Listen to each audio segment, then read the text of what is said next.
Welcome back, ladies and gentlemen, to the final part of the Le Mans 24-hour kart race 2026. Part 3. We will be with this final section of the live stream right the way through until midday local time tomorrow, about 11 a.m. UK time. We will, however, be giving your ears a rest soon. Yes, David and I are going to do about 5 more minutes, and then we will clock off for the night, and we will see you again around about 6 a.m. UK time, around 7 a.m. local, maybe a little bit after that, depends what we can do about getting back from the hotel at various times. So I'm not jogging it in. No, neither am I, not in this heat. That's Bargain Racing in, as are the 476 as well, are both on the mechanics bay. 476 is just having its wheels done, so I think that's its mandatory service. Yeah. We had to sort of do that in 2 halves, didn't we? Because the power went out in the mechanics bay. So, meant we were. So, so we'll give you a quick rundown of the order, shall we, David? We will. Kevin Murphy, good evening to you, sir. Thank you for joining us over on part 3. And then we shall say good night for the Club 73, Tom, very quickly, are in the pits.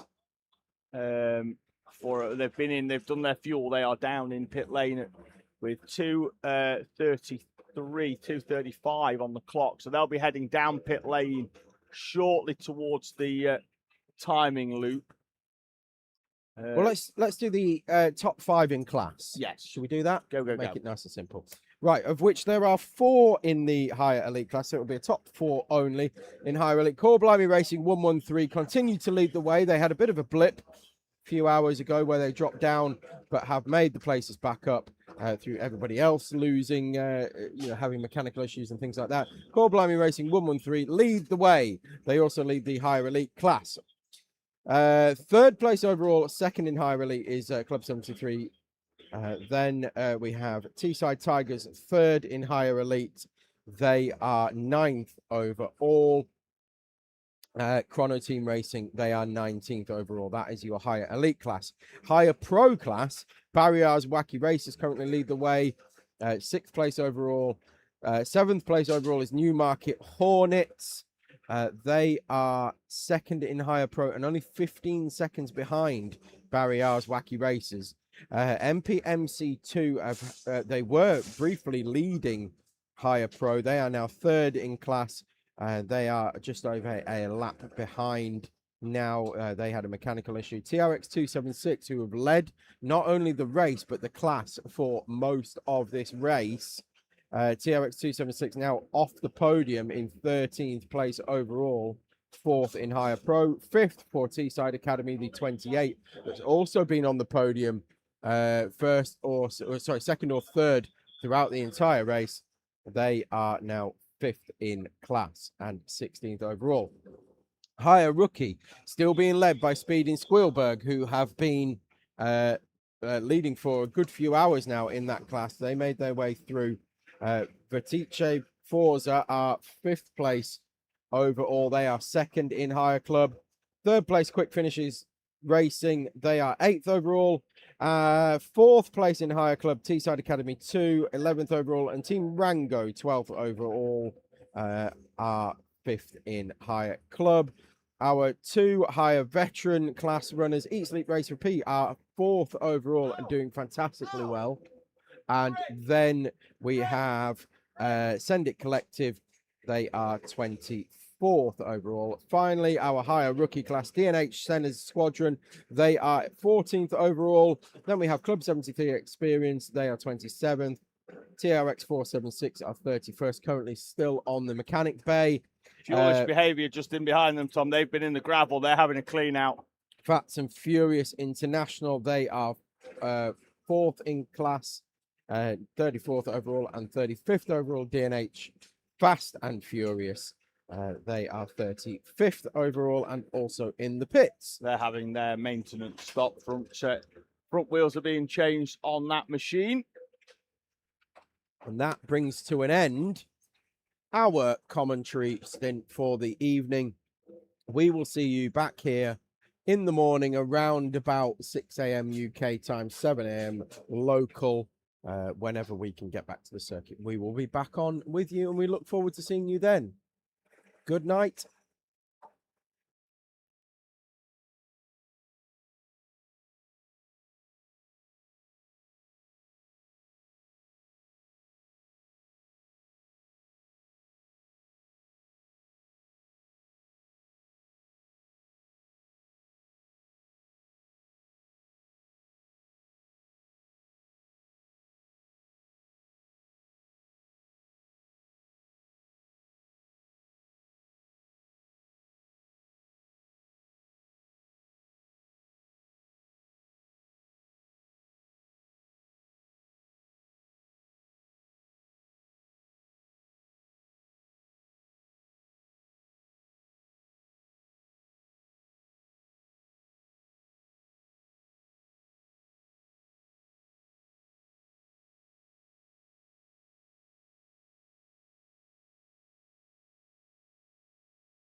Well, hello and good morning. Didn't want to come in too loud there for anyone that may have watched through the night and nodded off and be alarmed by Tom and I. In the night, Tom, someone's lost a chain in the night, Tom, because it's there, just off the racing line on the outside of turn number 9. Good morning, everybody. We are back. As myself, David Sullivan, Tom Butterworth alongside me will take you through for the remaining 4.5 hours of the 2026 running of this race. And overnight, Tom, Club 73 have taken advantage of one or two mechanical issues that have been incurred by Core Blimey Racing. I think they've had an exhaust failure in the night, and Core Blimey Racing have fallen down into second place. Club 73 then lead by 58 seconds with Speeding Squealberg, Teesside Tigers and Quick Finishers, your overall top 5. Class leaders then, Club 73 overall in higher elite, Newmarket Hornets in higher pro. Speeding Squealberg still lead an impressive run so far in club, with Eat Sleep Race Repeat leading veterans there in 8th place. Both the veteran teams, Tom, inside the top 20. Just as we came back live, we just ticked over 1,000 laps. Lovely. And DNH Senna Squadron in 11th place, still leading that class as well. And in fact, the only rookie squad in the top half of the field.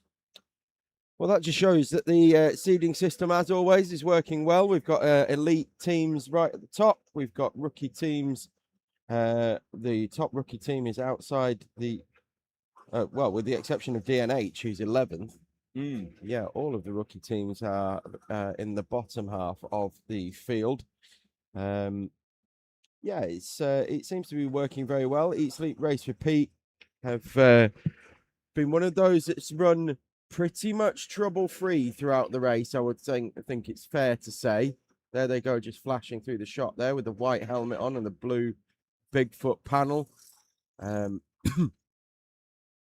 Met Police Motor Club are almost running nose to tail as they flash through the shot. Let's see where our last year's winners, Chrono Team Racing, are down in 21st place. Met Police weren't tailgating. Somebody took a lot of curb through the chicane, and we've got our first pitter of the resumption of our commentary session. Gracie Mitchell's out there for the 28 at the moment. Class leading DNH Senna Squadron in, Tom. That's the 66th. Yeah. So we'll see them drop down the order now. They've made what will now be 13 pit stops. Speeding Squealberg on 11 stops. Quick Finishers also on 11 stops. They are our least amount of visitors to pit lane so far. 1 hour, 4 minutes and 59 minutes on track for them respectively. So they do both always a stop in the next sort of half hour, 40 minutes or so, but they seem to be going pretty long, as I'm about to Roger Federer or a wasp across the commentary box. Strong backhand. Strong backhand. Straight down the line. Newmarket Hornets and Barry R's Wacky Racers have been going at it through the night, changing positions by the looks of things. They are only 3 seconds apart on track. That's for the overall lead in higher pro. The challenge of TRX 276 seems to have gone away somewhat with their various travails through the night. They started off with a right engine issue that then seemed to continue to repeat itself 3 to 4 times at a minimum. But they are still cracking on, although down in 17th now and 17 laps off the lead. Some quick maths tells me they are roughly 8 laps off a podium in class. Don't forget that was the car that led for a significant portion of this race. Probably the first, I would say, a good third of the race. Not the first third of the race, but a good third of the race has been led by the kart that is now in 17th and in the pits once again. As I say that, looks like a scheduled stop. There is no one getting ready in the mechanics bay, so it looks like a scheduled stop for them. Need to get to the bottom of whether their engine was changed or not. Yeah, hour 15 they've been out. No, not scheduled. And they are back up on the ramp once again. Some more issues. So as soon as we've come back live, the previously leading car is back up on the mechanic stand. Meanwhile, also through the night, a new fastest lap of the race has been set. Well, we've had a bit of time away. Not only has a new fastest lap of the race been set, it beat last year's previous lap as well. And it wasn't that long ago, actually. Just as it was starting to get light, it looks like. And they did two in a row that were, or two very close together. They did Core Blimey 113 on 961, did a 101.673, and then on lap 969, so 8 laps later, a 101.641. So that's 2 laps that would have been quicker than last year's lap record pace. There were a few others that have gone close to that. Yeah, just down here. It's handy because they just drag through Bargain Racing did a lap that was only a 10th and a half shy. That would have been around about the same time, I believe. And then Vitice Forza, a 101.688. So all of those times would have beaten last year's lap record. Just going to find out when Vitice set that. I wonder whether it was around about the same time.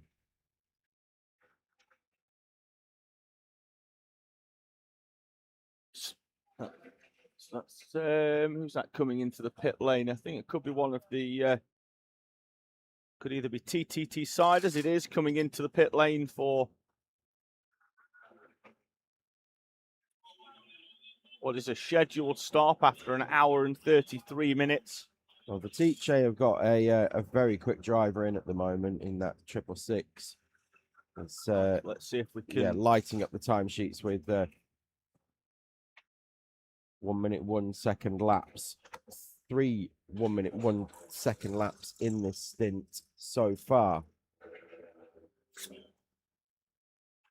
think they'll be headed back towards us in a few moments, Tom, down the straight between turn 6 and the double apex left-hander. So I will try and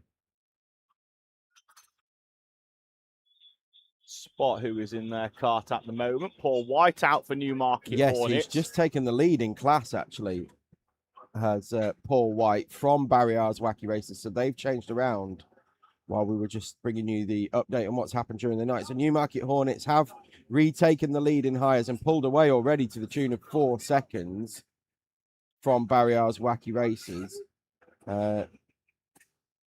Eat, Sleep, Race, Repeat are only 3 seconds back off that as well. So 6th, 7th, 8th, and 6th, 7th, and 8th are all very close on track at the moment. Who else is fighting over positions? We've got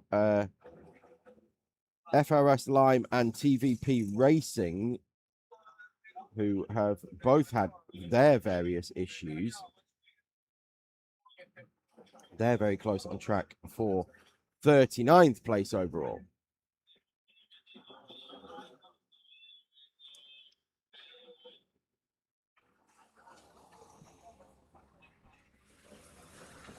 How's the coffee? Delightful. Thank you, mate. Appreciate that.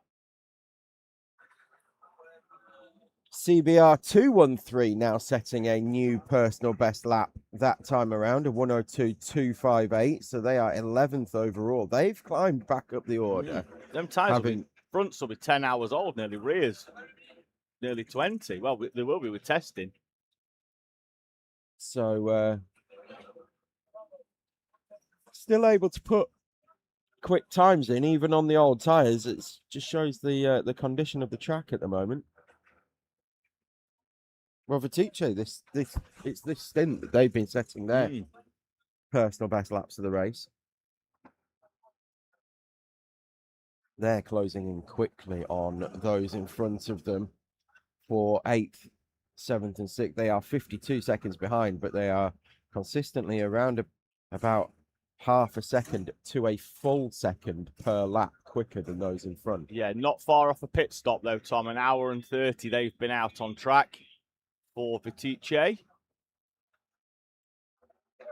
Wondering what's happened to Energy Racing, because they were right up there when we were signing off, weren't they? I think, were they due a service stop though? Maybe yes, they were serviced late, weren't they? Because of yeah. the order in which we did the service stops.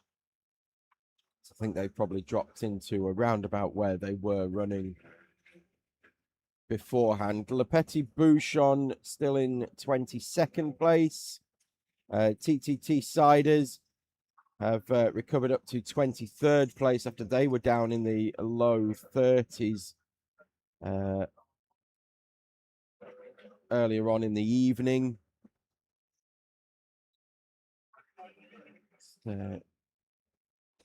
Anybody else that's moved, had significant movements? I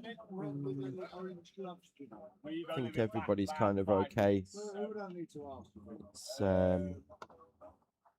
can't see any major movers. MPMC, the 999, they've dropped right down the order to 37th. They are 39 laps off the pace of the leader. I think, is it Balian Mules? Yeah, Balian Mules are still the holders of the wooden spoon. They are currently 30 laps behind Team Skivo for 45th place. And then DNH Fast and Furious are another 17 laps in front of them. So 47 laps for Balian Mules, really, behind what is the rest of the field. I think they must have parked it for a while at least. Yes, potentially. I know that they've been doing shorter stints though, Tom. They've been through pit lane 22 times in the first sort of 18 or so hours of this race. Of course, racing to 23 hours rather than 24 because of the restrictions placed upon us in order to get this race going. Hence why it's taken part in two halves.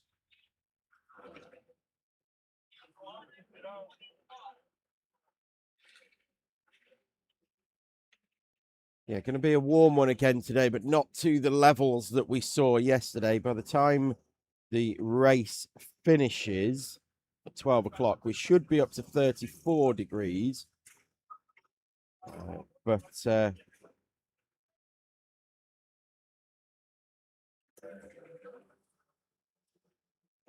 yeah, up to about 34 degrees, but that should be literally as the race finishes. I think we'll be about 32, 33. I mean, still hot enough. Yeah, it'll peak during back down. Yeah, it will. Yeah, absolutely will. As the morning shift arrives. In the mechanics bay, that is.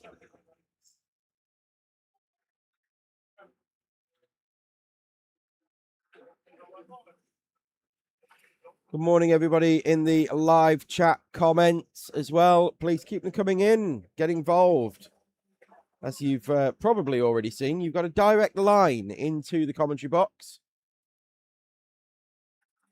I was going to do the theme tune there. We've got a direct line into the commentary box, and Tom will say absolutely anything that you put in the live chat comment. For as long as you say, loving the show. Loving the commentary, guys, then tell me what you want me to say. He will read it word for word. Yes, I actually will. Provided it's not swearing or offensive. He's a bit like Ron Burgundy on the Yes, I will. Yeah. On the teleprompter. Also, tell us what your first car was. I think that's going to run and run, isn't it? No, I was saying the legs on that ran out last night. Did it? Well, I think so. That's what you think.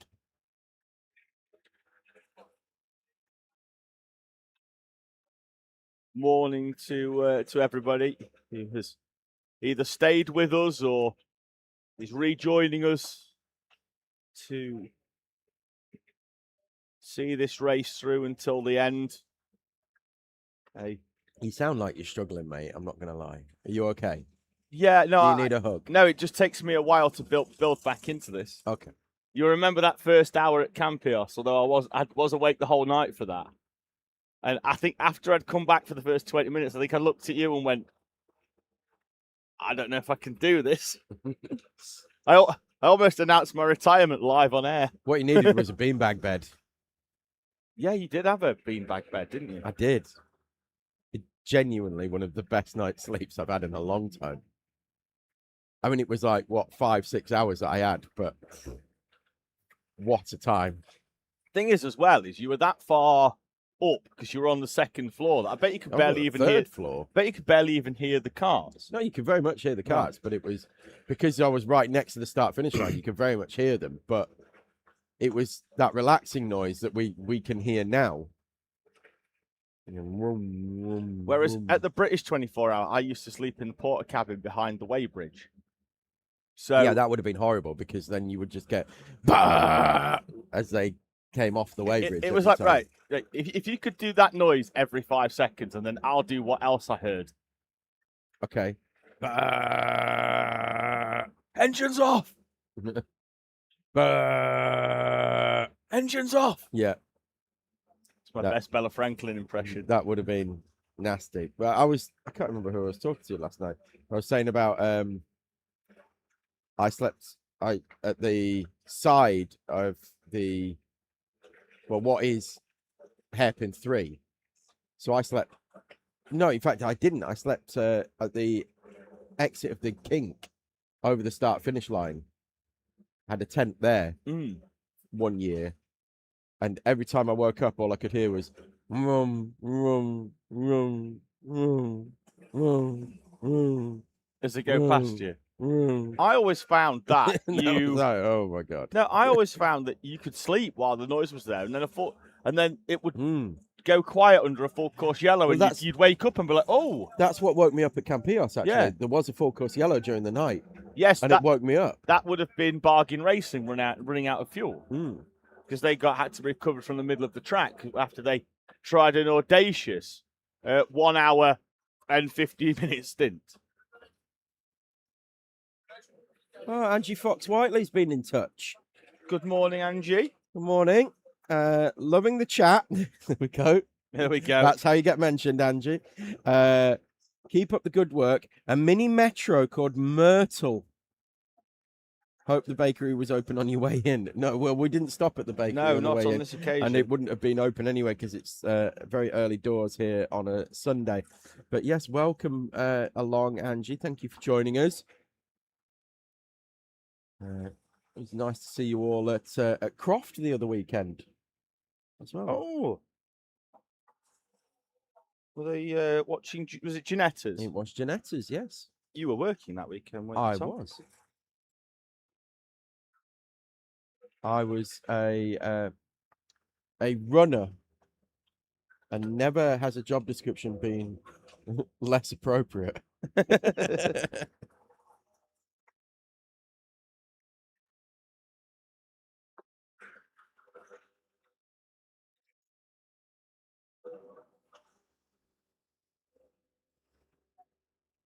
That's Angie's been watching through the night, hasn't she? Because yes, I didn't even ask what the name of the car was, did I? This morning.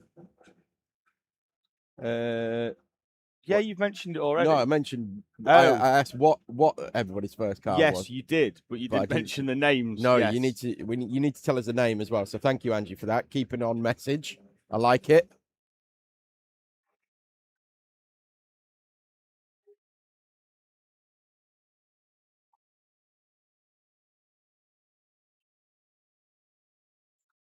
So Fetiche are in for their scheduled stop. I've just headed down the pit lane. So we were expecting them in. Someone with a backfire. Who else is in the pits at the moment? JJH from 29th.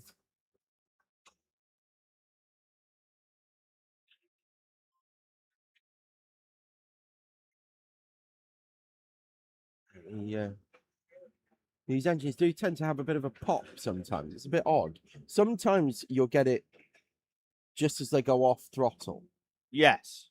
So if you're running around the Teesside track, for example, you'll get it going into hairpin 1, where they've been powering down for a long time, and then all of a sudden you lift off and they'll go pop. Sometimes it's just as the engine turns off. Sometimes it doesn't happen at all. Bit of an enigma, these GX200 engines, aren't they? They will run forever, near enough bulletproof. If you look after them. Yes, if you stay off the curbs. Stay off your curbs.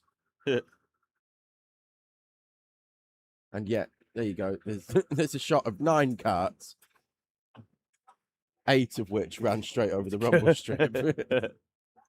In fairness, they were running over it with the right-hand tyres now that the actual tyre wall has been pushed so far back. But it's down on the entry to 9 again. No, that was the exit of 1. Yeah, I think the one down at the entry to turn 9 hasn't been moved as much as it has in previous years. Well, no, they've got cones out on the entry to the old pit lane, haven't they? I think they're still going down the old pit lane though, Tom. We can see from here that they have slowly been nudged back throughout the night. Just teams slowly clipping them. And they are running down there and then taking the wide right through. Yes, the cones were a lot for probably about 6 feet to the right before, at the start of the race.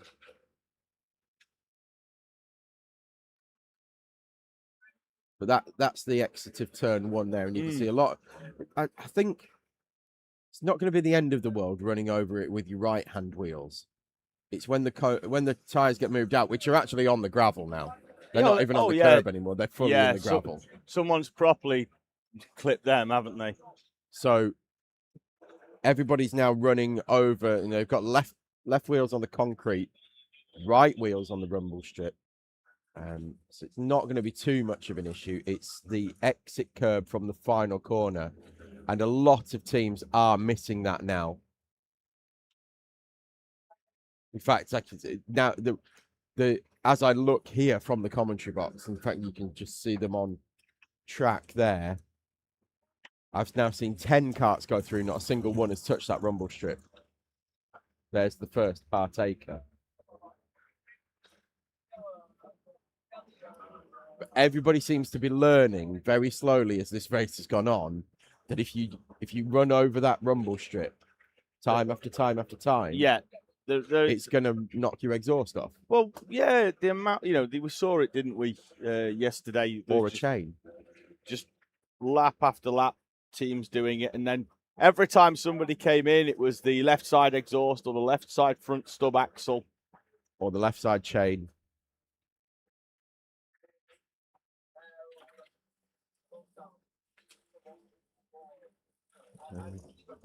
We've got a saying between endurance kart drivers that's been handed down through generations. Look after your kart.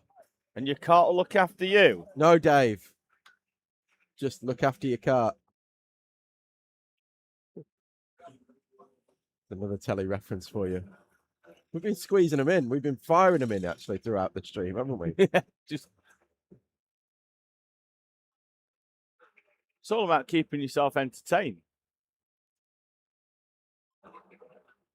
16 of Send It Collective peel off into the pit lane as Fats and Furious make their way through as well.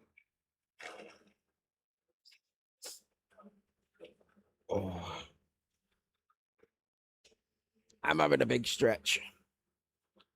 It's a big stretch moment. We're not normally back this early, are we? We normally only do 4 hours on the second day. But because of the changes, We are back a little bit earlier than what we normally would be, which is about 8 o'clock. So, Alex Owen asking, how much faster do you think the lap times would be if we had softer tyres? Well, theoretically, infinitely. well, no, at some point they become so grippy the cart sticks to the tarmac and doesn't move. Well, true. If they were running the Dunlops, which is effectively what a pro kart runs on in most championships in the UK, but not all. If you're racing down at Rye House, they run a different tyre.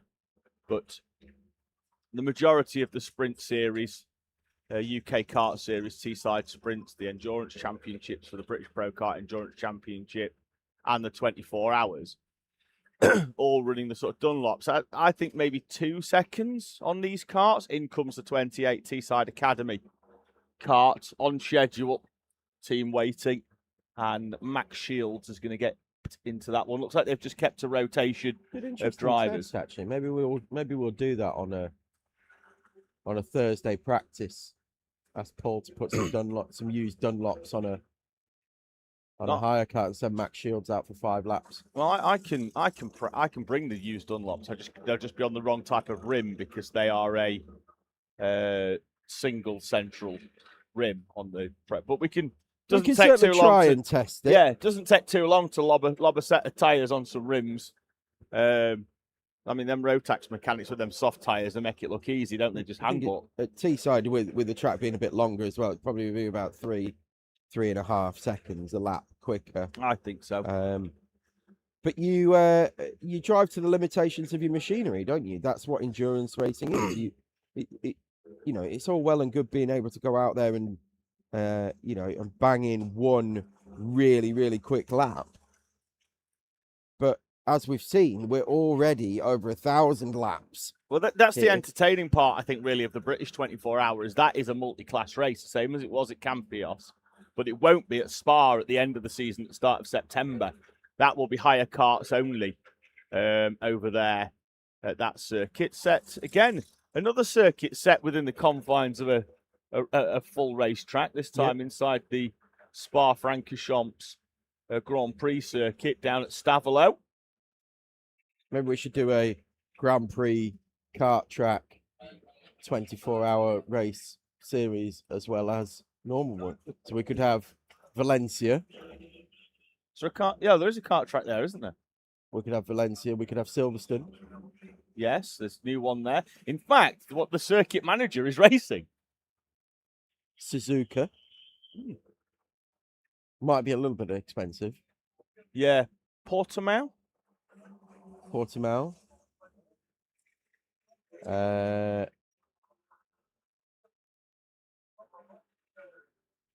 Bahrain. Bahrain has one, yes. Abu Dhabi. Abu Dhabi does, yes. Yes, it do. There is Max Shields getting in. And he's going to start his own engine. Where was the valet service there? It's just... I'll just start my own engine then, shall I? All right. Yes. throw me my keys.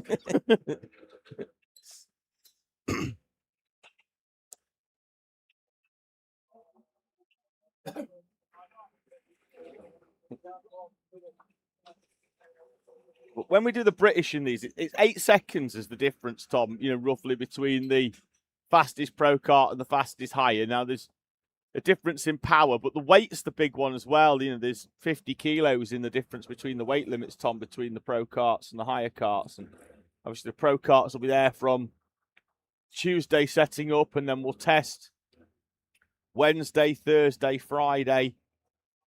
Normally pack up at around about lunchtime on Friday, where they will then proceed to completely strip the chassis pretty much down to its bare frame again and rebuild it back up, checking all the components, putting in new brake pads and maybe new bearings ahead of the 24 hours at Teesside.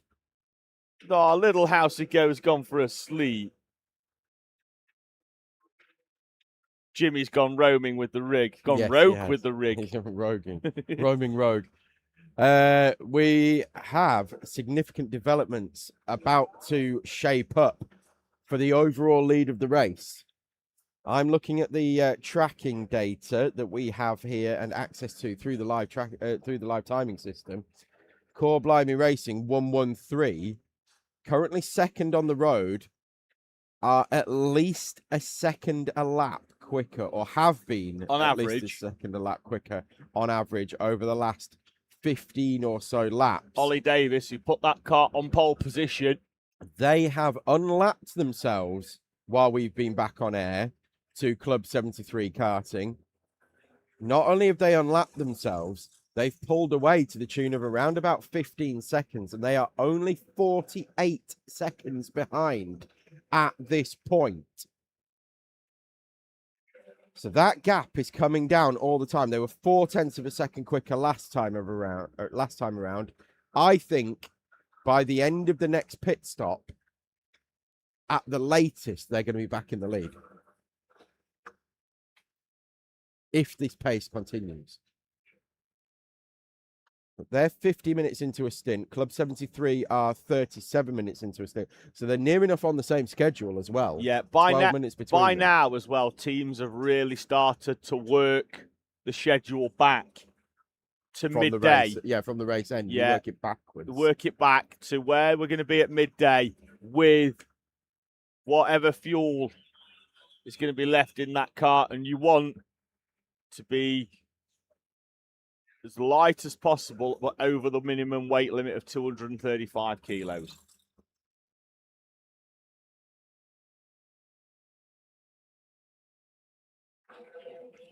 So yes, we will keep our eyes on that one. Another 0.3 quicker that time around for Core Blimey Racing. So 48 seconds behind. Yeah, I reckon mid-stint. Next stint. There's going to be a fight for the lead. Yeah, 50 minutes Core Blimey have been out, so they've probably got a similar amount of time, Tom. Maybe stretch it out to an hour and 40, we'll see. Speed in Squealberg, I think, won't be long until they're in. There's Eat Sleep Race for Pete are coming in for a scheduled stop from P8. They've been the sleepers, and speaking of sleepers, that's the Core Blimey Racing squad fast asleep on their little lounges. But they need to wake up because there's going to be a fight for the lead in a minute. I was just doing a little bit of admin. Oh yeah, that's Matt Davis on the right hand side.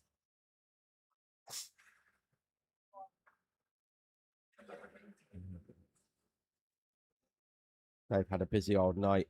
Another 6 tenths quicker that time around for Core Blimey Racing. They are just eating into that gap. Chomping away. Chomping into that gap. Yeah, like Pac-Man. Just gobbling up those dots as they reel in Club 73 karting for the overall lead. And, of course, the lead in higher elite. Have a go racing. They might have to wake House to go up. The young lad say, wake him up and send him down. They've been summoned to race control. Try and find out why that is. There's another dirty, horrible Man United shirt walking through the pit lane.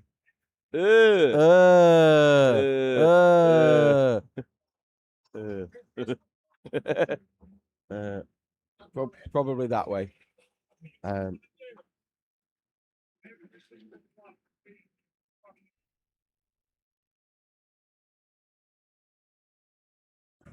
Being told that it's for repeated curb abuse for the Have a Go Racing. It's through the chicanes here. Yes. Let's see if we can put that static on it. It's the red, white, and blue. Toby, can I have just quickly the static on the chicanes? Just like 20 seconds. There they go, coming through. That's It's there, coming just past the here they marshal. come now. Bang, over the bang. Yeah, that's it. So there's a few people just brushing the curb, but they're that's going it, straight over it and flattening it, aren't yes. they? It's what we call the Owen Genman line. It is now, yes. But I think the issue. And look how that worked out. The issue is that it's from what I'm hearing to my right hand side with the conversation going on that it is lap on lap. And to be fair, on that occasion, it was only the curb on the left. And there, when Nigel's been talking to them, it's also the entry curb on the right-hand side there. The one that you largely want to drive round because it's that curb on the left that you do, which is the left-hander, the right one's hand side one on our screen, which is the one there, that you kind of do want to skim ever so slightly. And you can sort of see where the... Yeah, see, a lot of people are skimming the left-hand one. And a lot of people are skimming the right-hand one on the exit as well, which is also fine. Oh, thank you. Oh, thank you, Angela. Angela Carnes. You've been feeding and watering us all weekend. Thank you. Angela, you're a god. You're a god, I say. It's even got our names on the cup. That's a That 70s Show reference. What's that? You're a god. You're a god, I say. It's where they think that, that Eric has slept with his girlfriend's mum. They're like, you are a god. Turns out it wasn't. There we go. I've had an extra sugar. No, is that a 1 or a 2? That's a 1. Correct. 1 sugar. I thought I just loved. I thought someone's on he needs an extra sugar this morning. Speed and Squealberg are in for their scheduled stop. Oh, the hose of shame is. I think they're testing the range on it. No, are they just getting rid of the hot water that's in it with the cold one? Probably that as well.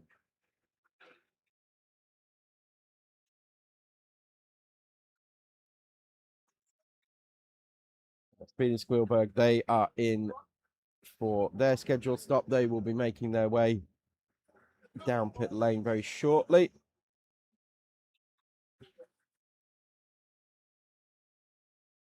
Just trying to figure out here, Tom, whether Core Blimey Racing have got another 40 minutes in them.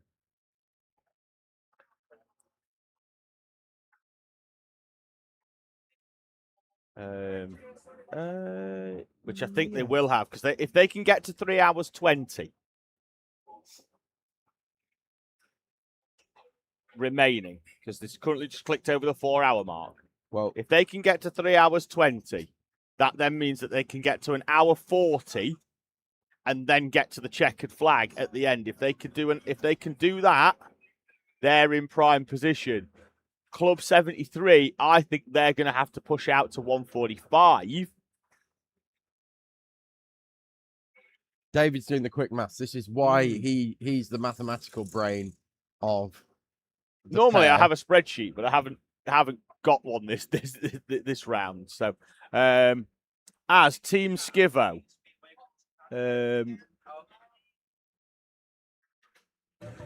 I've just been told that PP Ben is going into Speed and Squealberg. Oh, lovely! Oh, someone's gone very wide at turn 3. Don't normally get anywhere near that line there. That's tiredness normally. Yes, it is. But yeah, PP Ben is in, or Ben PP. If you don't know what we're talking about, that's fine. I just saw that helmet over there, and I had a mild panic attack that Ian Nielsen was getting in in the pit lane. I thought he'd unretired himself mid-race. Well, I mean, he's unretired many times. I don't know if he's retired and unretired in a race before. Oh, he's definitely done that many times. Normally that happens every race. He retires mid-race and then goes back out for another 3 stints. Normally on the radio, just go, I'm done. But it's a black and white helmet rather than a blue and white helmet, and that's what threw me off. Anyway, 45.2 seconds the gap to the lead. It is coming down lap on lap on lap. Another quarter of a second quicker that time around for Core Blimey Racing. David, you think possibly that Club 73 need to make I think they might 3 be. stops? No, I think they might be all right, actually, Tom. I will check. I think they were pitted. I think both of them need to do 2. I think. Well, there's no point in going and asking Clinton because he'll just tell us 2 anyway. Yes. Because he'll not want to let anything on, will he? He plays his cards close to his chest. What are being applied, Tom, at bang on 8 o'clock this morning? Yeah. Are the penalties for teams who exited the pit lane during the pit window for service and didn't stay for 6 minutes. So all of a sudden, Team Skivo, the 888 as well, which CBA is Motorsport. CBA who CBA to wait long enough in the pits. Yes. And Have a Go Racing in the 690. 6 laps apiece. Have been given a 6-lap penalty each. Which has dropped Have a Go Racing from what was 17th. They've dropped down to 21st now. And that was 1, 2, 3, 4, 5. They were close on 6th in class. They've now cemented 7th. 3 wide here, I think, into turn 1. There we are, just sorting themselves out. Kart moved to the inside, and then another kart was coming out for an overtake as well. And if you've ever done a 24-hour race, you'll know what I'm about to say rings true. If you finish just off the podium, if you finish 4th, you can kind of live with that. You're pretty upset about it, but you can kind of live with that if you finish 4th in class. You know, just off the podium, frustrating. Oh, what could have been? If you finish 6th, 7th, 8th in class, they're the ones where on a Monday you're over analyzing in your mind. You're driving along to wherever you excuse me, to your job, or on a Tuesday, and you're going through it in your mind, and all the mistakes that were made, what happened during pit stops. Was a choke put on by mistake when you were starting an engine? Did you lose a wheel? Did one person go too fast down the pit lane? Yes, exactly. Did somebody oversleep? Did we run out of fuel? You know, the mistakes that were made that's cost you not only the chance of a podium, but, you know, the fight for a podium, and you finish 7th there. They're the ones that really hurt as a finishing position. Yes. Like I say, 4th place, you could take 5th place even, potentially, if you're within a couple of laps, you'll take that as well. But yeah, 7th, 8th, 9th, they're the ones that really, really hurt. Oh, we've got a runner, and we've got a kart with a bit of a problem. Is that Send It Collective? Maybe, not sure. We'll roll down the hill. Meanwhile, while Speed and Squealberg have been in and out of the pits, Newmarket Hornets have just taken 5th place overall from Speed and Squealberg. I think it's Met Police Motor Club, Tom, in the 999 that's in. So not the kart that is running up there. It's the one that's had the issues.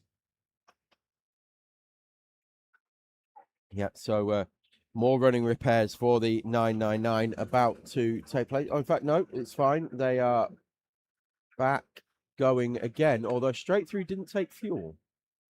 No. So maybe just in with a technical problem to be fixed. Pat's in the live chat, just woken up. Any idea who's in the Core Blimey 113? Ollie Davis in that one at the moment, who did put that car on pole position. Not yesterday, Tom, on Friday night. Yes. And another 0.4 of a second, 3.5 of a second quicker than Club 73. 44.3 the gap. Still coming down. Pac-Man dots. That's what I'm going with. Yeah, today. But it's sort of that average, isn't it, of around about sort of 4/10 to 8/10 of a second a lap. Yeah. Yeah. Let me put it this way. Since we came back, or certainly since we've been monitoring this gap closing in, I haven't seen Club 73 go quicker on any lap than Core Blimey 113. And again, 102.7 Club 73, 102.5 Core Blimey 113.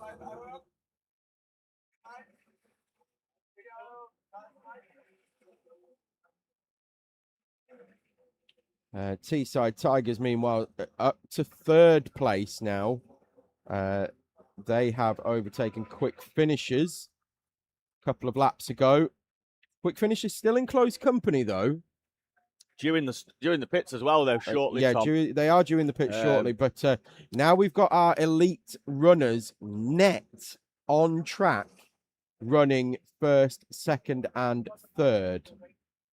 So the cream is finally rising to the top.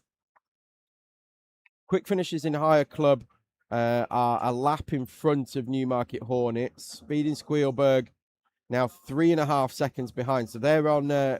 They've got a slower driver in at the moment, I believe, unless they're caught up in traffic, because they're doing 105s. Barriers Wacky Races in the 104s. Then you've got Vertice Forza, who are still running very quickly as well. They're doing 102.8s, which is quicker than the race leaders.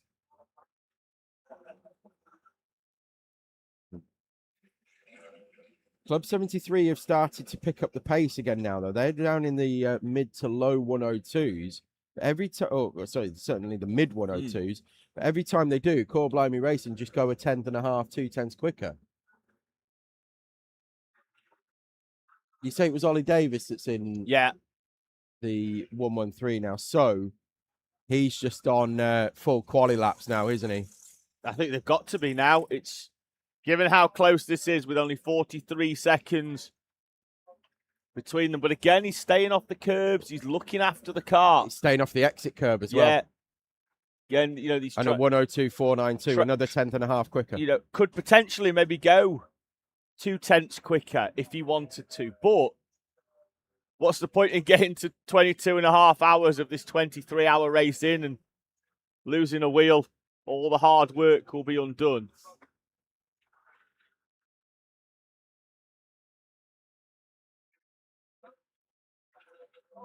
Exactly right, David.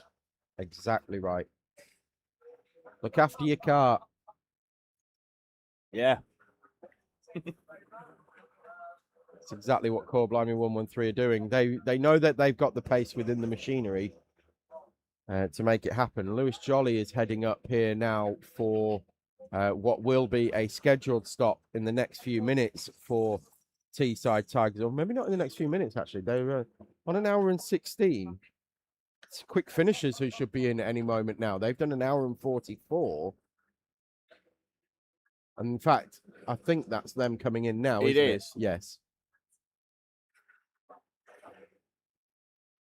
Almost like I know what I'm talking about. Good grief. Nearly said something I shouldn't do on air. That is good coffee. You just had your first hit. I had my first little sip. Now it's cooled down. And thank you, Angela Carnes. I need to know what that is. What type of coffee? Yeah.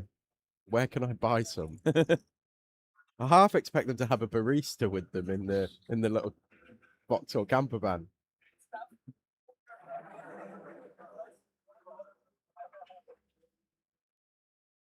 So I mean, they bought the camper van over, but then I think I don't know if they've stayed here or they're stayed at the hotel, aren't they as well? Yes, but they've got the camper van purely for the barista. Yes, which is Spanish good, guy called Pepe who's just making coffee for the whole week. He's had to stay in the van, the poor fella. That's what I'm saying. He's living in the van, and he's just making coffee. There.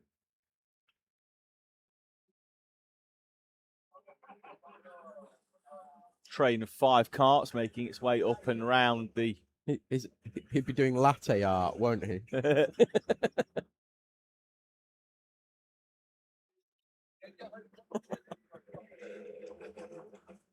That is probably the only thing that we could really do with at this event is latte art. Just a little cafe that is open throughout.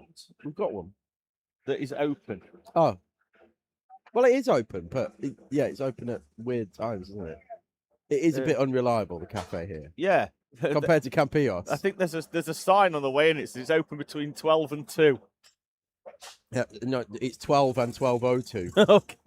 Yeah. Yeah, when we've been treated to the Campillos experience, I think we would be spoiled a little bit. Yes, and by experience, what we do mean is, it's like you can have a spag bol at any hour of the day. It was the portions there were such good value, but so big that even I couldn't finish certain meals. And I'm a big boy, a growing boy. I had a €4 bacon sandwich, and I was saying to someone, I was like, the best way I can describe it is I think all they did was just put the whole pig. Yeah, there was a good half of a pig in a single baguette. Who we got jumping out there, David? In the it's Have a Go Racing in. Nigel Moore has gone over to tell them about the curbs. Yeah. Provide that education that I was talking about during the driver's briefing. Well, the JDR suit explains a lot. Dexy. He's gone, smash them curbs, smash them curbs, smash them curbs, as part of his driver training. And then they've got here and they've been told, don't smash the curbs. Yeah, but see, that's just a typical team boss, isn't it? Smash the curbs, smash the curbs. Right, your invoice is going to have 2 new stub axles and 3 new bearings. Yeah. But you told me no. And the chassis every other round. Yeah. Yeah. Yeah. Labour for rewelding that bearing carrier. Oh, it's Rossi, isn't it? It's Rossi Costello who's been smashing curbs. 41 seconds, the gap at the front as Core Blimey Racing continue to chip away at Club 73.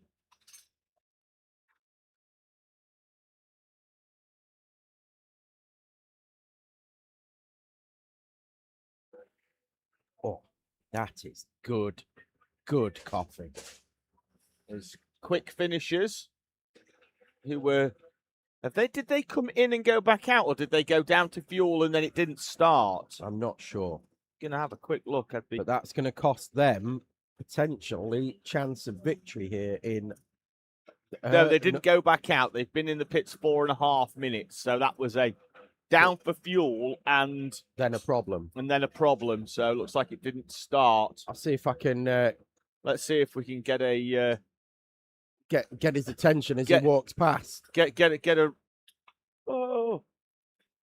So Tom's just going to have a little chat, find out what the potential problem there was for quick finishers when they came in, but they went down for fuel and then came back up.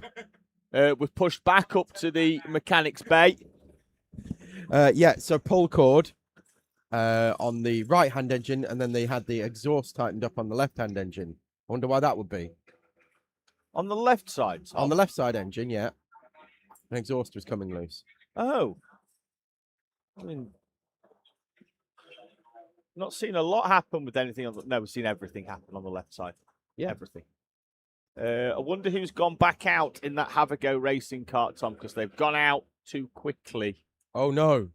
A passenger stand? Passenger stand. Oh, no. There's another lap gone for them. Where are they now in the running order? 690, so 24th now. And 1, 2, 3, 4, 5, 6, 7th in class. But they've chucked 8 laps away. Yeah. That's the thing. So they could be on 19 laps. They could be 18th. 17th. 17th, yes, they would be 17th. Could be 17th. But they would still be 1, 2, 3, 4, 5, 6, 7th in class. Yeah, so they're only effectively 1 class place down. Yes. I'm sure they will come back next year with a better grip on timing. I think it's fair to say on timing in the pit lane.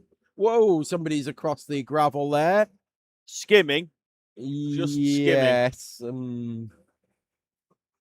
They might get called in for that one.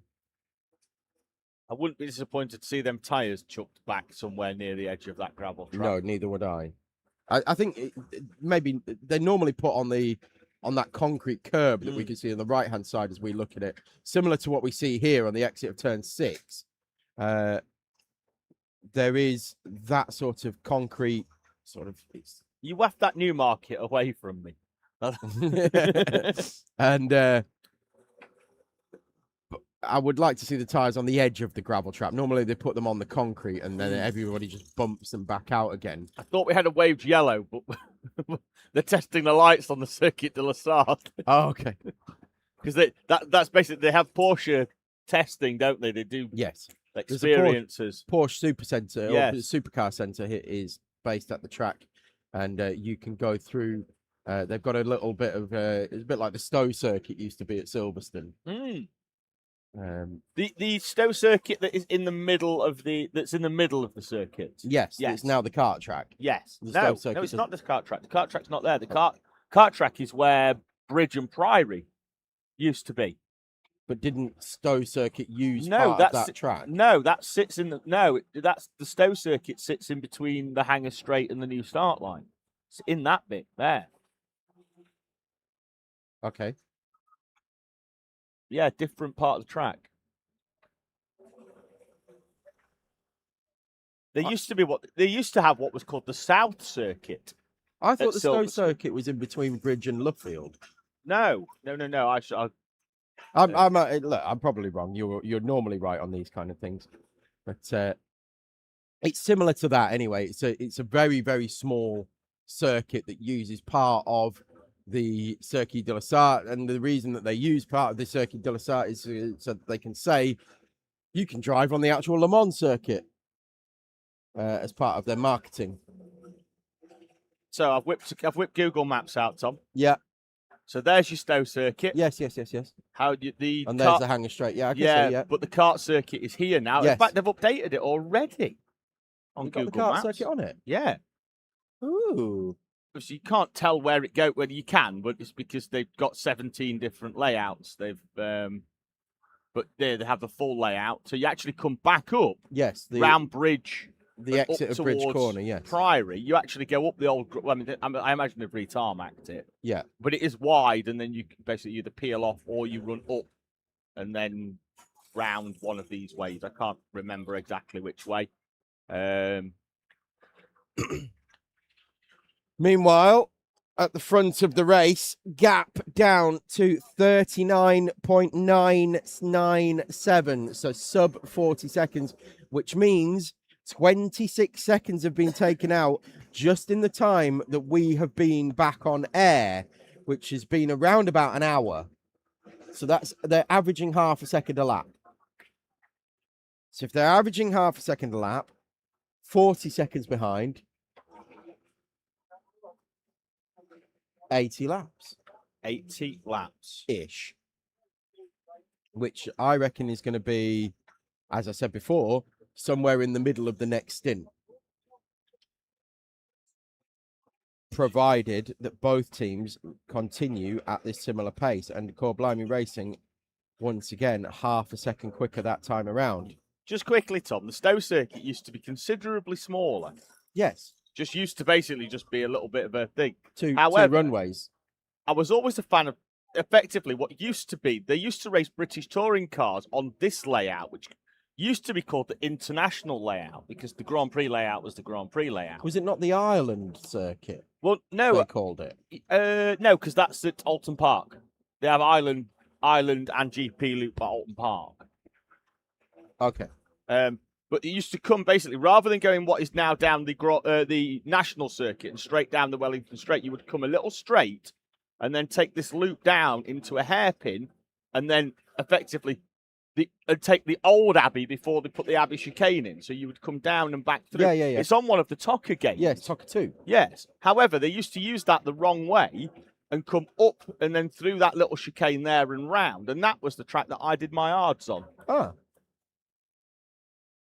Hence why I used to like it. Big shout out to the my favourite car because of that experience, the Lotus Exige. You that wasp hit me on the side of the face because you collected it with your comms notes, and it's basically smashed. I Roger Federered it into David's smashed cheek. me into the cheek. Luckily, it's not stuck there. Wow! Told you, straight down the line. Strong backhand. Strong backhand. You will feel my wrath. You will feel my what?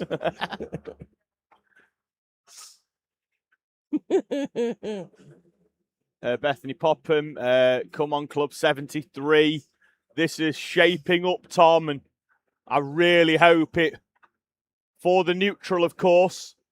Not, of course, for Patsy, who's on the side of CBR, or Bethany, who's on the side of Club 73, who would like this to be a canter. Now, Tom and I would like this to be another TV I want them to go. I want them to go over the start line with 1 lap to go, nose to tail, because that's what the neutral wants to see. Should we do another TV reference? Now, I like Club 73 and I like CBR 113, but which is better? There's only one way to find out. Fight! I'm not familiar with your work. Oh, Harry Hill, ladies and gents. Harry Hill, yes. I like Bethany and I like Patsy, but which is better? Only one way to find out. Fight! Right, Tom and I will chip in. We'll pay for you to come to the British 24-hour and you can have a scrap. Yeah. I reckon... that was how I suggested that rather than on doing the outside of hairpin 1. Yeah. That's how I suggested that we We'll set a ring up. That was on Friday. How I suggested that we do qualifying is rather than staying late, we just put 4 tyres, a member from each team, and they just have to like sumo wrestle it, push each other out, and the last one standing gets pole. Royal Rumble style. Yeah, exactly. Do we add a new one in every 30 seconds? Exactly. New team in. Like 10, 9, and then down like 2, 1. Is that Shields? It's Max Shields. But we start with the higher veterans. They're in first. Then we go in with the higher rookies. You can't stick Ric Flair's in first, mate. You can't. Oh, speaking of Ric Flair. Woo! So you know, I'm going to give my friend Matt, who lives in Chattanooga, Tennessee. I'm going to give him a shout out because when we were over in Texas for the F1 a couple of years ago, he told me one of the best stories I've ever heard in my life. Someone's got the hand up in the middle, and I'm not sure who it is. Chrono are in with a problem. And so is the 276.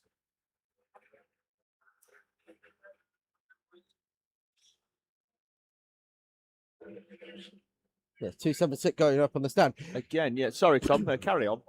So Matt told me one of my favourite stories that I've ever heard. In fact, he's good for a narrative. He's good for a tale, is Matt. Definitely. 2 of my favourite stories are come from Matt Womack. One of which was his life was saved by the Venga Boys, but I think I'll save that for the British 24-hour. the Venga Boys literally saved his life. I'm assuming just as we pay for him to come to Teesside, they can have a fight on the outside of Hairpin 1. Oh, Bethany's just put your arm down. Right. Got to back yourself in these situations, Tom. Bethany's saying all's fair in love and war and karting. So, Matt and his friend were driving cross country in, let's say, a Chevrolet. I'm not sure what, but it was a Chevrolet, I think, something like that. A Camaro. Or a Dodge or something like that. Some American car brand, right? They were driving along and they were in the middle of nowhere. somewhere like Albuquerque or somewhere like that, where, you know, there's massive distances between towns and cities. And they broke down at the side of the road. And they're like 30 miles from one town, 20 miles from another. And they sat at the side of the road and they're waiting on, you know, AAA or whatever recovery company are coming. And they said, you know, there'll be a few hours till they get there and all that kind of stuff. And they sat at the side of the road, sat leaning on the car. And a car pulls up behind them, a big, like, SUV, Cadillac, like Escalade kind of thing. The sunroof opens, and out of the top pops actual Ric Flair. I hope he wooed. He said to them, "Oh dear, boys, broken down?" And he went, so Matt said, yeah, we're broken down.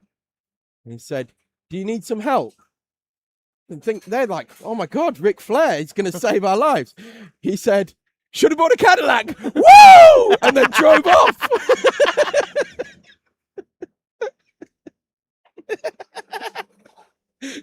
Left them at the side of the road. I hope that's true, because if not, That is genuinely. Yeah, but if you've just defamed Ric Flair, No way. he gets in touch. Should have bought a Cadillac. Woo!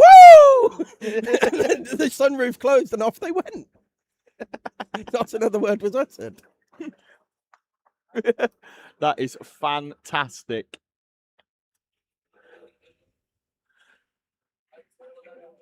Ah, right, David. Yes, Would you like Tom. to explain a potential retirement? Yeah, I believe that Chrono Team Racing pitted out of P18 a few moments ago, and with 3.5 hours to go, have decided that's enough. They've seen the chance of a podium. Yeah, disappear. I mean, look, you pay your entry fee. You can do what you want. You pay your money, Yeah. you take your choice. Chances. Yeah. So you buy one, you get one free. I said, you buy one, you get one free. So I think what they were hoping for, obviously, they had some they're early not issues. No, it's all right. You do not buy one entry, get one entry free. That's not good for business. Windows, though, you can have windows. The 999 Met Police Motor Club is in again and up on the mechanic stand. So yeah, Chrono Team Racing, we think they're done for the day in P21 at the moment, but they are slipping down the order, Tom, and I'm fairly sure that cart over there was theirs. And I'm fairly sure I saw a guy walking away with a steering wheel in his hand. So they've been in the pits now. Well, that's a shame for last year's race winners. 5 minutes and 25 seconds, and I do expect that time to continue. Since we last mentioned it, another hour, another minute, an hour, a minute. What I'm actually trying to say is a second and a half. Core Blimey 113 have eaten into the gap. The car issue for MPMC 999 ton must be fairly catastrophic and long term, because they're having a full change. It's going on a different wagon. They're swapping Panda cars.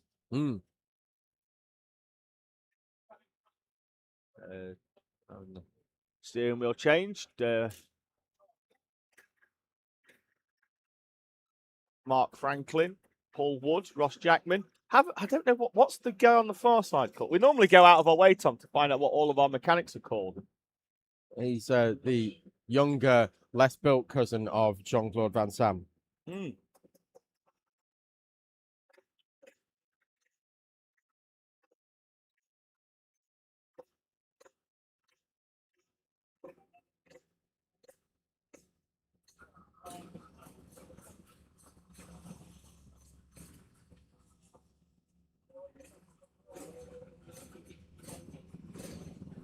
So we are down now to 3.5 hours to go, Tom. And in the pit stop window for Core Blimey Racing, if they were doing a 1:45 stint, surprised, and I've not got anybody from them down here yet. They're an hour and 27 in. But if they can go to an hour 40 with 3:20 on the clock, that takes them to an hour 40 from the end, and they'll be clear through till the end of the race. Yeah, so they've clearly worked it back, haven't they? Yeah.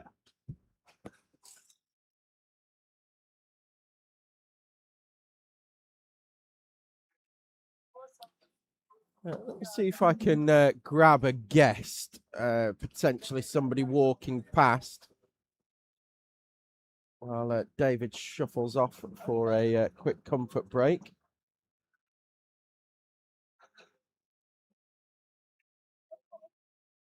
Maybe not.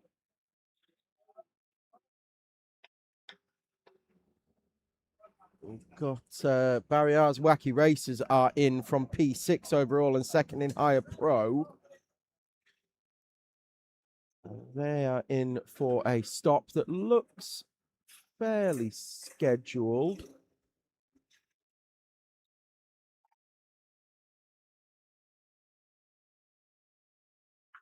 No, it is not.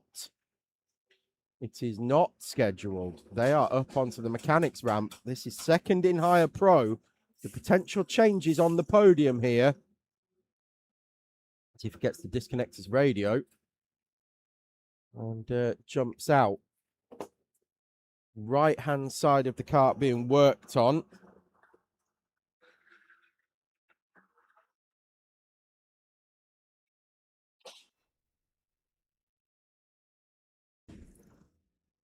There they are.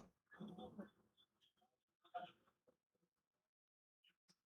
think it's Alfie Hale potentially that's just jumped out of that one. It is, in fact, Alfie Hale that's been driving that one just now. Right-hand side, though, we'll see if we can get a diagnosis in a moment once it's all clear.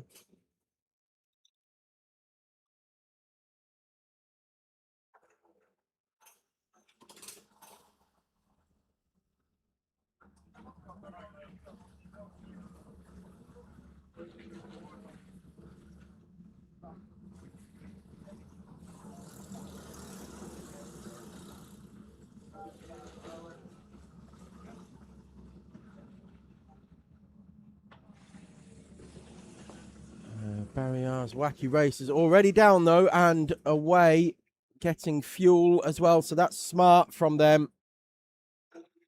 They've been doing this long enough as well now to know that every time you enter the pits, you take fuel just as a matter of routine.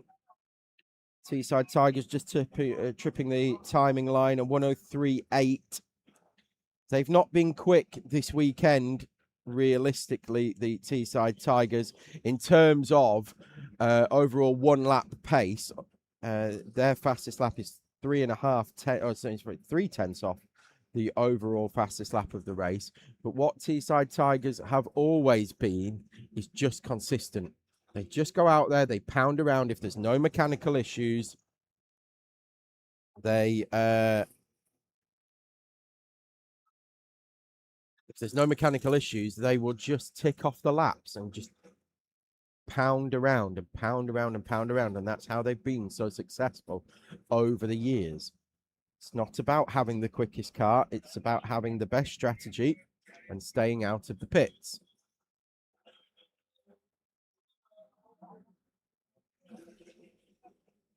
So still seeing if I can wrangle up a guest while David is away. And speaking of Teesside Tigers, they are now in for their scheduled stop. It's Josh Prolfiman who's in at the moment. We'll try and bring you an update as to who's getting in the car. Might even grab Lewis Jolly, actually, once their pit stop's completed. See if I can grab him for a quick chat. We've got Cart off on the outside of turn 6. She's now got going again.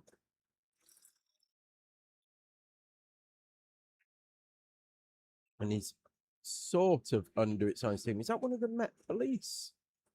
That looks like it's at least down one engine. It is one of the Met Police carts. I think it might be the 101 potentially. They've had to put stickers on the front of their Bigfoot panel because of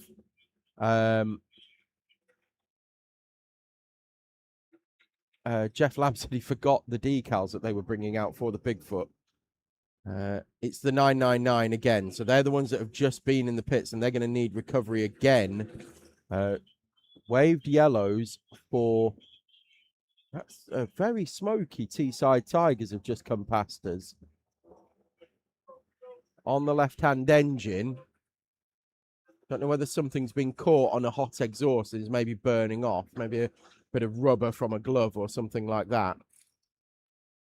But that was a very smoky left engine for T-side Tigers. And we've gone full course yellow, I believe. Yes, we have gone full course yellow.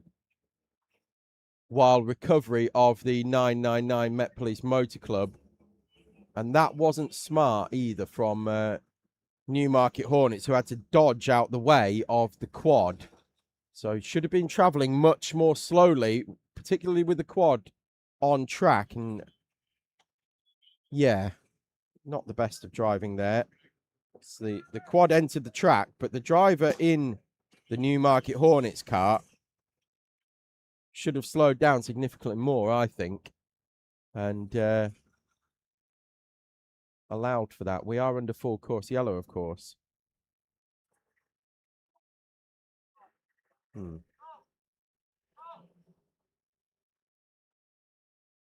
And it looks like Core Blimey 113 are potentially thinking about a stop under full course yellow. I'm just going to grab Lewis for a couple of minutes as well while he's now that pit stop's completed. I was just saying there was a bit of a smoky left engine, Lewis, as they went down the pit lane. Was something maybe caught on an exhaust? Pass. I don't know. Okay, genuinely. I didn't really pay attention. Pretty smoky. Yeah, a lot of takers to pit lane now. Yeah, cartwheelers are looking like they're going to head onto the mechanics bay. And we'll keep an eye on that one. But one of the engines when I looked at it when it was coming in. So back up to third place overall. Who's out for the? Who's out now? Jono's out now. Jonathan Allen, yes. Yeah. We spoke to last night. Third place overall, a third place net, should we say, because back out into fifth place now that the pit stop cycle is going through once again. But third place net, we think. Goodness me, there we go. That was bound to happen because we've just gone green. And as we went green, somebody was a bit slow on the uptake from the full course yellow and got absolutely roofed coming out of the chicane. I'm sure we're going to see a black flag because Nigel Moore was straight on that. We've got drivers who need to be slowing down quite a bit more as well under these yellow flags. I think he's back going again. Is he? No. These are just barrier repairs going on. I can't quite see from our position here. We're a little bit too high to see whether there's a car in the barriers or not. Anyway, Lewis, right, so back into third place net. JJH also on the mechanic stand as well, just to bring that to you. Few issues earlier on in the race, you know, sort of during the twilight hours. Yeah. But how's it been since then? It's been okay. I mean, we obviously had the exhaust issue first up.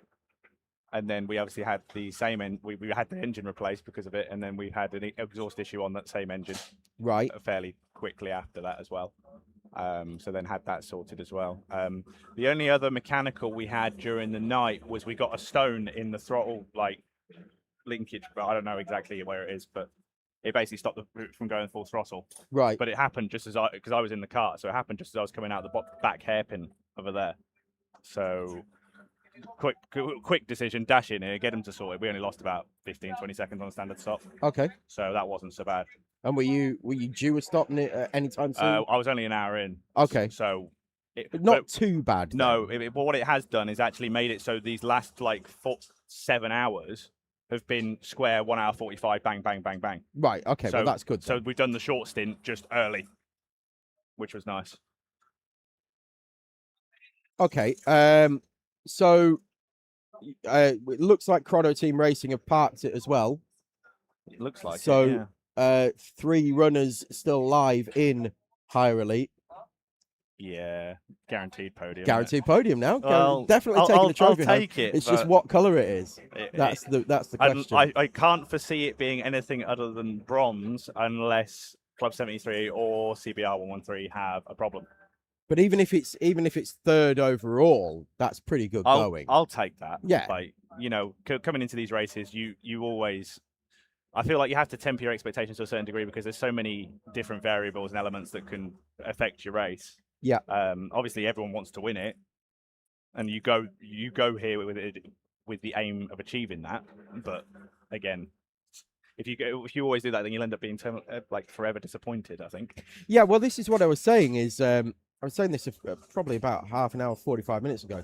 That if you finish obviously on the podium. Doesn't matter what position you finish on the podium. Of course, you'd love to win, but if you finish on the podium, still get a trophy. Massively happy with that. If you finish 4th, it's like annoying, frustrating, but still happy that you were in the fight. 5th, yeah, okay. It's when you finish 6th, 7th, 8th in class. They're the ones where the day after the race. Yeah, they're the ones where your mind is overthinking. 100%. You've yeah. really got mind, the regrets. It always does that. Yeah, my mind does that even on ones where we finished on the podium. And does it? Like, we could have won that if we just did that, or that mechanical didn't happen, you know, or that yeah. kind of thing. It's just one of those things you always end up thinking about. If we didn't go down the pit lane too quickly, if we didn't, you know, do this. There you are bringing me back to here 2 years ago, aren't you? If this happened, you know, all the what ifs creep into your mind. It's when you finish in, like I say, in those sort of 6th, 7th, 8th places in class. They are the ones that really, really hurt. Yeah, it's like we were running 4th overall, 4th in elite here at this point last year, and we were up until half an hour from the end, and then we ended up smashing the sprocket to bits basically. So. Which wasn't particularly helpful. So I've told Jono basically to go out there, no heroics, nothing stupid, just drive it round. 113 is now in for a scheduled stop, but he couldn't quite make it round the corner. Couldn't Ollie Davis up at the top. So a few people found it tricky to get around those cones. Yeah, if you rely on the steering lock, you won't make it. You basically have to stamp on the brake and then flick it so they can get it round properly. So you got handbrake turn it? Yeah, basically. Right, okay. Yeah. Because it's just the steering lock and the understeer through right-handers that we were getting in our car as well has been getting worse throughout. Which is difficult on a right-handed circuit. Yeah, exactly. So like through the chicane at the end of the lap and then through this, where you're basically flat out through this right-hander, can be a bit tricky. I found when we were moving the carts up from the far end of the circuit up around the truck is parked at the around about hairpin 9 over the back of the circuit there.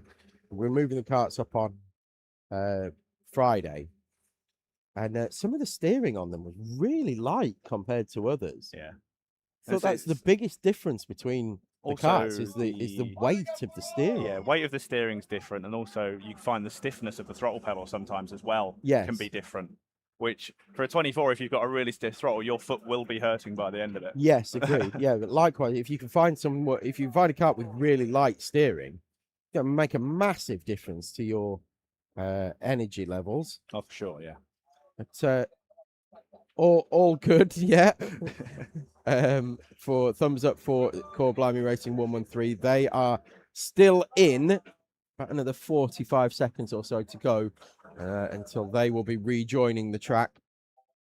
So we'll wait for Club 73 to do their scheduled stop. We think one more for Core Blimey Racing 113, and we think probably 2 more for Club 73, which will put them on the same schedule. And yourself, you've got one more to go? One more. One more to go as well. So once Club 73 have completed this cycle, the front 3 will all be on the same schedule once again.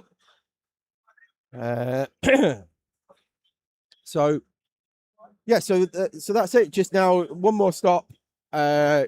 Keep it clean, keep it off the curbs, keep it off the rumble strips. Well, try to avoid the rumble strips where you can, but you know, you sacrifice a lot of time on some of them if you don't run them. So it's a case of how much lap time are you willing to sacrifice and how much of a gap do you have? Yeah, I mean, the exit of turn 6 is a fairly obvious one, isn't it? Yeah. You do need to run that one. The exit of turn 1, you kind of do need to You run need that to one. run that.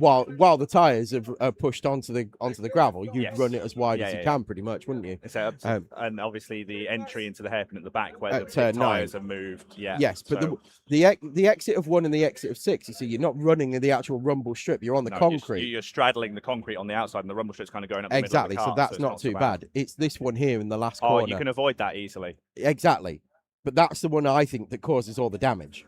Yeah, because you're going fairly quick down there, and if you're running the whole thing for a length of time, that vibration's just going to be constant through Well, isn't it? what I've said through this race is, yes, you get the harmonics coming through the chassis, through the engine, but what's cracking the exhaust is the harmonics of that vibration counteract with the vibration from the engine. Yes, and it's just shaking shaking the exhaust mounts to bits. Yeah. And it's not brittle metal, but it's certainly causing massive metal fatigue over the course of a 24-hour race. Newmarket Hornets are in for a scheduled stop. They'll be on one more as well after this, I would assume. Yeah. And so we'll keep an eye on them because they are currently leading in pro. That will potentially go back towards Met Police Motor Club 2 through this pit stop cycle, and Barriers Wacky Racers as well. They're all sort of leapfrogging each other, and we'll wait until the final stops have taken place to see where that's going to shake out. Looks like Met Police 2 have been out there 1 hour and 24 minutes, so they still owe us 2 more stops. Barriers Wacky Racers has been out there 12 minutes, so that's going to be difficult to do on 2 stops. I'd say we've only been out there 10 minutes, and we're guaranteed we can do it on 1. Okay. So I think they'll be fine. Okay. Just judging by what stints they've ran today and what stints we've run, I think that they were running very similar stint times to us. Barriers? Well, yes. Yes, okay. Because a lot you of the keep time, seeing them in the pit lane. Yes. So we knew it was the same time. So, yeah, we would both been running pretty consistent 1 hour 45. Well, that in fairness, I would do that as well. If I was running this race and trying to be strategy manager, I'd go, right, what are Teesside Tigers doing? How long are they running? And every time they're in the pits, we'll just come in as well. I mean, I think because if they're doing it right, we'll just follow them. I think we could have potentially ran it a bit longer on each one if we wanted to really risk it. I think we could have gone. We went on one stint to 1 hour 51. Really? Yeah. But that was one of the stints where there was quite a long full course yellow in the middle. Right. So I think that probably helped a bit. That would have. So 45 without 1 hour 45 without any interruptions is probably about where it's going to be. Oh yeah. Oh, the 43 has gone through the pit lane too quickly. 2 seconds. Oof. 2 seconds, and it's cost them a lap. And the 41 Chrono Team Racing has officially been retired. That has come up on the timing system as well. So yeah, 2 seconds too fast for the 43. That's cost them a lap. They're now 17 seconds behind Teesside Academy, who are likewise right in behind Energy Racing. So the battle for 14th, 15th, 16th is raging. But yes, just wanted to have a quick catch up, Lewis. So thank you very much for joining us. I'm sure we will see you on the podium now that there's only 3 entries Don't running say in. that now. You are the commentator here, Tom. Well, look, you can't lose any more laps to Chrono Team Racing. They're already 36. I want overall podium though. I'm thinking about that more than anything. All right. Well, let's see how that goes. But yeah, I say we're guaranteed the elite podium, but realistically, in my head, it's not a real podium unless we're actually top 3. Okay. So fair. If we can do that, great. I'm hoping the cart holds together. That's the seeding system and the cream rising to the top, as we said throughout the stream. You can see that there's a couple of higher clubman teams above the higher pros, but that will leapfrog around for the final couple of stints. And we've only got 2 rookies now, 2 rookie teams that are inside the top half of the field. It just proves, though, I think, how difficult these races actually are. To come here as a first-time rookie team and actually be inside the top 20, like the top half, is actually I would say, quite impressive. Yeah. Definitely, I remember and knocking on the door of a top 10 as well. Oh, yeah, DNH Centers. I know those guys have done a lot of 24s in the past, just not here with these carts, etc. Yes. So they do know what they're doing, but just not in this format potentially. But it's similar to when we turned up in 23. You know, we'd done, David and I and Ian and Luke and James, you know, we'd done multiple 24-hour races over the years, but none for a very, very long time. Yeah, So yeah, it's yeah. like, right, okay. We went into higher club. You were. We Yeah, were you in club, yeah. And, you know, we could have gone into rookie, but thought, no, we'll go in club and we'll just see how it shakes out. And, but yeah, if I was to do it again now, having been another, 3 years since I've done a 24-hour race, I'd definitely be wanting to be put back in rookies. Yeah. So- Do you feel like you'd ever want to do another one? Or are you quite content sitting If my here? hands could hold up, yeah, absolutely. If I could get my yeah, carpal tunnel surgery, I'd do it in a heartbeat. Yeah, because you were at Teesside the other week and doing that Yeah. endurance race, weren't you? Yeah, Just to see how that went. yeah, and it didn't go well. It didn't go well for me either, so we're in the same boat.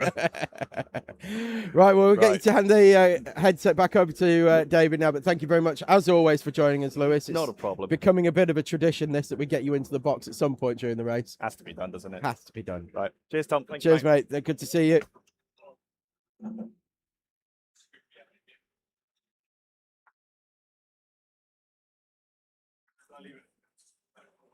So the gap with Core Blimey Racing and Club 73 karting was 33 seconds. Club 73 just heading back out onto track now. So almost sub 30 seconds. 2 minutes 48 for their stop for Club 73. David's waving at me.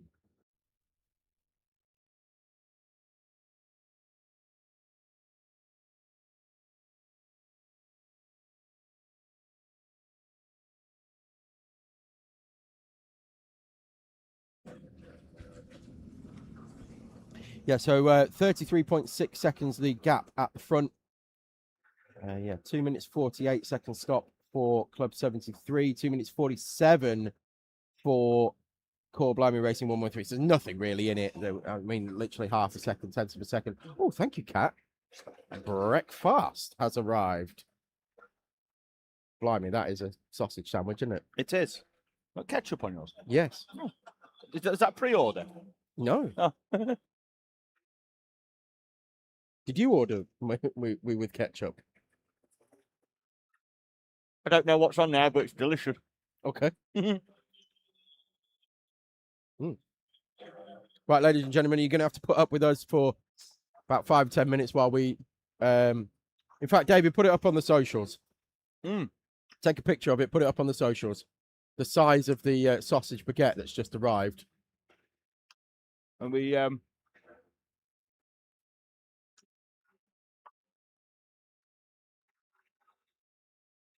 There we go. That'll go on to the stories on the On Teesside Motorsports. on the gram and on Faceache as well. If you're not following Teesside Motorsports, then you're missing out. Please keep your comments coming in on the live chat on YouTube. We will endeavour to read them out as fast as humanly possible and give you all a shout out and a mention.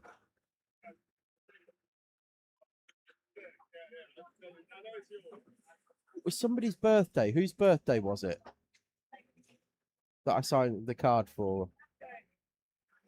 I don't know if it was one of the Met Police lot. No, I don't know who it was. All I Was it know is Energy Racing?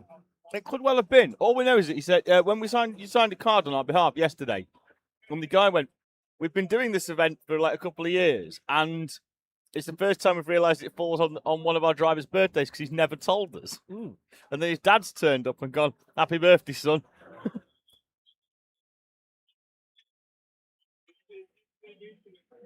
Well, what a way to celebrate.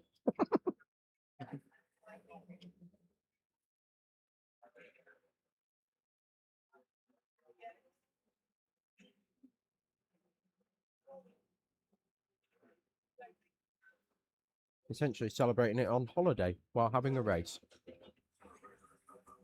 Not a bad way to have it, is it? 38 seconds the gap. So Core Blimey Racing had a slow lap. Or is it just... No, it's just the way it's shaken out after... Yeah. After the pit stops. After the pit stops, yeah. So 38 seconds is the gap to the Again, lead. Out at 2:48. And another 4 tenths quicker, though. Core Blimey Racing, a 102.1. The Messiah's out, though. Is he? Oh, karting god.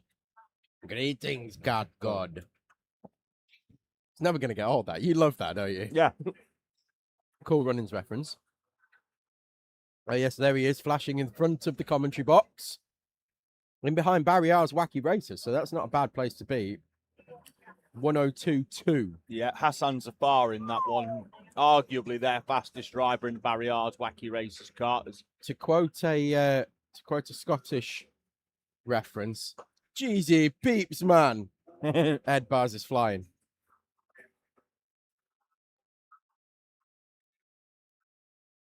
Wonder who will take that cart to the end.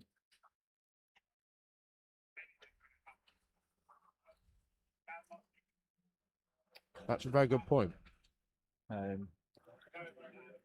Oh, One of the TRX carts with a hand up in the air. yeah. Well, We do need to speak to Cat and get numbers on the back of carts. Yeah, for he's next not going week, slowly. He's just overtook someone. Yeah. Oh, waved yellow at 9. Oh, and we've got a gravel trap visitor down at turn 9. We've got a driver off. There it is, Tom on the far side. Going to try and pull himself out of there. The marshal's waving the yellow to warn the oncoming traffic.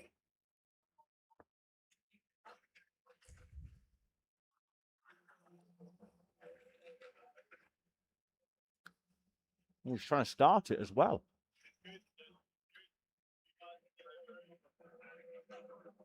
There go the arms up in the air of it no start.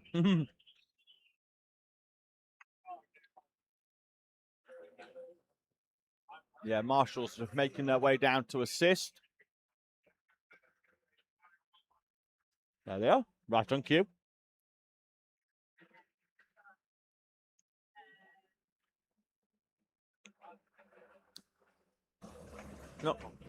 Not got a number on that one yet, but obviously wave yellows. Keep an eye on it. Can't see anybody flashing up as red on the timing. 273. Ooh. One of the club 7. Now it's ticked up that they've pulled over on the side of the track. See, yeah, and 20th place. It's come up with that red symbol on the left hand side, which means a slow lap. That they haven't come over the timing line and they haven't gone into the pits. Quite clever, the timing system here, that it will wake you up to that. Right, here is the 273. Yeah. And he is straight into Gravel Bay. Yeah, we're going to have a big lift.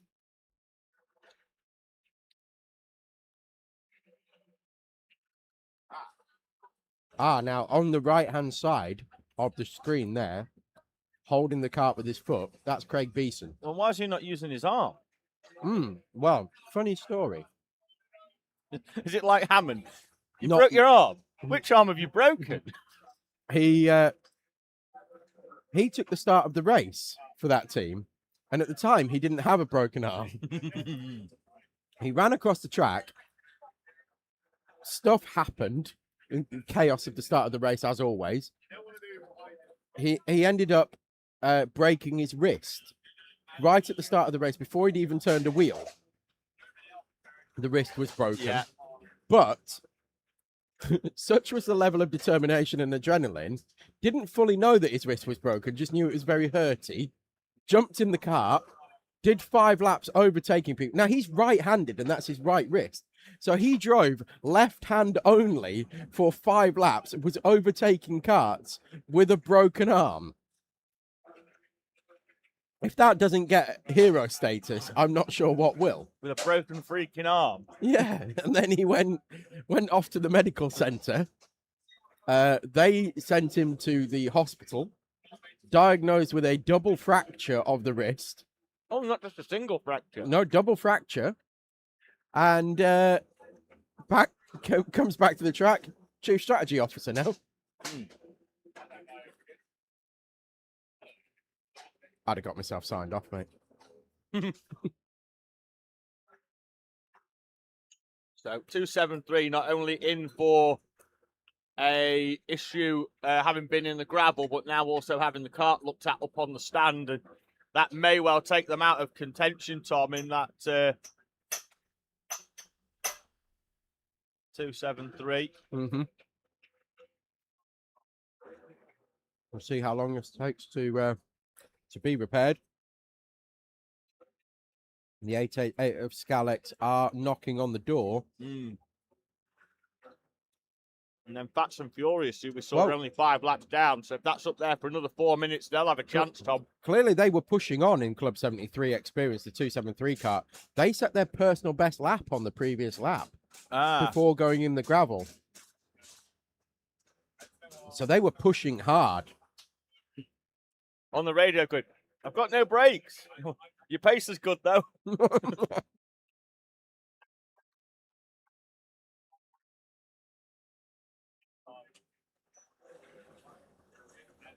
But strange time for a personal best lap to be put in as well. Let's have a look at what they were doing lap time wise. Yeah, so 102.686. Before that, they'd done 102.7, 102.8, 102.9. So they were getting progressively quicker until they couldn't get any quicker, and now they're in the pits. I think we found the limit. Yes. It's a fraction before the fraction that wasn't in the gravel.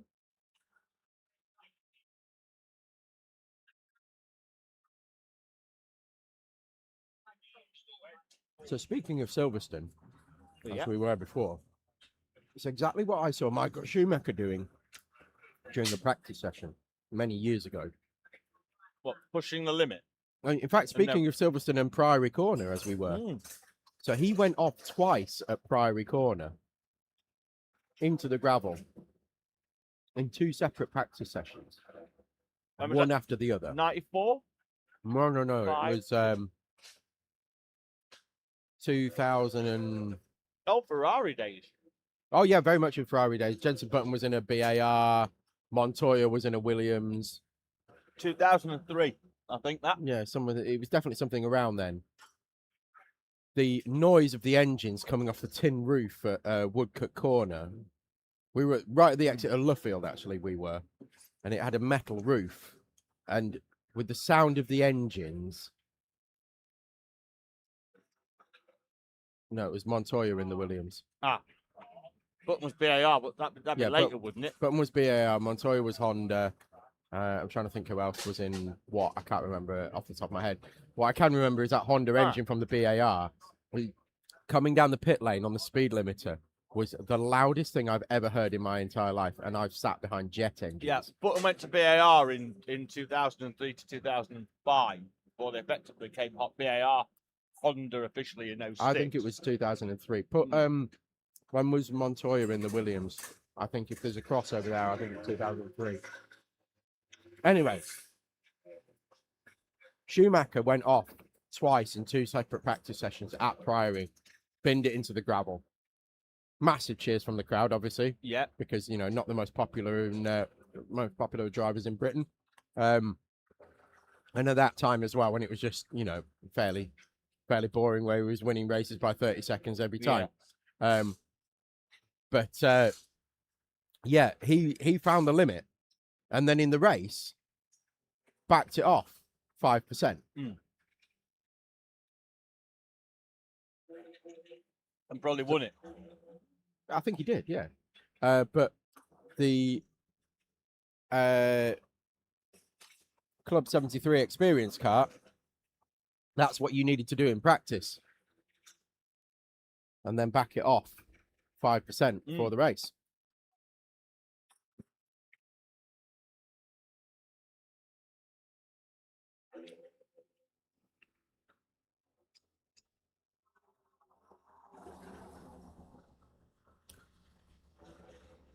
Patsy's been in touch to say it's apparently 30 degrees at Le Mans. Well, it's currently 26, but is due to get significantly higher as the day goes on. Currently at 9 a.m. In the next 3 hours, we're going to go up 8 degrees. So now the sun has started to really come out. That track temperature is going to rise and rise and rise, and we are not going to be seeing anything like the quick lap times that we've been seeing over the last few hours. Core Blimey Racing again at 102.2, just banging in these quali laps now for Ed Bars. 35.5 seconds the gap is down to. That's Harry Nottage in the TTT Yeah. siders. Amy Frames just got out of that one. Yeah, that'll be her final stint done for the race. A change of the pedals down the bottom. And you can see how much time they've got, that he's still got time to adjust the pedals, sit in the seat, and there you go. Now he gets the wave out, say, yes, you can go, and they'll be on the radio counting him down. 2:35. He's going to actually need to get a bit of a wriggle on if he's going to make it out in 2:45. Just after 2:45. There goes 2:45. And he is now heading up to speed and out. Yeah, so he lost about 3 or 4 seconds, but that was all.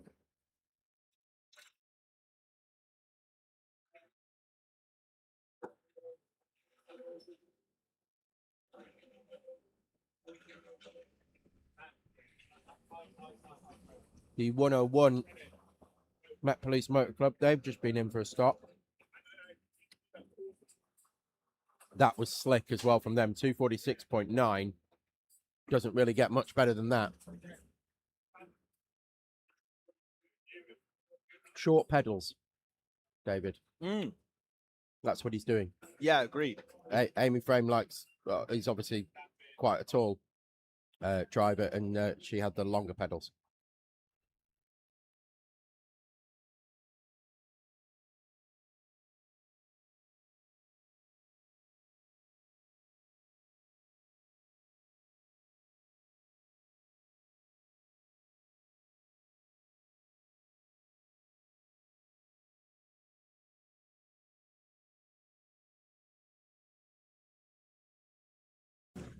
David and I just having a little internal discussion. We think we might have a Stig Maybe. situation going on.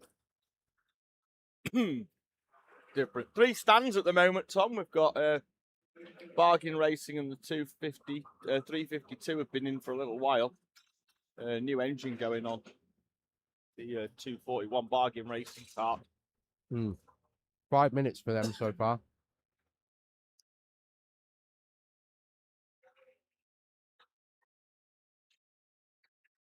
I think that puts an end to any aspirations of a podium place for Bargain Racing. Yeah, it'd have been a long shot anyway. It would have been a very long shot. They've had some problems. Did hold the fastest lap for the first 12 hours of the race. They've had some pace.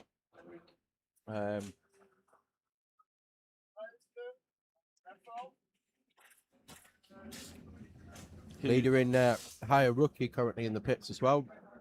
D&H Center Squadron. So yeah, we think pretty much everybody now is going to be able to do it on one more stop from here. Well, in fact, from about 30 minutes ago, yes, we think there's going to be one more stop. Now, that does give a bit of wiggle room. So I know there's a few people down here that I would not be expecting to pit for maybe another 20 minutes or so. But they're in with a shout, and if there's a full course yellow, they are waiting, ready to go.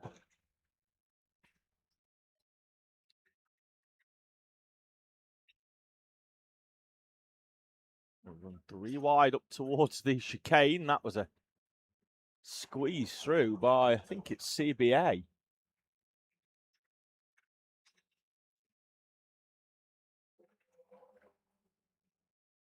In comes the 376 TRX car. Out goes one seat insert, in goes the other. And they're being sent straight on their way. In that 376. They must have been held up in the fuel bay. I think. As Teddy Mahoney makes his way out onto circuit for what will be the penultimate stint of the race for the 376.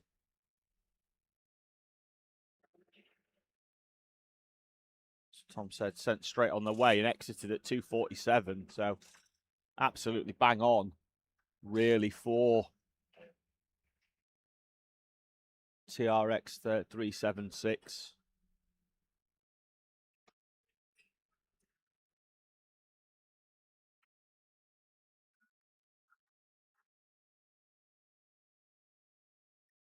It's one of those key things in practice that you need to work out is where you are in pit lane. During that, well, we had an hour 45 this time around, or this year for practice because of the truncated schedule that we've had to work. But normally during it's 2-hour practice session, isn't it? And you work out where you are in the pit lane, and you work out where the pit lane exit line is. There's actually a big banner that's up there. Looks like a sail. The big Motul flag. Yes, and that one on entrance as well, haven't we? Yes, and those are the timing loops. So what the TRX squad will have done during practice, because they've got so many of them as well, they can easily afford to do that using the time, is they will be told how long it takes, or they will work out how long it takes to get from their pit box to that flag. And so you can see Amanda there with the phone in hand. That will be timing the stop on a stopwatch. Yeah, that 476 has just exited. They were over the 3-minute mark anyway, so they were safe.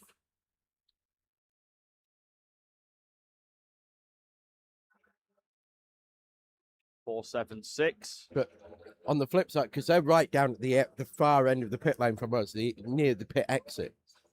From right at the other end, you've got Teesside Academy, who've got a longer drive down, a much longer drive down pit lane with the new driver. So that's where it's the most important to work out that pit exit time, and where it's most important to have the radios and be on the radios counting the driver down. We have seen a number of teams with multiple. I've seen it in the past where drivers have gone not too early, but they've driven down the pit lane faster than the person on the radio was expecting them to, and they've gone no, and there's been a cart behind them, and so they've pulled over to the left side of the track. There is a bit of a gap beyond where TRX are. They're in the final bays down there, bay 40. We have 46 teams and 40 pit bays, but we also have where you've got your TRX and they're running 4 teams. They'll get maybe 3 pit bays. The same with Club 73. DNH have got 3 teams, so they'll get 2 pit bays. So it works itself out. Yeah. With shared bays. But yeah, there is a bit of space at the end for people to maybe pull in if required. Yeah, and just let the traffic go by while they wait for the call to be able to exit. That's Energy Racing are in.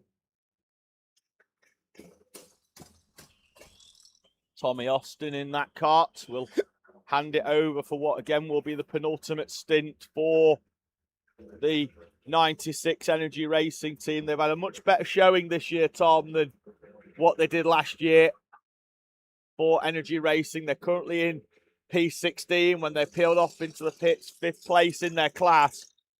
Whereas last year they were 13th in what was higher novice last year, higher rookie this year. Same thing, just rebadged. They're up into club because they're no longer a novice, and they are currently 5th in that class and running inside the top half of the field. They have only 1 returning driver though from last year, so a full driver change for Energy Racing, and it is paying dividends for the 96. Yes, they have, as you said, David, had a very good race. Gap at the front, 32 seconds, still coming down, lap on lap on lap on lap on lap. Well, I said about halfway through this stint, I think now that Club 73 have done a driver change, that gap is coming down a little bit more slowly. I thought it'd be midway through this stint. We're already approaching that point in around about 15 laps time. We'll be halfway through this stint. And still 32 seconds behind at the moment. 273 are back.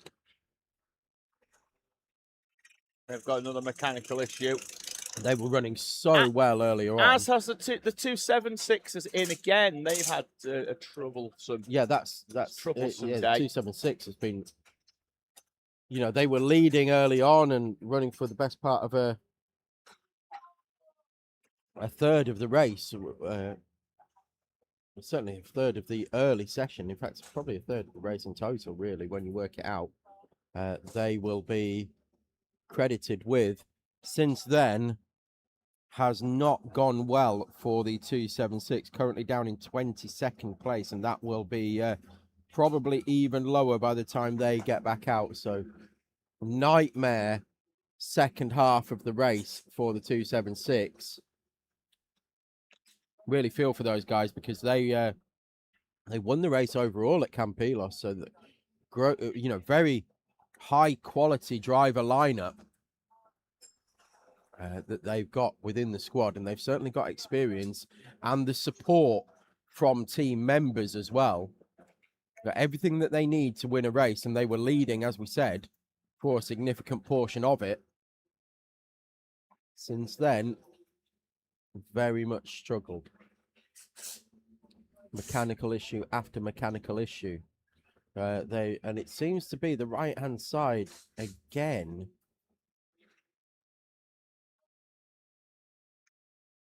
For the 276.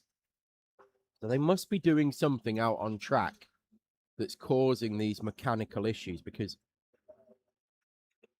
it can't just keep happening randomly. I believe there's been a new engine go on that as well.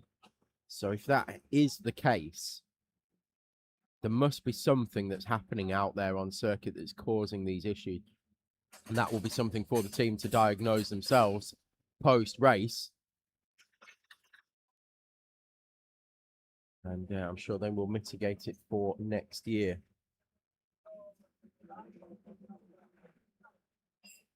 And come back stronger.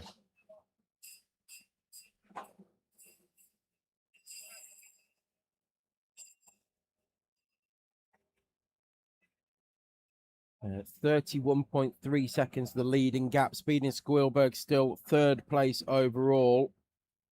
Currently 24 seconds in front of Teesside Tigers, but Speeding Squilberg owe us their penultimate stop in around about 20 minutes time. Between 10 and 20 minutes time, we'll look to see them coming in. That will be their penultimate stop. They still can't make it on one more stop, so Teesside Tigers will leapfrog them back up into third place. Newmarket Hornets are leading the higher pro class. They are 36 seconds in front of Vatice, who are second in higher club. Barriers Wacky Racers, second in higher pro, are a further 33 seconds behind Newmarket Hornets. So I'd imagine they're going to be fairly close to each other on track, actually, Hornets and Barriers Wacky Racers, albeit a full lap between them. And in fact, they are. I've just seen them come through the shot. So Barriers are around about a lap and then about 5 or 6 seconds behind on track of the Newmarket Hornets. Then we've got Quick Finishers, who are third in higher club. They are, how far behind Vatice are they? Around about 45 seconds behind, so about 3/4 of a lap behind Vatice for second. They are doing 103 deads. Vatice rapid at the moment, 102.6s. Have a Go Racing are currently doing 102.6s as well. All the way down in 19th. LBPRT, 20th place for them as they continue their recovery drive from leading the race early on. Then they had a load of mechanical issues, and they've run pretty much trouble-free since then, but they are still 25 laps off the lead now. They are only 7 seconds behind Have a Go Racing, though, so if they can bridge that gap, I'm pretty sure those two will start to work together as a team, as a pair, and try and pick their way up through the orders. Still 3 laps behind 18th place, so Send It Collective in the higher veteran class. Pit stops for Teesside Academy, the 28. 14th place for them. They were a lap behind. They were a lap in front of Teesside Academy, but now they've been in the pits for 2 minutes. Teesside Academy 2 have leapfrogged them. It's a big fight actually going on for 11th place on the road. 4 laps then up to 10th place, but there's going to be 4 to 5 karts that are all going to be on the same lap for 11th place. Definitely one that we're going to keep an eye on. As much as the lead fight, which is 30.9 seconds. So we'll do a bit of an announcement once that comes under 30 seconds, and we'll start to really monitor that gap.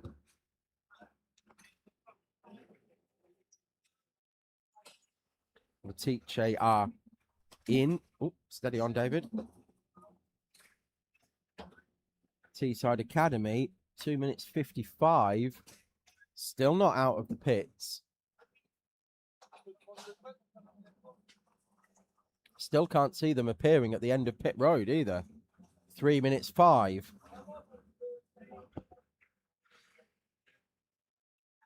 Slow stop for very slow stop. So 28. Still not in view, Tom. 3:15 now, and still not in view.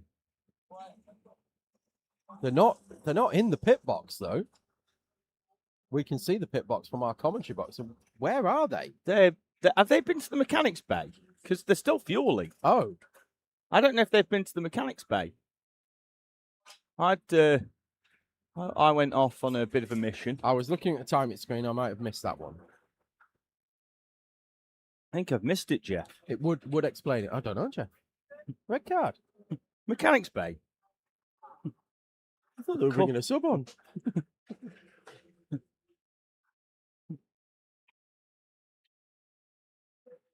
So 4 minutes currently in the pits for Teesside Academy.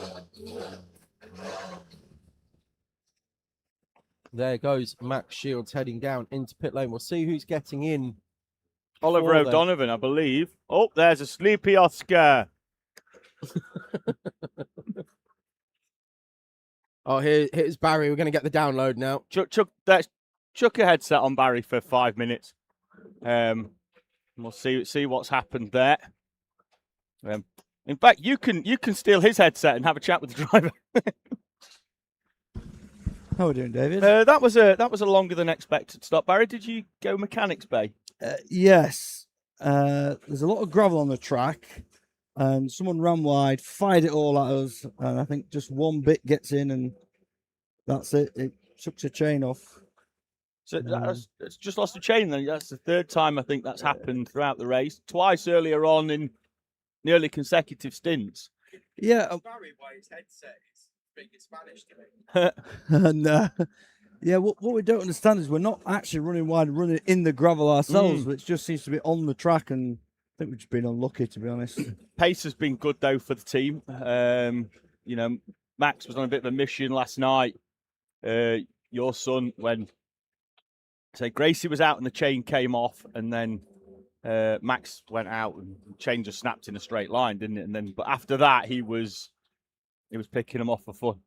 Yeah, he's looked pretty good, to be fair. And that stint there, he was trying to get the fastest lap in class. I think he's missed it by 0.2 or something. But I think the heat's coming and it's just, the track goes up and down, doesn't it? And we just didn't quite get that peak track conditions. But he was close enough. And the karts are all, some handle a bit better than others, some are a bit faster than others. But that's just the nature of this race, which people love or hate. And to be fair, we've had a fairly decent kart, just a few reliability problems, and the night gods weren't that kind to us. We had a bad start, and then we clawed it back to I think 3rd or 4th overall, but it just slipped away with a few mechanical problems. And I think we had a carb go down and an engine go down, and just we could have probably survived the change. The engine was a bit of a long fix, so yeah, I know.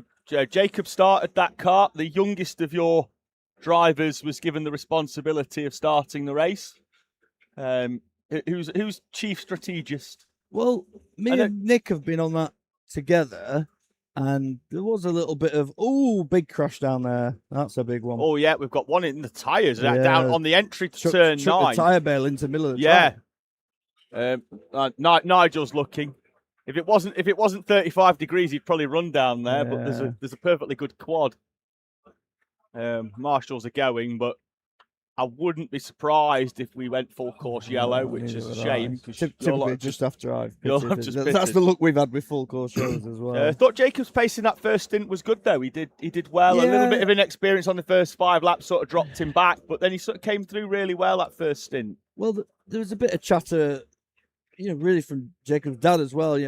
Put Max in to start or Gracie and this, that, and the other. And obviously, I've run a young team myself for a number of years, and I'm quite a big believer in him letting him have a go, to be fair. And his pace was good. He's driven well. And, even on the restart, we nearly put Max in it, but we thought we'd use Max in the middle of the night a bit more to our advantage, which seemed to pay off. And Jacob's done a sterling job. Well, again, if you don't give them an opportunity to start, they're never going to get the opportunity to start, are they? No, exactly. And he dealt with the pressure well, and he's been fast. In fact, the whole team's been fast. Really, we just doesn't quite reflect P16. Although, to be fair, it could have been a lot worse than that, to be honest. Well, you look at the team that went and won at Campillos, the 276 TRX. They've been in here many times. They're a team that could have won this race outright. Yeah, they were flying earlier, to be fair, and again the Met Police have done a superb T-pack manoeuvre on that tyre wall. Yes, down the far end. He's looking a little bit. He looks like a fella who's just been gone from 60 to stop immediately. Yeah, I think the tyre wall's still in the middle of the track, though. That probably wants to drag him back. Is that? I don't think that lives there, does it? I'm not quite sure. Sure, they're all having to avoid it. Well, they're going to have to avoid that car rejoining. That's a novel approach to entering the. They're on the tyre now. The circuit. Yeah, they're going to get that moved. Better. Well, I was going to say this. It segues nicely into a conversation I was having, but better a tyre wall than a hay bale, Barry. And somebody said to me earlier in this weekend, "Did you know they used to do a kart race on the streets of the Isle of Man?" I went, "Did I know?" I went, "Know someone that did it." Yeah, they were good old days. I had the pleasure of going with Nigel Moore's dad and Top with Motorsport, and I think we went 2 years over there before eventually it got cancelled, which is such a shame. Around the streets of Peel and up to the fish shop and past the Ford garage, literally, white picket fences. And I'm fairly sure that even without a video, you could talk me through an onboard lap of basically what up to the Ford garage, turn right to Betty's fish shop and all that, and just all. They're the sort of, and it's what we're trying to do for our children as well in terms of giving them memories that will last a lifetime.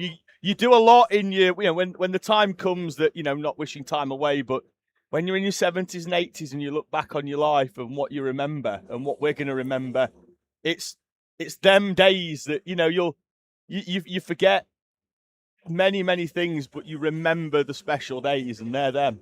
Yeah, and for me, I'm a bit sad that the track next door never got the support it needed to come back here, and I think certain rules and regulations didn't help that. But when we, having stood on the pit wall with my son while one of his best friends was driving the car over the line to win.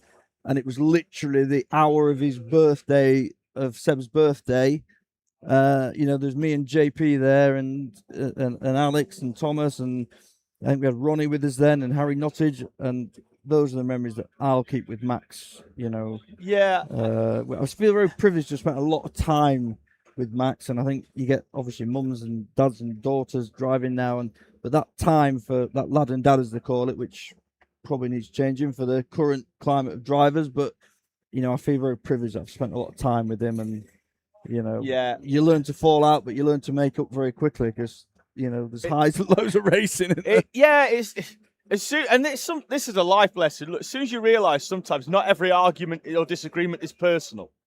It's not about the person, it's about the situation. Yeah, well, as you, as a dad, David, are a bit honest with your son as well. And when he comes in and says, that lad's fired me off, and you go, no, you left the barn door wide open and one day you'll learn to shut it, then it's a reality they don't always like, but it sinks in eventually, doesn't it, when you keep getting past? It reminds me, not a conversation I had with my son, it was with another driver's parent who on a practice day, my lad tapped him wide going through the D chicane, and the parent went, "Oh, I don't think mine will like that." I went, "Well, don't worry, mine will take it back when he gives it next lap." And he give it him back the next lap, and that means that the driver can't come in and we'll say before you go, "Oh, he hit me wide," and you go, "Well, you've done it 1,000 times," and and it's days like this on a racetrack where the performance doesn't yield the result, and these young drivers, and there is many young drivers coming through that are very, very talented. They're learning from a very young age that life isn't necessarily fair,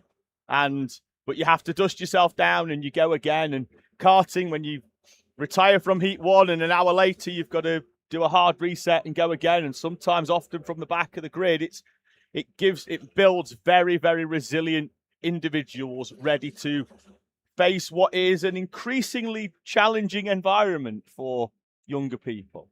Yes, absolutely. I think, well, to be honest, some of the best kids you come across have come through karting because they have to learn. It's such an expensive sport as well. There's a lot of compromise goes on with families.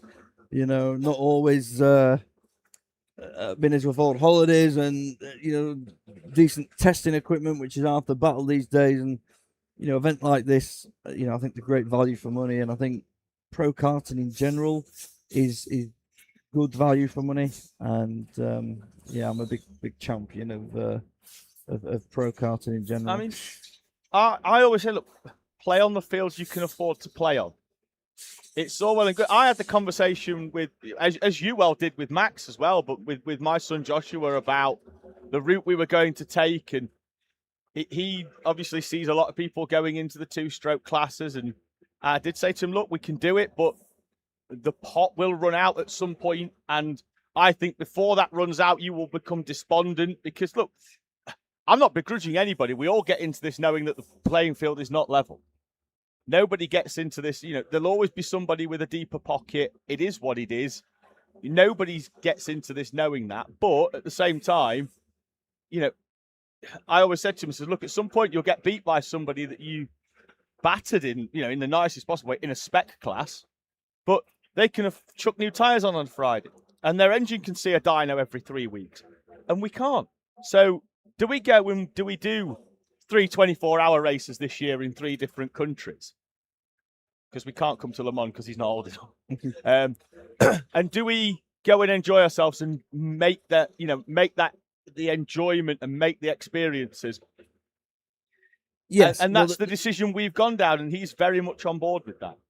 The thing is, David, you and I both know the reality of anybody making it as a proper racing driver that's at club level type racing is very, very minimal.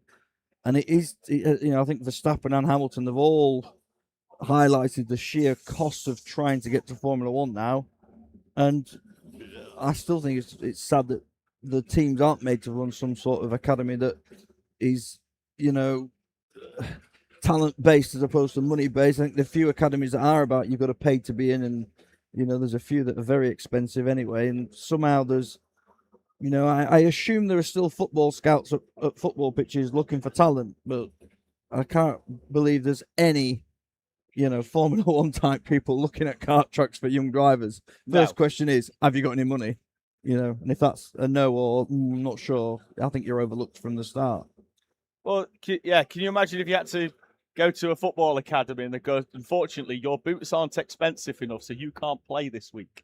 Yeah, absolutely. But again, like I say, don't get me wrong, as we've both had this conversation before, if I went home and I checked my ticket from the Euro Millions and there was 100 million in my bank, my lad would do it in a heartbeat. We'd buy a wagon, Dave. My lad, your lad. I'd be getting my class 1 and the Arctic would be getting purchased, and we would be, Joshua and many of his friends would have an incredibly enjoyable career, and I might have changed my opinion. Yeah, well, I don't disagree with that. It's in the end, we come here for fun. If we win, brilliant. But if not, you've actually not really spent a lot of time out here. You've been Friday to Sunday out here. You've come for the race, but many people make a week of it, particularly with the Campillos one as well. We made a week out of that, and that was a good time as well. Unfortunately, work's a bit too hectic for me at the minute, but hopefully next year we'll try and plan a few things a bit better if we can. Smashing. Right, I'm going to go check on my driver, Dave. Yeah, Thank you very much for good. the chat. Yeah, pleasure, mate. Any job idea as who's always. ending the race for your lot? For me, I mean, again, they were sort of saying stick Max or Gracie out, and I've opted. Nick, has stood there all night, bless him, talking to everybody. I need a bit of sleep, so I'm driving back today, and I've opted for Jacob. I think he deserves to take it home. Yeah, a shortish stint, and I think he deserves Yeah, it. so Jacob's going to bookend it. Shout out as well to Angie and your team. She's worked tirelessly throughout, bringing. Absolutely. She's bought me and Tom loads of coffee, so she must have been doing a load of stuff for you guys down there, as she did in Campilos for the team as well. Absolutely. Barry, Absolute cheers for taking the time to stop on the way back from the pits. So I'll let you go and have a bit of a debrief with Max and Smashing. Kathy as well. I always forget Kathy comes to these events. I think she's It's quite great. enjoyed it. She was getting a bit excited on looking at the times and people coming in and out the pits earlier. So yeah, she really enjoyed it. Good stuff. Barry, thank you very much. Thanks, pleasure Dave. as always. We are 2 hours and 20 minutes away from the checkered flag here at Le Mans in this what is now going to be a 23-hour race after the break that was enforced upon us, but it is what it is. We go racing.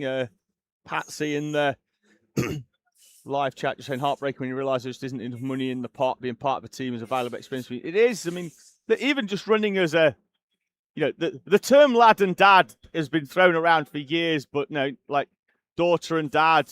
In the case of some drivers, it's lad and mum. If you follow Kai Sori and drivers such as that on the on Instagram, largely due to work commitments for the family, his mum is generally the one that takes him to race tracks, and at club meetings will work on the spanners. They're part of a team for larger events, but when it's club meetings or smaller events, she'll be on the spanners for Kai. He's a driver that started in Honda Cadet, which is a class that my son came through.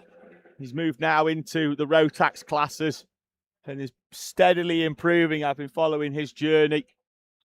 And the good thing as well is that they provide a really unfiltered look at the costs that occur within motorsport. So it is heartbreaking, but again, it's life's not fair. There'll always be somebody better prepared, and that's not necessarily financially. Everybody has different jobs and different roles, and people have different levels of income. But even in terms of preparation for things like job interviews, Tom and I at club meetings, we go round, we interview drivers and youngsters, and they'll not even realise it yet, but when we've put a camera and a microphone on them, they're just having a little bit of fun. And the first time they do it, they might be a little bit nervous. And then Tom and I will they'll watch them grow in experience. And as they do, we're preparing them for later life when they do go for that first job interview at 16, as we go to a full course yellow here with 2 hours and 15 to go. Speeding Squealberg will almost certainly pit here. They've got to pit. They've done an hour and 40, but there's a really good opportunity for Speeding Squealberg to pit and save some time. They're already comfortably clear 4 laps in front of quick finishers. If I was them, I'd be pitting as well. They've been out for an hour 24. Neither of them teams look like they're up here in the pit lane at the moment, but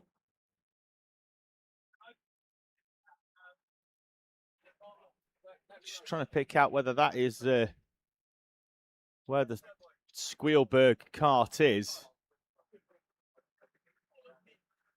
I think they've only just gone over start finish, but if I was them, I'd be heading towards the pit lane. We've got a few teams in. Have a Go Racing are in with Joseph Williamson collecting some fuel and heading down the pit lane. The 333 FRS Lemon in the pits as well. under this full course yellow.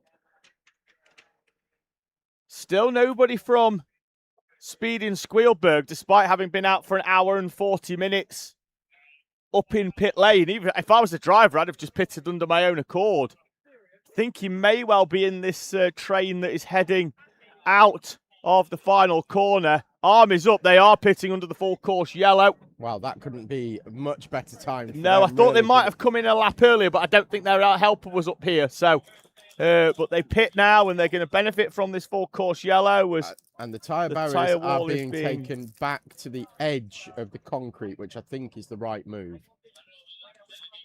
As we've seen over the years here, if you put it on the actual concrete itself, the drivers will just push them out and push them out and push them out. If you put it there where they have been resituated, they won't get hit, hopefully, unless somebody goes skittling through them. Gap at the front was 29 seconds over the line. I'm trying to find out what train each of these drivers is in, because we've now got 3 distinct trains on track. The quad is starting to move away, so I would expect this to go green fairly shortly. Where is Ed Bars? Ed Bars is in the front train. Where are CBR 113? They've got to be in this second group here. But where are they positioned in it? That's going to be a long way behind. That gap's going to go out when 43. It's gone out to 43 seconds. But that's at half race pace, aren't yeah. we? Because we've got the 3 distinct trains, this second train could be moving. This train could be moving significantly slower than the first train. That first train could end up actually catching them, and they could be back down a lap here, CBR 113, with nothing they can do about it. They're not in this second group. They must be in the final group. They could end up losing essentially the best part of a lap.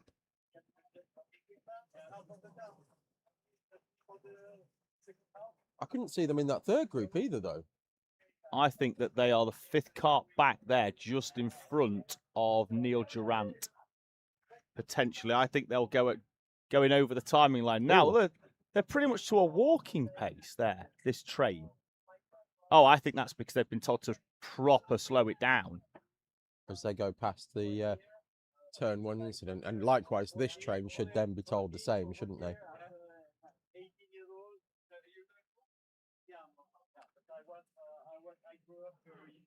This is the train coming past us now that contains the leader. It's about halfway down this train. So green helmet, green suit. So that's got Ed Bars in there. That's the second place cart. And they are being told slow right down, and they are slowing right down, which is good to see. So that evens it out to an extent. They didn't quite slow down as much as the other train did.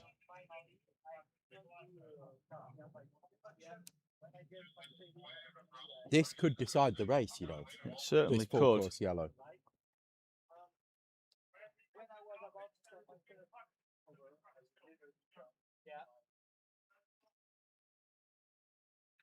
Cleanup operation is going to continue for at least another lap here while they direct the quad with the sweeper on the back. Yeah, I think there's still a bit of gravel up there. So David Nichols in the live chat just saying that he enjoyed my conversation with Barry Shields. We just had a very honest assessment of karting and about how just enjoying it and making some memories with your driver is going to be the main thing. Barry's been in karting forever, though, hasn't he? But yes, well, we spoke about the Isle of Man and racing past hay bales and things like that. And I said to him, I said, I think you could talk me through a lap without seeing a video of the Isle of Man circuit. There's the 73, by the way. I thought, as expected, it is in front. They are in front of Neil Durant with the black helmet. Right. So they're in that train there, and the Ed Bars is in the other train up there. In fact, it's going the other way then, isn't it? It's Ed Bars who's going to be closing in. It's 38 seconds on the previous lap. How long left? Freddie Cowley's asking. They were 45 seconds behind. 2 hours and 10 minutes left. You can find timing at Apex Timing Le Mans 2 on Google, and then you'll be able to pull up live timing as well. But yeah, 2 hours and 10 minutes. Everybody should really be making 25 one. seconds. Yeah, the gap's coming down ever so slightly. That's always sort of look, it happens at the main Le Mans as well when you have 3 safety cars because the track's so big. And that's pretty much what you know, we've got here. We've and got on the same three sort of trains. scale, the carts are like 1/4 the size of a car. So, you're always going to get these different sized trains. But that's gone from 42 seconds to 35 seconds to 25 seconds. Yeah. And if that train, that's what we're calling the second train. And we've gone green, Tom. We are green, and Ed Bars was straight on it. As soon as he saw that green board, and he wouldn't have actually seen the green board, that would have been the team on the radio because he was heading towards turn 3 and there's no green board unless he sees Nigel Moores at the final corner. And if he has, he's got some strong eyes. But that'd be the team on the radio from the start line marshal, because they all turn them at the same time, giving him that green, go, go, go. And as we did, we crossed the line on the previous lap with 2 hours and 10 minutes to go. The leaders split by 25 seconds. Once they get back up to racing speed, it might not even be this lap. Probably the next lap will give you a true reflection of what the gap is. Ed Barr still making his way through that train. He's got 5 carts to get through before he hits a significant 13-2. 13-2. Here's the gap. The gap is halved under the full course yellow.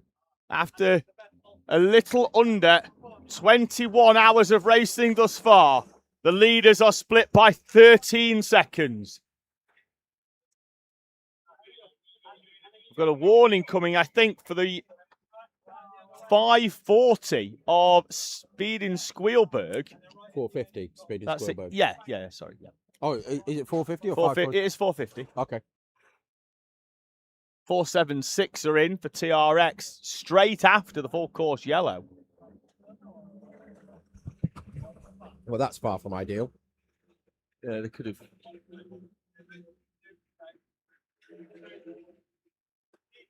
We will need to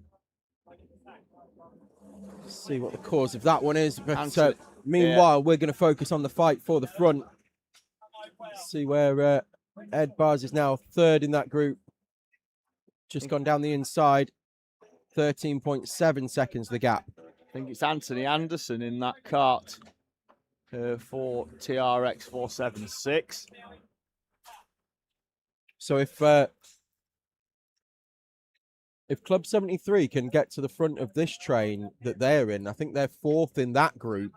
They're going to have a lot of clear track. They're going to have a lot of clear track to get some clear air. Ed Bars is going to make his way through. He's now 2nd in this group, following in behind. He's only got 1 cart in front of him, which I think he's going to then get a bit of clear air, but then he's got to fight his way through the entire train that Club 73 are about to head. Dispatched down at turn 9, so Bars is at the front of train 2.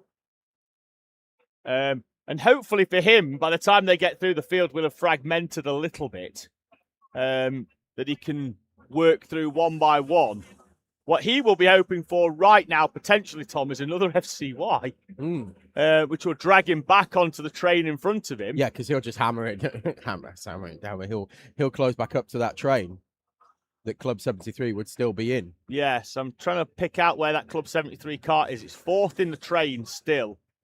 At the moment, the train's still being led by the cart that I think was leading the train under the FCY, which was the 213 Core Blimey cart.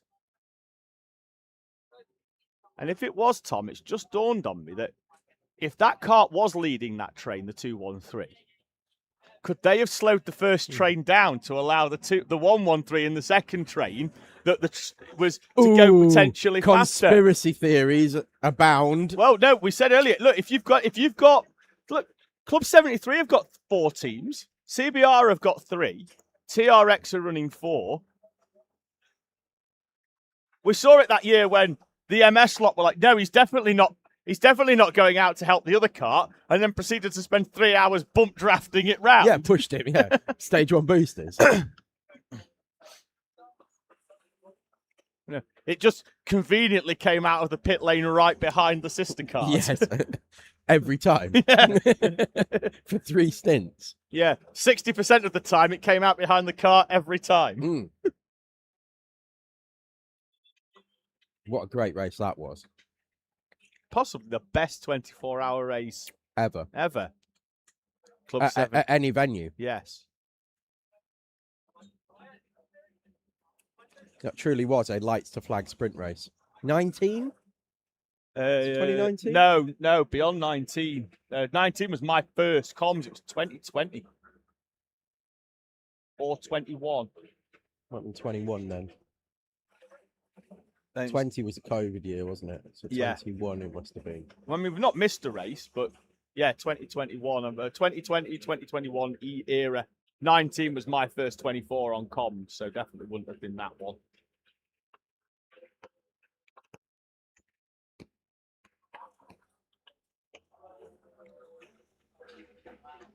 .6 seconds the gap now that Ed Bars is in that clear air between the two trains. Where is the Club 73 entry? They must be in this group here, They coming are. towards us now. I think they're third in that train at the moment. Yes, that's them there with the black helmet. Dispatched the TTT Siders and Jonathan Allen in the number 1. I think it's Ben Johnson, sorry, that's out there. Yeah. John Benson. Going well as well, because he's pulled away from the Verteche Forza kart, which has Neil Durant in it, who was exceptional in the dusk hours, Tom, when he passed the leader, albeit not for position on track, but then proceeded to gap the leader. Yeah, unlapped himself and then drove away from Core Blimey 113, who were leading at the time. Obviously, we're some 12 hours further on, and it doesn't necessarily mean the kart is performing as well as it was at the time, but the leader in a moment, Tom, is going to be clear, I think, of the... Oh! No, Tom! What? Up towards the first corner. That's the other 213 Core Blimey kart heavily defending the 73 on the run up to turn 1. Oh, his cartwheelers have just gone over the chicane. Gloves are off, and this isn't a one-on-one anymore. Tag team event.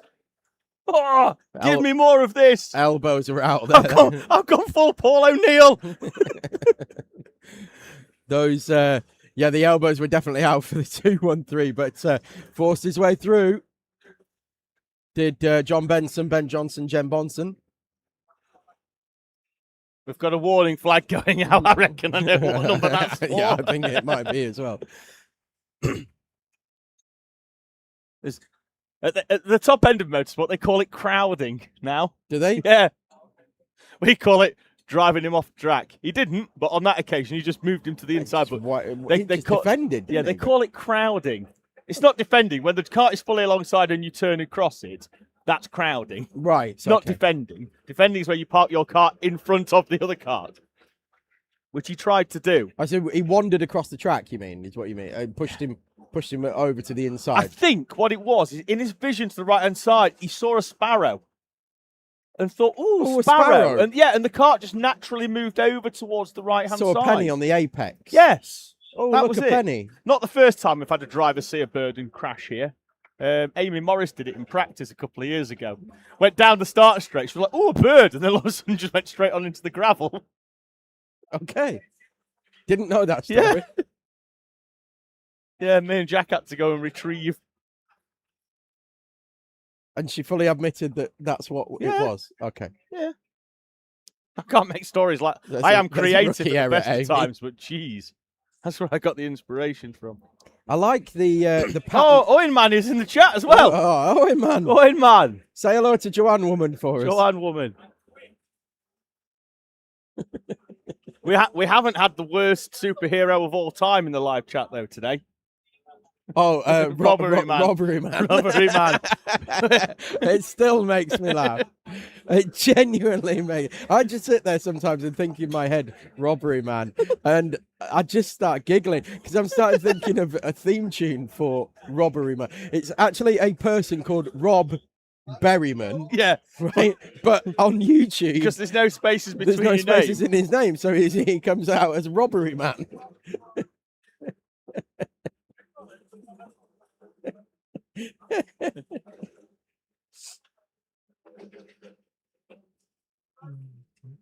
I did have. I was sending you theme tunes, wasn't I? Lyrics to what the robbery man theme tune would be. Robbery man, robbery man. He'll steal your jacket, your shoes, and your motorcycle. It was something like he'll what was it? It was something like he'll fight the crooks and then steal their loot or something like it. A modern day Robin Hood. Yes, but he doesn't. Robbery man. He doesn't give to the poor. He just keeps it for himself. Yeah. He robs from the rich and robs from the crooks, and then just keeps the loot. Robbery man, robbery man. Waved yellow, and I can't see why.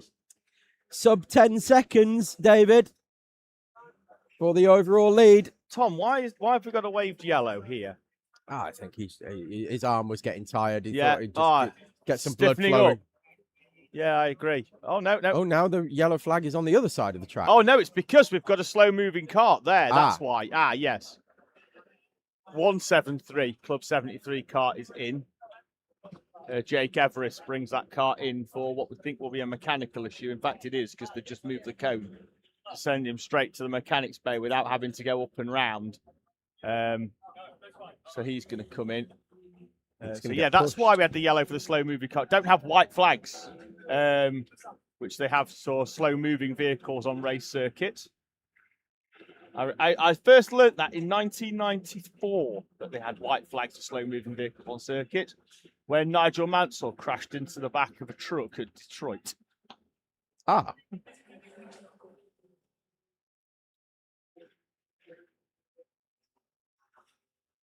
I'm sure he's had better days. Meanwhile, 8.4 seconds. He was 1.4 seconds faster with Ed Bars that time around than Ben Johnson, John Benson, Jen Bonson. Which, for those that don't get it, is Ben Johnson. It's Ben Johnson. Or is it John Benson? I don't know. Or is it Jen Bonson? Look, I'll let you be silly until an hour to go, and then you've got to promise to be serious. No promises will be made. 7.5 seconds. Another. Oh, he's done a 101.9 as Ed Bars there. He's gone sub 102. The only car on circuit doing anything like those lap times at the moment. He is pushing hard. 0.9 of a second faster than the race leader. And it's if you are Club 73, you're going to be sitting there and just going, well, look, we're doing mid 102s. What, you know, we're quick. Yeah, we are quick, but we just cannot keep up with that. There's nothing we can do about that. And now, look, he's catching the traffic, Tom, where it's fragmented in front of him. This isn't the battle with that leader in and with the battle for second place, but coming up to, when I say when he is catching, he's catching one cart at a time, and he's got Speed and Squealberg in front, who are no slouches, as we've established. Yeah. Another 102.1. 1.1 seconds faster. The gap down to 6.4 seconds. That noise from me was that's a dirty lap time, isn't it? Like, that's dirty filth. That is fries with bacon and cheese on it type of filthy, Tom. 1.1 seconds. Yeah, that is a loaded fries lap. Dirty fries lap. Dirty. Naughty. Oh, we've got 3 TRX carts in a train. Heading down the front straight. There's a photo opportunity for somebody. Rob? Rob? Where are you? What is French for photographer? I was like, gosse on. What's French for? Gosse on. What's the French for? Rob, you're missing out on some money here. Stay like that for the next. Go side by 2 side hours. down the straight. Yeah, formation finish like Jaguar 88 here, Yes. where they conveniently found each other on the like final Schumacher and lap. Barrichello in Yeah. Austria. Or that time they tried it in Indianapolis and it didn't quite work when they tried to go over the line at the same time.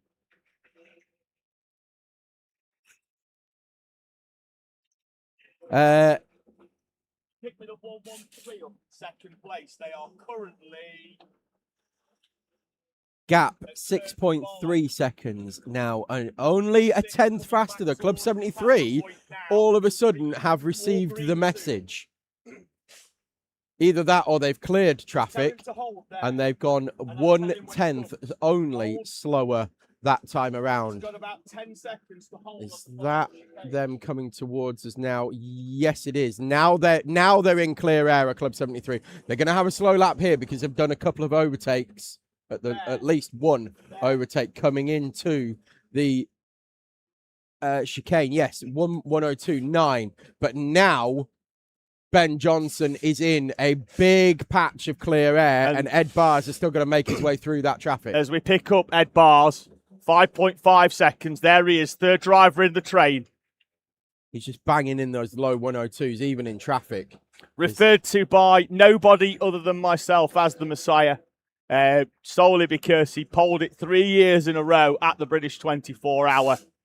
And everyone's going around the paddock going, oh, Ed Bars, he's so fast. Yeah. And obviously he is, because he polled it 3 years in a row, and he's currently stepping up to the plate at the moment. Again, it makes me... You can see at the front of that train, that's Club 73. Yeah. They're in this train here, Club 73. He's leading. He's there. That's there. it. And then we're looking for Ed Bars coming through. He's second in this train behind Newmarket Hornets. the Newmarket Hornets. He's just got past the TTT Siders car.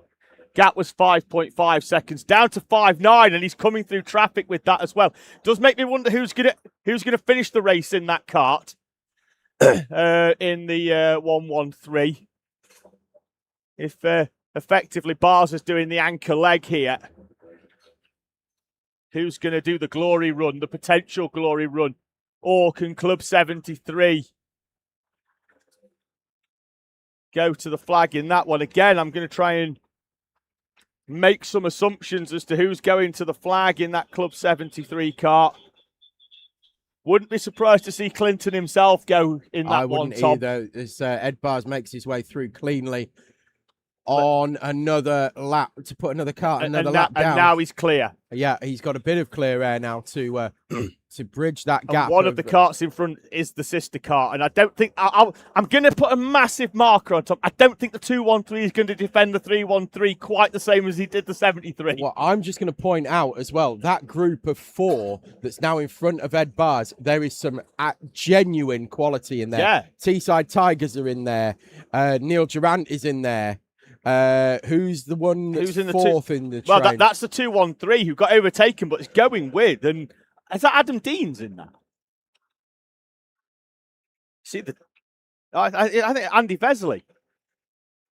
I think that's Vesley off the back of that in the 213.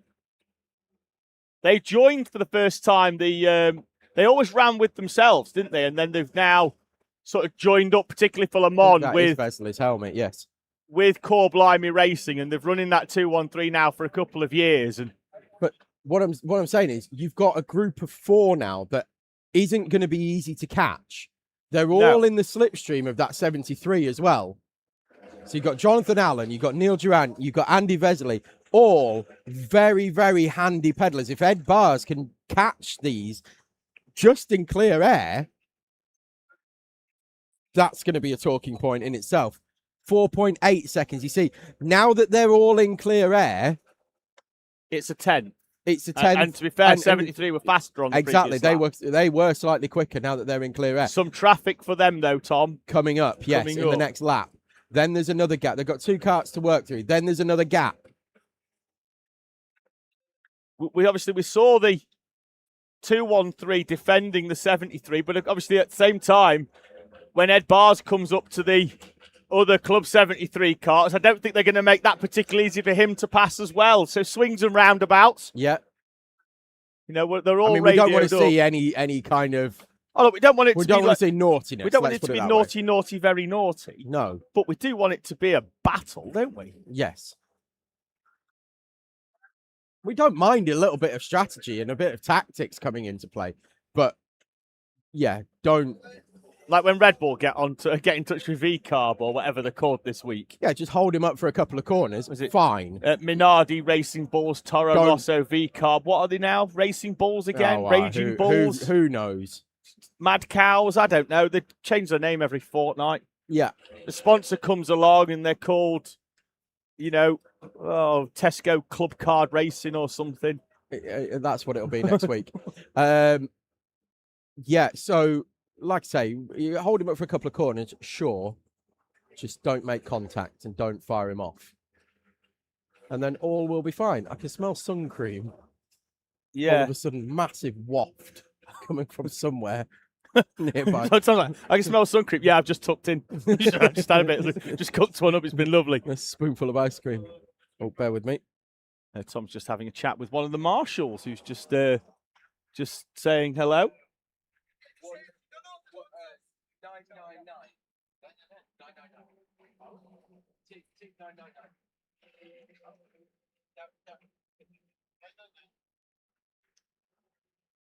I think there's a guy, one of the marshals is off to ask for Lisa Nichols' phone number.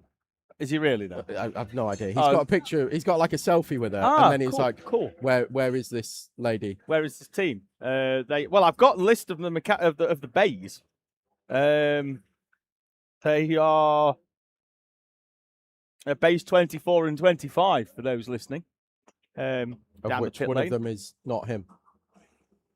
Oh, He's not listening. no, he's not because he's just been talking to you.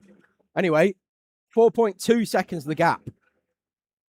7:10 slower that time for 73. Have they now caught that traffic? No, they haven't. Yes, they have. Yes, All four are through it, though. Bars is through on one of them. The one in front is the 352, and if Bars can get this final corner right, may well just catch him at the end of the straight. I don't think he will. 73 are dropping Tigers, though. Yeah, they're on their own now, aren't Durant they? and Vesely are going with, are able to go with Tigers, though, and that's still a group of three. And that's going to be difficult for Ed Bars to find his way through. He is catching them, yes, but they are three very quick carts, and they are not going to make it easy to pass. There's no reason for them to step out the way. Well, there is for Vesely, Well, there is, yeah, but and he will, Tom. I will step agree, out it the will. But there's no reason for Tigers, and there's no reason for Durant to get out of the way. No, either. not at all. I agree with that. But the 213 is not going to hold his teammate up, is he? Well, we shall find out in a couple of laps' time. About 3 laps, I reckon he's going to take him to get there because it's quite a gap. But meanwhile, Ben Johnson is pulling away from that train now. He is. Gap was 4 seconds on the nose. 102.3 last time around. I think this is And going a to go out. 102.4. I think he's going to go out this lap because Johnson's got a few in front, 3.9, fairly equidistant, but he has got traffic and Yeah, almost been match pushing lap on. time. Yeah. Within a tenth of each other. could Club 73 rue that penalty at the start, Tom? The speeding in the pit No, lane. for pushing. At the Oh, start. pushing, that was it, yeah. It was They got a pushing, 1 wasn't lap it? penalty, and that's what keeps us close.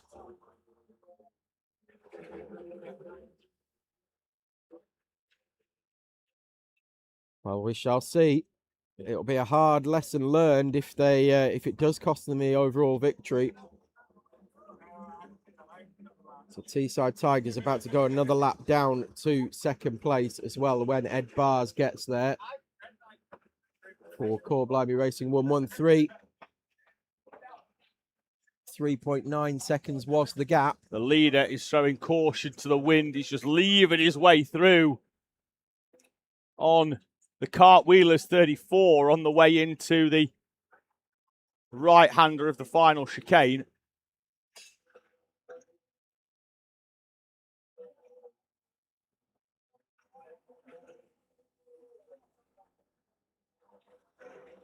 Carol Mead in the live chat, Tom, just saying Shout out to Jake and James Stillman in the 26 JJH Racing kart.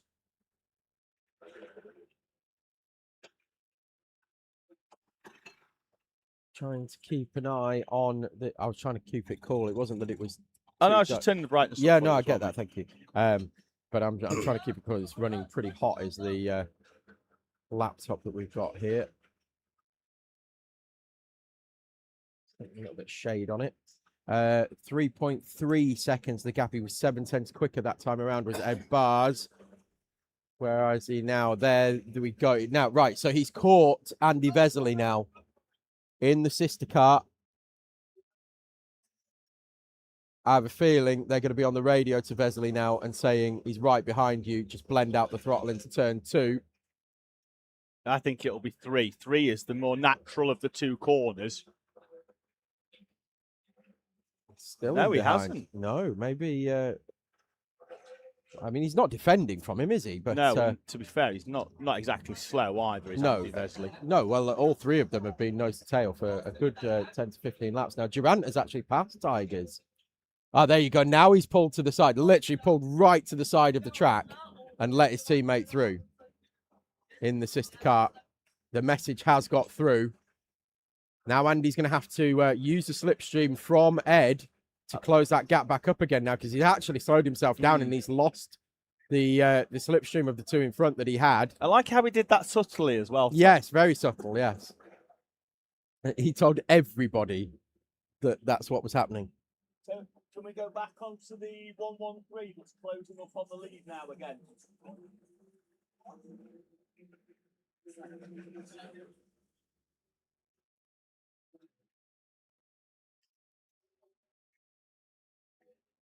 Lost where they are on track momentarily. Yeah. Come back towards our camera point here in 5, 4, 3, 2, 1. We'll be turning round turn 6 now.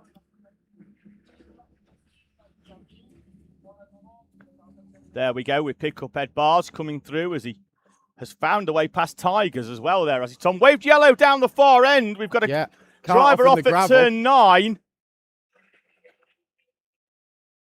In the far end gravel. This could potentially be a full course if they can't get it out quickly. We're close to 144, Tom. Is anyone going to risk this as the final stop if we do? If we do go full course yellow, yes, absolutely. Everybody is going to risk it because you're going to be under full course for a couple of minutes and that's going to save enough fuel. I think we're going to be able to get it back. It's one of the TRX cars. Well, there were 3 of them running nose to tail a few laps ago. I wonder whether they've actually come together with a teammate.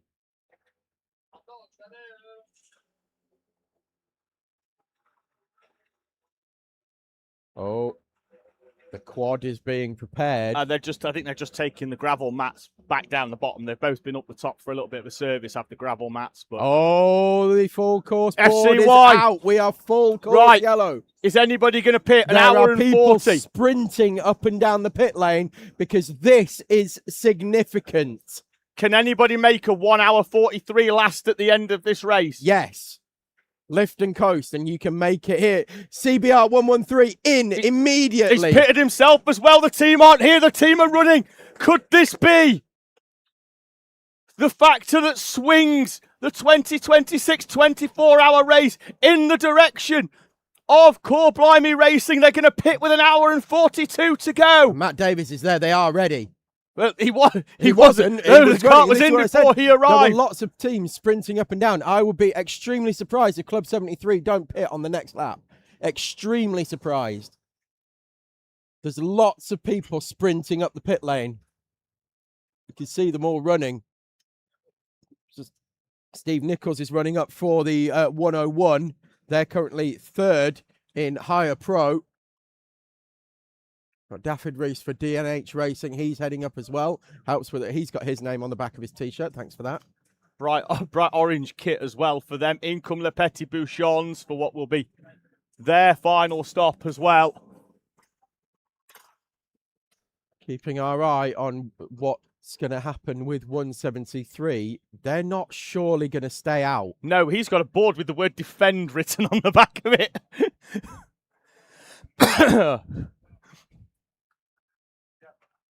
So now we're going to see who's going out for the final stops as well. That wasn't quick for the fuel for 113. Well, they had to stack, didn't they? They had to stack. They've got time, though. They've got 45 seconds. It's what train they come out in as well. Would you be surprised if he double stacked? I wouldn't. However, I also wouldn't advise it. We're going to find out.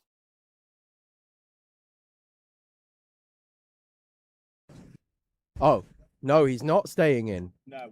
No, we've had it confirmed. We'll let you know in a moment when he exits onto the track. But Tom. that is Ed Barr's race done. And I think it's fair to say he's contributed a little bit. He's done enough. He's done enough. And done all that he can. They're in, but they're stacking. Club 73 are in. Yeah. They are stacking, though. And they may well, Tom. This might be longer than what they'd have hoped for. Well, the thing is, it's not really going to matter too much if they can catch the train. Yes. So the cart's coming in, though, now. Yes. The TRX, they're a lap too late. The driver should have boxed himself and not waited and just made the call and lived and died on the sword. We're about to go green again, or are we getting the sweeper out now? Maybe. Maybe the sweeper will, because we saw the sweeper go out, didn't we? So are we holding? Race director is on the Now radio. we're Green, flag. and we're away and racing as the cart exits the pit lane in clear air for Core Blimey Racing. 247. Will Stop. Folks is going to take that cart to the end of the race, and 73 haven't even taken on fuel yet. They're sat. Now they roll forwards. They've been in the pits a minute and 45. If they're going to keep the lead, they can't afford to be changing weights and things like that. They've got to just either the driver has to jump in and drive straight away, or they're going to have to double stack the driver. 276 are in. I think they've got a right front. As That's 2 minutes 5 seconds, and they're still in the fuel bay. yeah, This is going to be it. they may well state that an unfortunately timed full course yellow has caught them out, but strategy is for me is that They can't get the engines fired you either. get the cart to the end with the minimum amount of fuel. It should have been a 1 hour 20 stint anyway. They'd have been boxing within They've 5 got or 6 20 minutes seconds for me. to get to the end of pit lane. 25 effectively if they want to, because they had a 5 second or so lead. If you were them, would you just keep him going? Would you even stop him? Would you just roll him through? Where's CBR? Core Middle Blimey. of the track there, coming down the straight, Tom. There's Okay, Will yeah. Folks now, and they are In a effectively, massive section of clean air as well. They are in the lead. And Club 73 are going to come out and they're going to be behind this train. There might even be a lap down. There might be a lap down, yeah. 2 minutes and 3. That's not panned out well for the race leaders. He's heading to pit exit now. And it's 3:11, 3:12, 3:13, 3:14, 3:15. Still going, still going. Still going. 3:25, 3 minutes 25. So he's lost the best part of 40 seconds as we've got carts off at the exit of turn 6. So we'll wait for this to shake out on the timing system, but it looks like Core Blimey Racing could well have taken the lead Another slow-moving by a car. lap. Another slow-moving cart running down towards the far end with a problem up towards turn 9. So got yellow flags just to pick up on that. I think it's Clinton Bell who's gone in that 73. I think you might be right. He's at the back of that. It's coming up Group towards now, turn yeah. 9 now. Will Folks is in the infield. Done a 1:02.7 for an opening lap.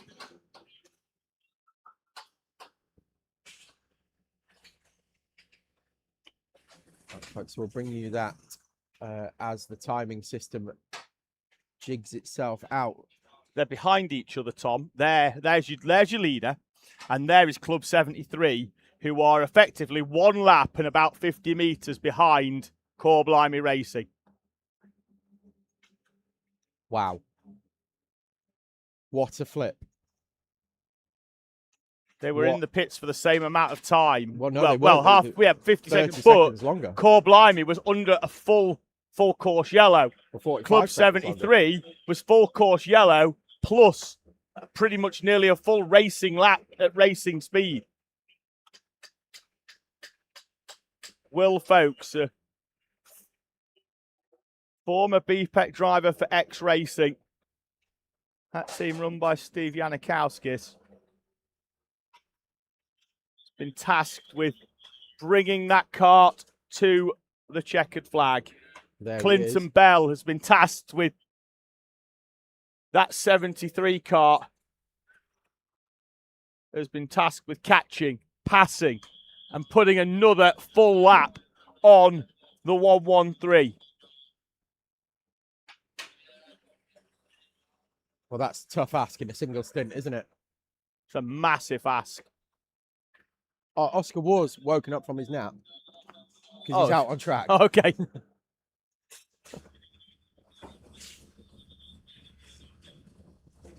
I'm just going to step out of the commentary box for just a moment, folks. Bear with me because the sun is starting to eviscerate my arm. Tom requires some sun cream. I feel like I'm in a microwave. Now that the battle's calmed down, I feel like it's safe to step out for a moment. Cool.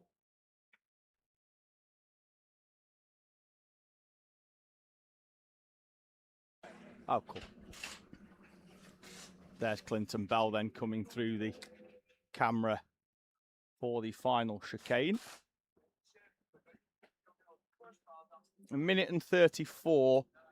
Double TRX in the fuel bay, in the mechanics bay at the moment. We've had a tough run of things this time round of TRX after a stellar performance at Campios. They are going to go away from this one with some unhappy memories. They'll be back for the British and for Spa-Francorchamps as well. The drivers certainly have not lost their ability. Two of their karts have led this race throughout at some point, and it's the two that are on the stand at the moment. The 476, the rookie entry. The 276 led the race as well, the race winners from Campios, as in comes the one of Teesside Tigers for their final pit stop. 1 hour and 34 minutes on the clock for them. I'm sunburnt on one side of my leg. One side of one leg is burnt. I did last night just sun cream my right arm and right leg before we did the 8 till 12 stint.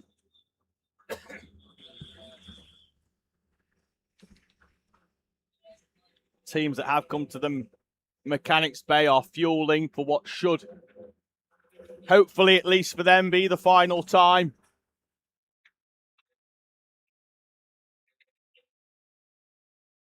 You could say that is fuelish behaviour. I think they're actually in for fuel at the minute.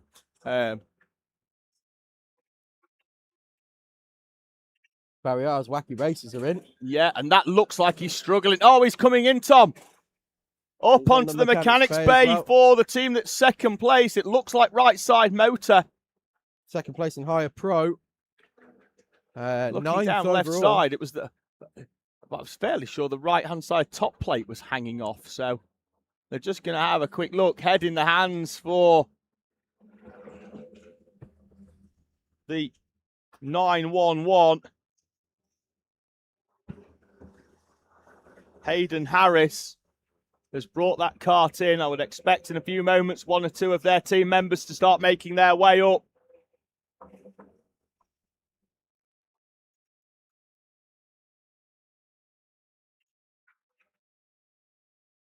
But Harris looking while they assess the situation Tom's applying sun cream, but he can talk while he's doing that. So Yeah, I'm going to I'm, dispatch myself to find out what the issue is. You carry on, David.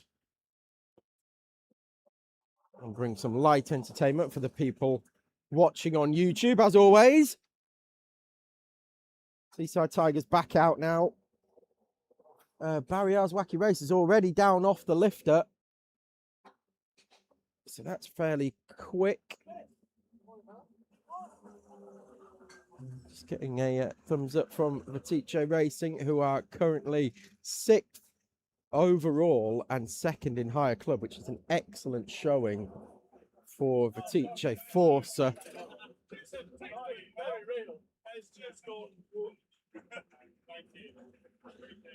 And, David's just about to join me back in the box. I think we need to give a big shout out as well to the Met Police Motor Club 2, currently 2nd in higher pro now, having jumped Barry R's Wacky Races through the pits there, and been an excellent showing for them. Chain for Barry R's Wacky Racers, Tom. They'd only been out for 3 minutes, I think, not long, had they? after fueling. Hayden Harris will be taking that one to the end, so that's why he didn't fuel when he went through. He went straight back out, so it is strange sometimes how things like that happen. That cart can run faultlessly, and then it stopped and just been pushed for 100 meters or so at most, and started again down pit lane, and a couple of minutes later, problems for the kart. Still on the podium and out on track after a pit stop of 2 minutes and 48 seconds, Tom. So, I mean, absolutely bang on for a pit stop time, but not ideal, of course, for that kart. Now we'll have to see where it comes out. It's a lap down at the moment, then on Met Police Motor Club. Effectively a lap and a half is the difference between those, the leader in between them as well. A real shame that we've essentially been robbed of an overall battle for the lead now because of that four-course yellow and then the resulting pit stop strategy. Taking nothing away from CBR 113, absolutely made the right call to pit when they did. Club 73 pitted 1 lap later, and it's cost them a huge amount of time. If only they'd come in together, we would have seen the battle rage on. Yes. And we'd have seen Folks versus Bell. Harris is back on again. Track.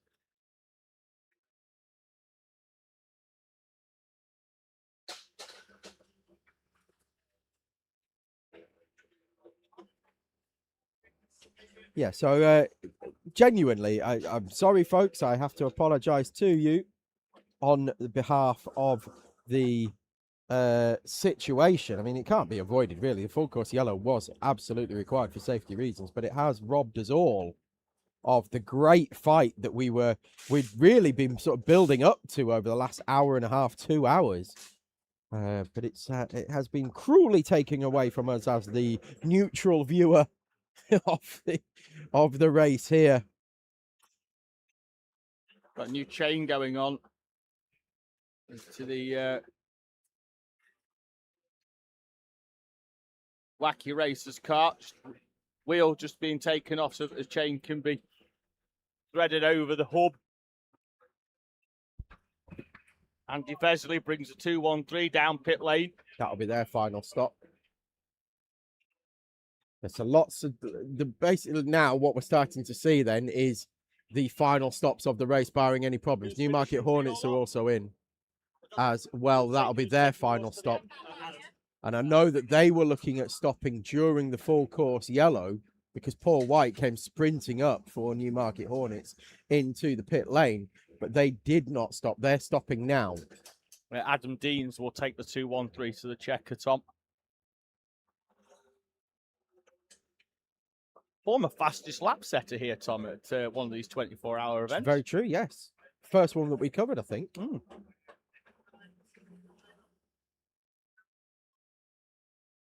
Or was it? No, it was the year that we raced in it. We raced in this. Have we mentioned that? I don't know. I don't think we have we? I think it was the year we raced in it. Adam Dean's got it. Whatever it is, I think he's still dining out on it. Yeah, I mean, we've not mentioned it. No.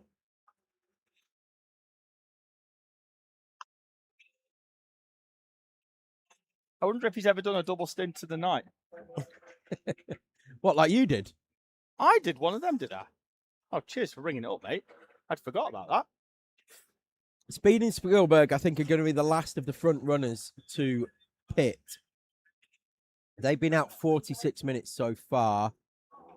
Quick finishers have been out 20 minutes. That's going to be tight. Really touch and go. They're going to have to do some lift and coast if they're going to make it to the end. Got to be running at the end. That's the thing, haven't you? You've got to see the flag. But Speed and Spielberg, I think, are there they are on camera. They need to pit one more time, and when they do, Teesside Tigers will overhaul them and potentially Newmarket Hornets as well, depending on what the actual gaps are like, because it says 2 laps on our timing, but obviously that could be 1.1 laps or 1.9 laps. Change for the final podium position in Higher Pro as the 911 car remains stationary on the mechanic's stand as the 213 makes its way down pit lane, exits out onto circuit. Did you find out it was missing a chain, wasn't it? It was, and he's back again because it's gone missing again. The chain has. Oh dear. Come off. So they've replaced. So, yeah. Oh dear. Replace sprocket as well. Yes, potentially. They've got a lot of work going on there. Cutter wheels just going back on. But yeah, they're going to need to look into this now, I think, Tom. Barry R's wacky races, I think there'll be a full lap, maybe 2 down on CBR 213 when they come through. Josh has come to say hello. Oh, yeah. Do you want me to hand over my head? Go on. I'll hand over my headset. Have a little break, Tom.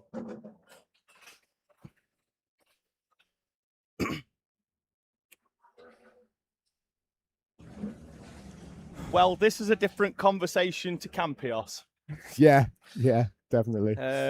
It's been a race of attrition, and your lot have been to my right-hand side quite a lot. Yeah. Fortunately, just had a bit of a chat about it. Whilst that is Neil Durant in Vitice Forza. That was a bit dicey, wasn't it? Yeah, I would say trimming the grass, but there's not a lot of grass left there after the Le Mans 24 3 weeks ago when they had pretty much a marquee up over that area of track. Again, from your entire organisation, the pace has been good. 2 of you have led the race. The 476 wasn't, let's be honest, probably wasn't expecting that kart to be leading the race in the first stint, but they were. The 276 was there as well. Since then, though, the gremlins of 24-hour races struck. Yeah, definitely. I mean, the first part of the race, the first 7 hours, I'm driving for the 276. We were doing really, really well. We were super happy. We had no issues. It was, reminiscent of Campios. And then it was almost like this second half of the race was where all the problems began. And we've had various engine issues and reliability problems throughout the second part of this race. Which just ended in my steering axle snapping, which meant I couldn't get slowed down for that back hairpin. So that was why I ended up beached in the gravel. But it is what it is, as you say. It's 24-hour gremlins, isn't it? You certainly, you guys were absolutely rapid at Campilos, but you don't win one of these without a little bit of luck somewhere. For sure. Whether it's just the rub of the green on a full course yellow at some point, that allows you to pit, or just not having any problems. Obviously, a lot of the times in racing, you can make your own luck by sort of staying off the curbs and looking after the car. Sometimes you can do all of that, and it still just doesn't quite go to plan. Yeah, definitely, and that's what we've kind of experienced over the past couple of days. But we've done enough 24-hour races to realize, as a team, to realize that you know, it does happen, and that you know, for every failure and every you know, hardship that you have in one race will you know, be a benefit in another. So it's a bit of a downer, but you know, we're not gonna be too upset about it. No, you can't win them all. I mean, on the big track here was at Toyota, we're a lap away from winning with one car, and that rolled to a halt on the start line with 3 minutes or so of the race to go. In comes the 137. I think they've been in the pits more than you guys. Oh, really?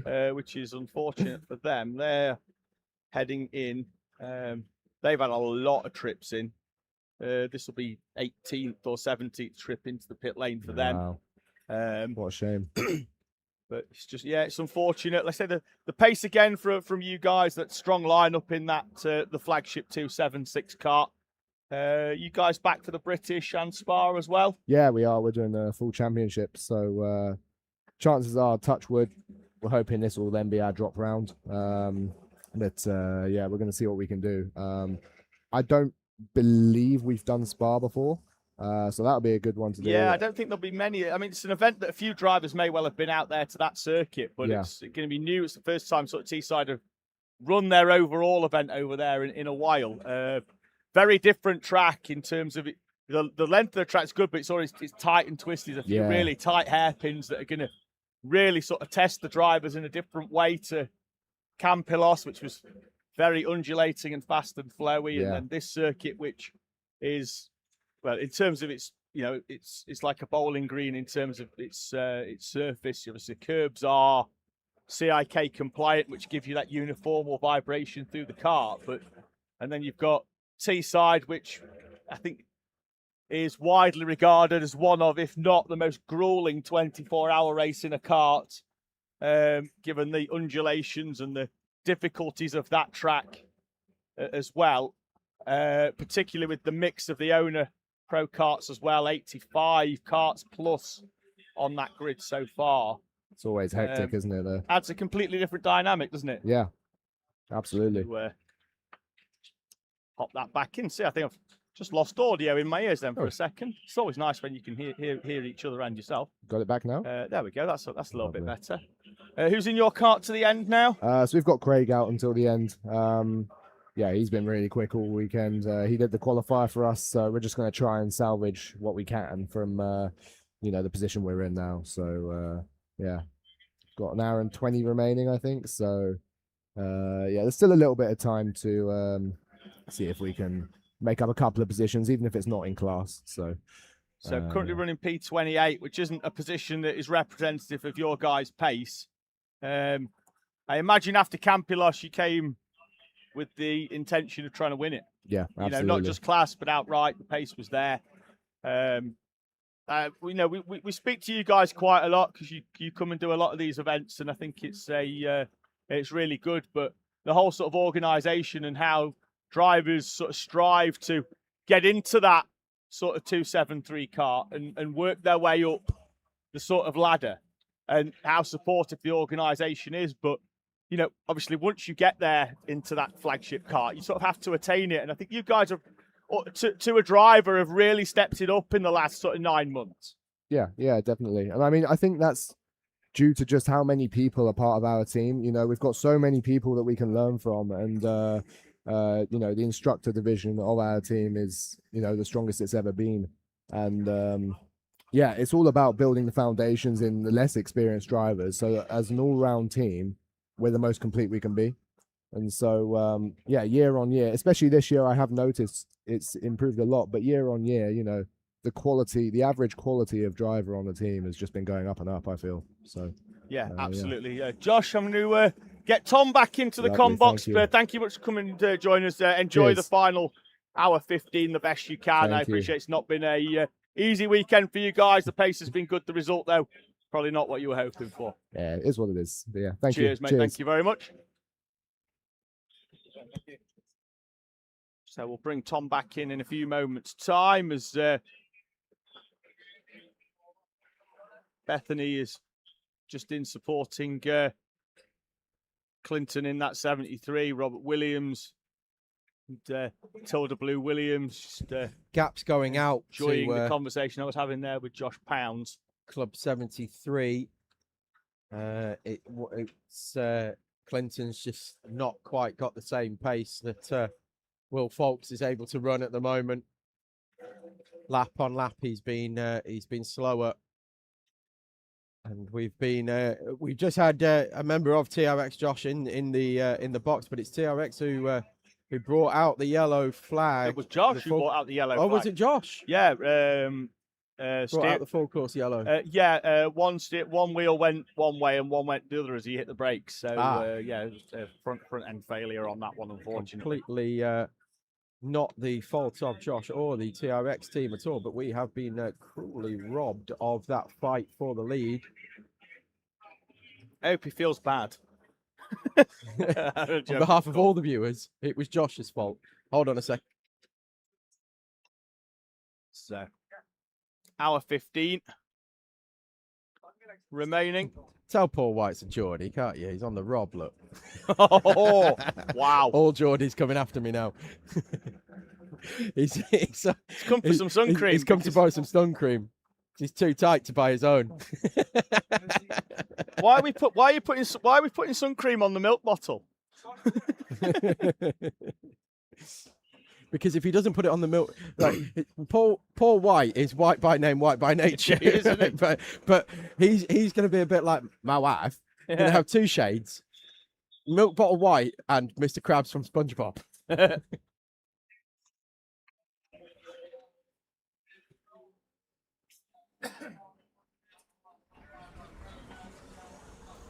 or should we say milk bottle white and Club 73 red?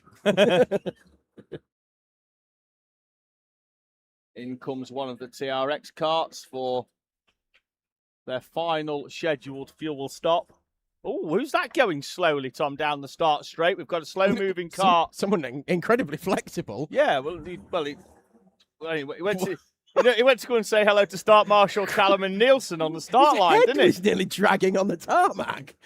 Bent over that far. Could that be TVP again?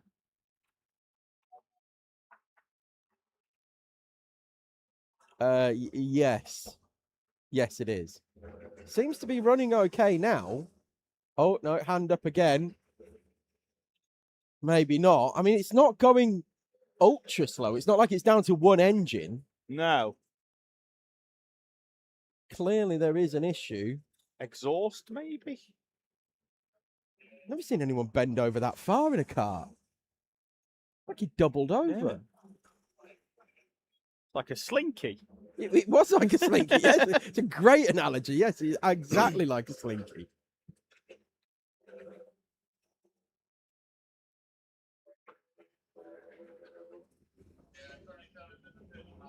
It is TVP. Yeah, they have had a difficult race. Them and Bargain Racing have had a tough one, haven't they? Well, a lot of teams have had a tough one. I mean, it's always a tough event here. We do see a lot of mechanicals here purely through, I've said it again, the vibrations on the outside of the final corner. It's not just there, it's also the entry into turn 9. Yeah. Turn 6 and turn 1, not so bad once the tyres move at turn 1 and you can run on the concrete instead. Not such an issue. Yeah, you can straddle the curve, can't you? Yeah, on both of those corners. So, turn 9 and the final corner, which we don't really have a number for that. 9, what would that be? 10, 11, 12, 13. For turn 14, I'm going for. Yeah. No, 30. 9's down the bottom. That's a corner. That's 10. That left king? Yes, that's a corner. That's not a corner. That is a corner. That's 10, 11, 12, 13, 14. The last corner. We'll just call it the last corner. Last corner.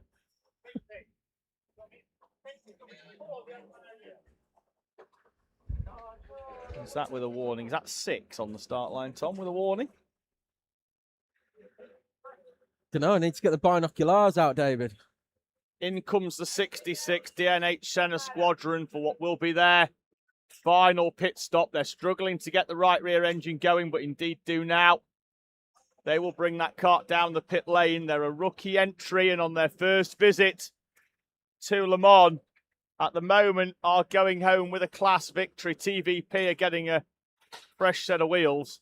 Now that the pit stop cycles are coming through, DNH Senna Squadron inside the top 10, but no other higher rookies are inside the top half of the field. No, Scalex Autosport second to 24th, and that is just beyond halfway. 45 teams, Tom, still circulating of the 46 that started.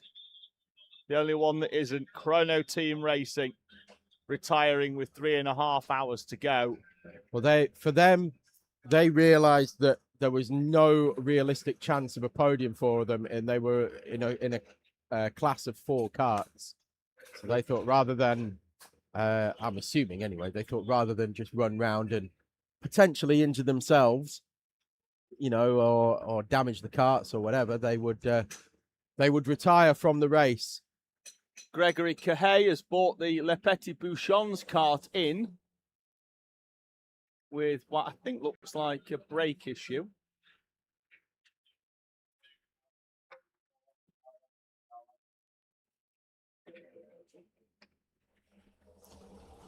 We haven't had Seaver be in touch at all throughout the race, have we? He normally gets involved during a 24-hour in the live chat. So weekend he's probably Racing. doing one somewhere else. There is another one on somewhere in Europe, Bavaria, I believe.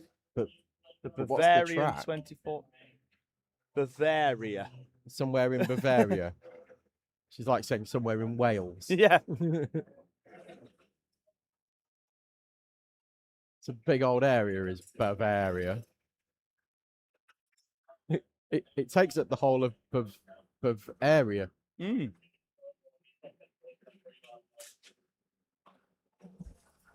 David's bringing Google to our assistance. Yeah, unfortunately, my lack of fluency in German has brought the search to a very premature halt. What are the German kart tracks? Wackersdorf. That one. What's the other one that Vettel and Schumacher's home track? I don't know. I'm not big on the German karting scene. I'd know it if I Sorry. saw it.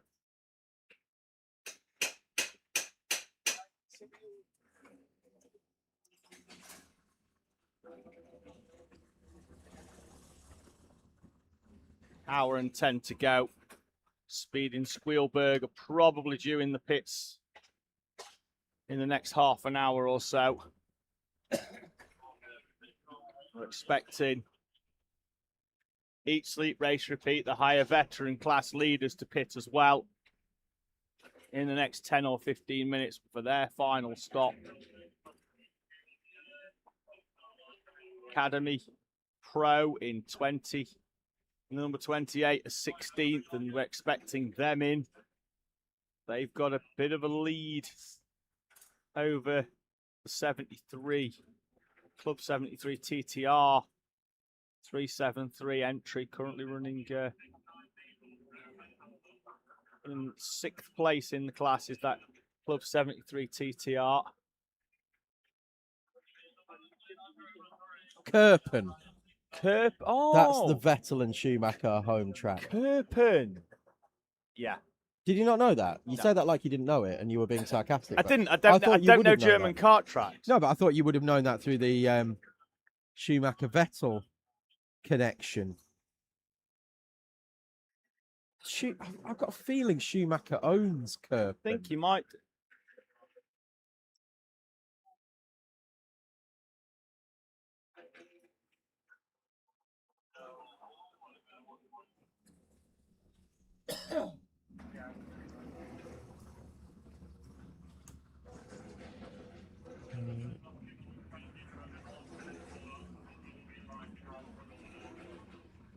Well, in 2020, the Michael Schumacher Karting Centre at Kerpen was saved from demolition.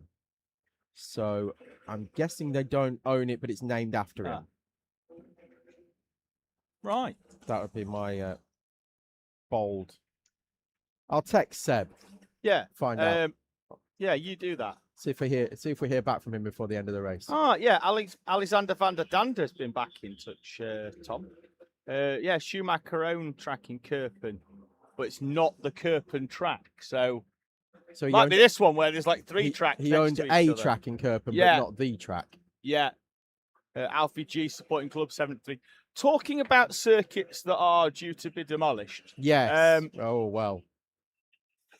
And One that's very close to my heart. And whilst I don't wish to again get add to the increasingly growing list of people that I've Annoyed or upset, but whomever works for the council that has Dorset Council, isn't it? that has granted planning permission for some holiday chalets on next to some holiday chalets. Yeah, next to some more holiday chalets down at Clay Pigeon, needs taking into a dark room and beating with their own shoes. It needs to be Ocean's 11 style, doesn't it? Where he's put in a room. Yeah. With a big guy with a bald head. Look, not just car circuits. Look, Croft, for example. You know, and this is going to go off on a tangent slightly, but like people buy houses next to a track and go, oh, it's making some noise. Well, Silverstone's a prime example. They don't run 24-hour races at Silverstone for like World Endurance and things like that, like they used to, because it's too loud. Oh, it's too loud. Oh, well, at no point when I looked at the map for my house did I notice that massive racing facility within a mile of it. Unless you're third generation of living in Silverstone Village or Blisworth, which is nearby, you have no excuse. Absolute weapons, some people, Tom. I mean, look, we're all sleep deprived, and therefore I'm going to use that as a complete excuse. But yeah, I'm with you. Fact that I'm backing the fact you. that we're going to lose a kart track in Clay Pigeon potentially, and hopefully somebody just because somebody wants to go on holiday. Hopefully somebody comes along and sorts it out and rectifies it. I mean, look, short ovals as well, Tom. We're using short ovals for fun. We've lost Stoke and we've lost Coventry, although Coventry's hopefully going to come back soon. We've effectively lost Sheffield to stock car racing because the pits have been turned or are potentially going to be turned into a solar farm. Because we need more of that rather than racetracks. And I know it's partisan because I want racetracks, but you know, we're losing facilities for people to There's something do sporting like activities. 6% of UK land has been built on. And that sounds ridiculous when you see places like London and Birmingham and Manchester and all that. 6% of land in the UK is currently built on. Why can't you use some of the other 94% of land that hasn't been built on to put your solar panels on it? Look, stick it above car parks. Put it on the roof of the damn pit building. I went to a zoo in Belgium, mate, once. And the car park, the entire car park is under a roof, and the roof is solar panels. Exactly. You don't need to put them on the floor. Exactly. Put them 10 foot in the air. Let logic prevail. Clip this up. Clay Pigeon, you must be saved. Look, I'm not even being thinking. It's not my favourite track in the world to commentate at. It's very one-liney. I think it's, it can be a bit You've raced there, though, haven't you? I haven't, but my lad has, and he's rapid right I love racing at Clay Pigeon. It's the first race I ever led was at Clay Pigeon. going down there in September. At EKL turned up in these exact karts when I was racing there. We had 3 wide over the finish line. A checkered flag. And the cafe's banging as well. Shout out to the cafe at Clay. It is a massive loss to motorsport. I hope that this gets clipped up. I hope that people like and share it and it goes worldwide because it's a disgrace. Yeah. Not really heard the UK karting governing body doing much shouting about it. No, either. neither have I. No. Also a disgrace. They need to step their game up a little bit. Sort yourselves out, all of you. Boy, I have to come down there. Yeah, don't make me warm the back of my hand up. And I've got a long drive to think about what I'm going to do to you all when I get there.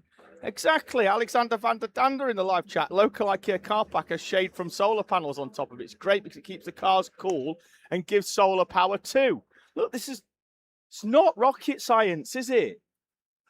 You know. It is. No, it literally is not. If you want, like, for example, Clay Pigeon, solar panel, if they want to put a solar panel farm over the top, just build it over the top of the circuit. The circuit will be permanently dry. Put the chalets on stilts.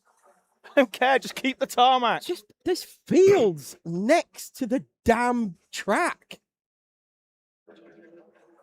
Buy a field. They did it in the village that I live in. Or let me put it another way. The village that I live on the edge of. I live in a new build housing estate that was built on the edge of an existing village. So it's essentially two separate villages, but joined together by a pathway. Very short pathway, I might add. But what the village did, because they could see what was going on, was they bought the fields around them to stop any more development. So the fields Nice. around them are now owned by the parish council, not See- the see, county council. That's a parish council that cares about where it's at, not about stuff. Put your envelopes away. Right, That's the sound of me putting envelopes away. there's a race going on. You know, well, I think we all know what we mean by that. There's a lot of support coming in for what we're saying, by the way, David. Yeah. As it should be, because we're right. Clinton is making his way up to the timing line now, Tom. Just gone through, and at one point it was a lap and around about 3 seconds behind. Now I think it's a lap and around about 20.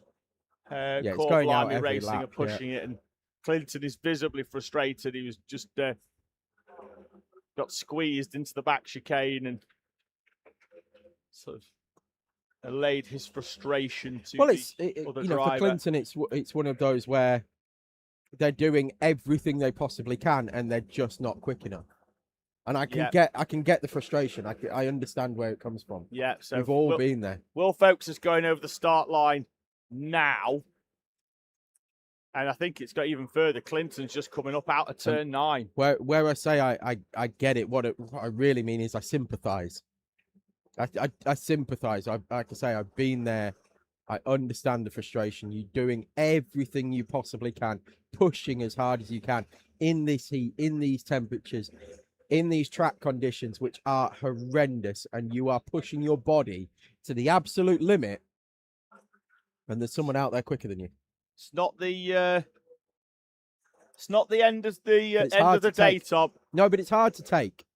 Down into double numbers. We have 1 hour to go of this 2026 Le Mans 24-hour race as we race towards midday here in France. And 11 a.m. UK time. Drivers just being reminded out there on track that the cones are there to drive round. That'll be the cones at turn 9. They are not a target.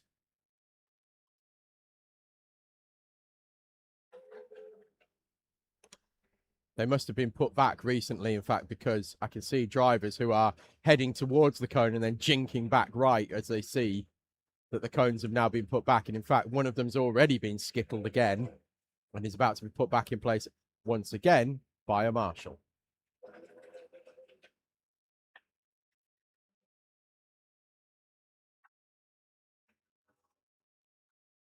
So overtakes happening into turn 9, just to the left of the picture there.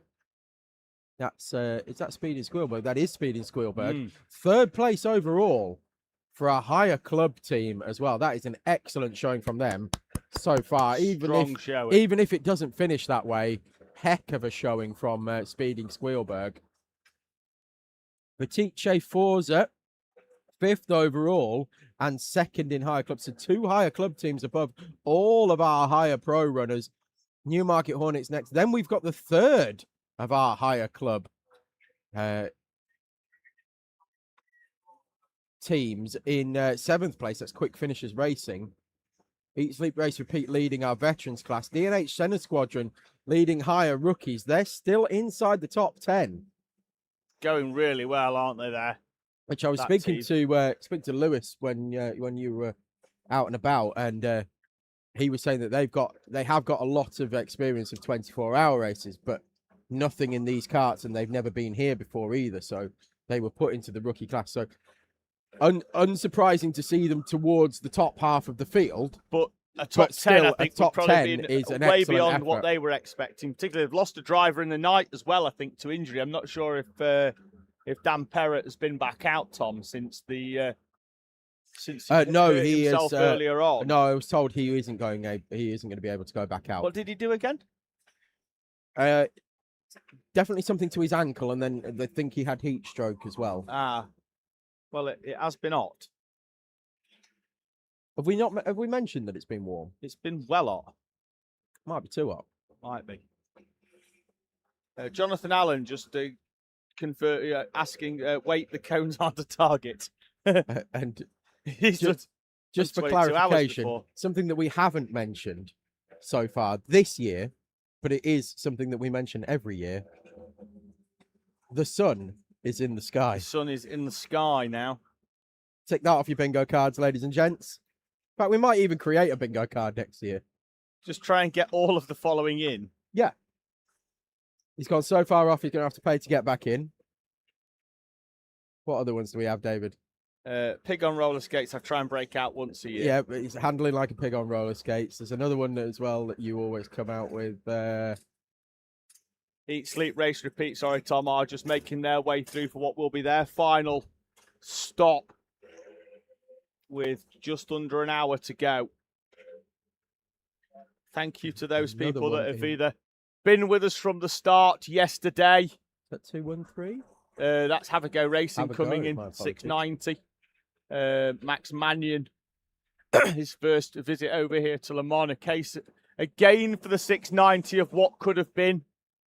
They've had good pace earlier good on, pace, ran yeah. inside the top 10, but penalties for going down the pit lane too quickly. Gravel trips. A 6-lap penalty for leaving after their service stop too early is inexperienced, Tom, for Have a Go. I'll tell you what the worst thing in this heat is. Having driven, not quite in this temperatures, but it was very warm. It's just having your helmet on. It's putting it back on after you've had it on. Well, Nobody- we had a dryer, didn't we? Yes, we did. Which had been, I'd sold that before I even came. Yeah. I bought it, told someone they could buy it off me afterwards. I just needed it for one weekend. It cost me nothing. Yeah. And And it was great. it was fantastic. But yeah, I'd recommend a balaclava or two. I would Um, recommend a balaclava that you've already pre-soaked in Yeah. ice water. Yes, but nobody likes to put on the sweaty helmet. No. Ugh. Is it like, ugh, what's that? Ugh. If you've got access to bags of ice, put your balaclava in it for a good hour before you're going to go on track.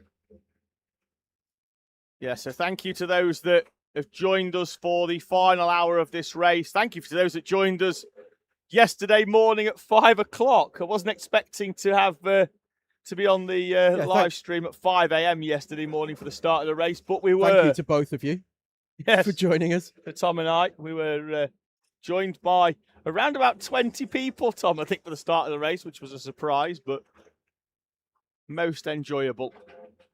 Yeah, and the comments have kept us going, so thank you very much for that, and please keep them coming in for the final 54 minutes of the race that are remaining. Keep them coming in, keep us entertained. We will do our best to keep you entertained, as we always do. Coming up next, of course, we've got the British 24-hour next month. Then we've got Spa in September. So busy schedule for us. We're at Teesside as well for a double-header weekend.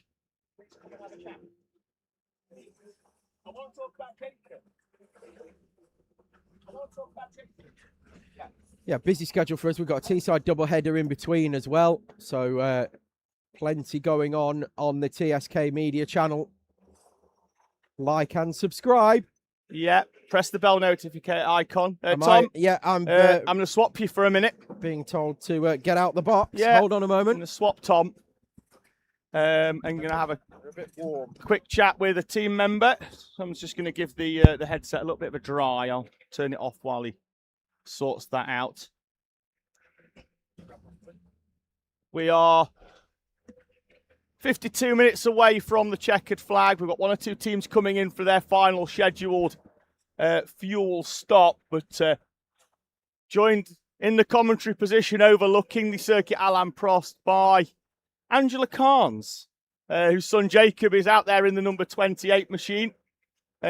First of all, thank you very much for the sustenance. Oh, you're very welcome. Coffee was very greatly received yesterday morning when the race started and You're very welcome. throughout. But just want to have a little bit of a chat about your young driver, his second 24-hour experience having taken part at Campillos.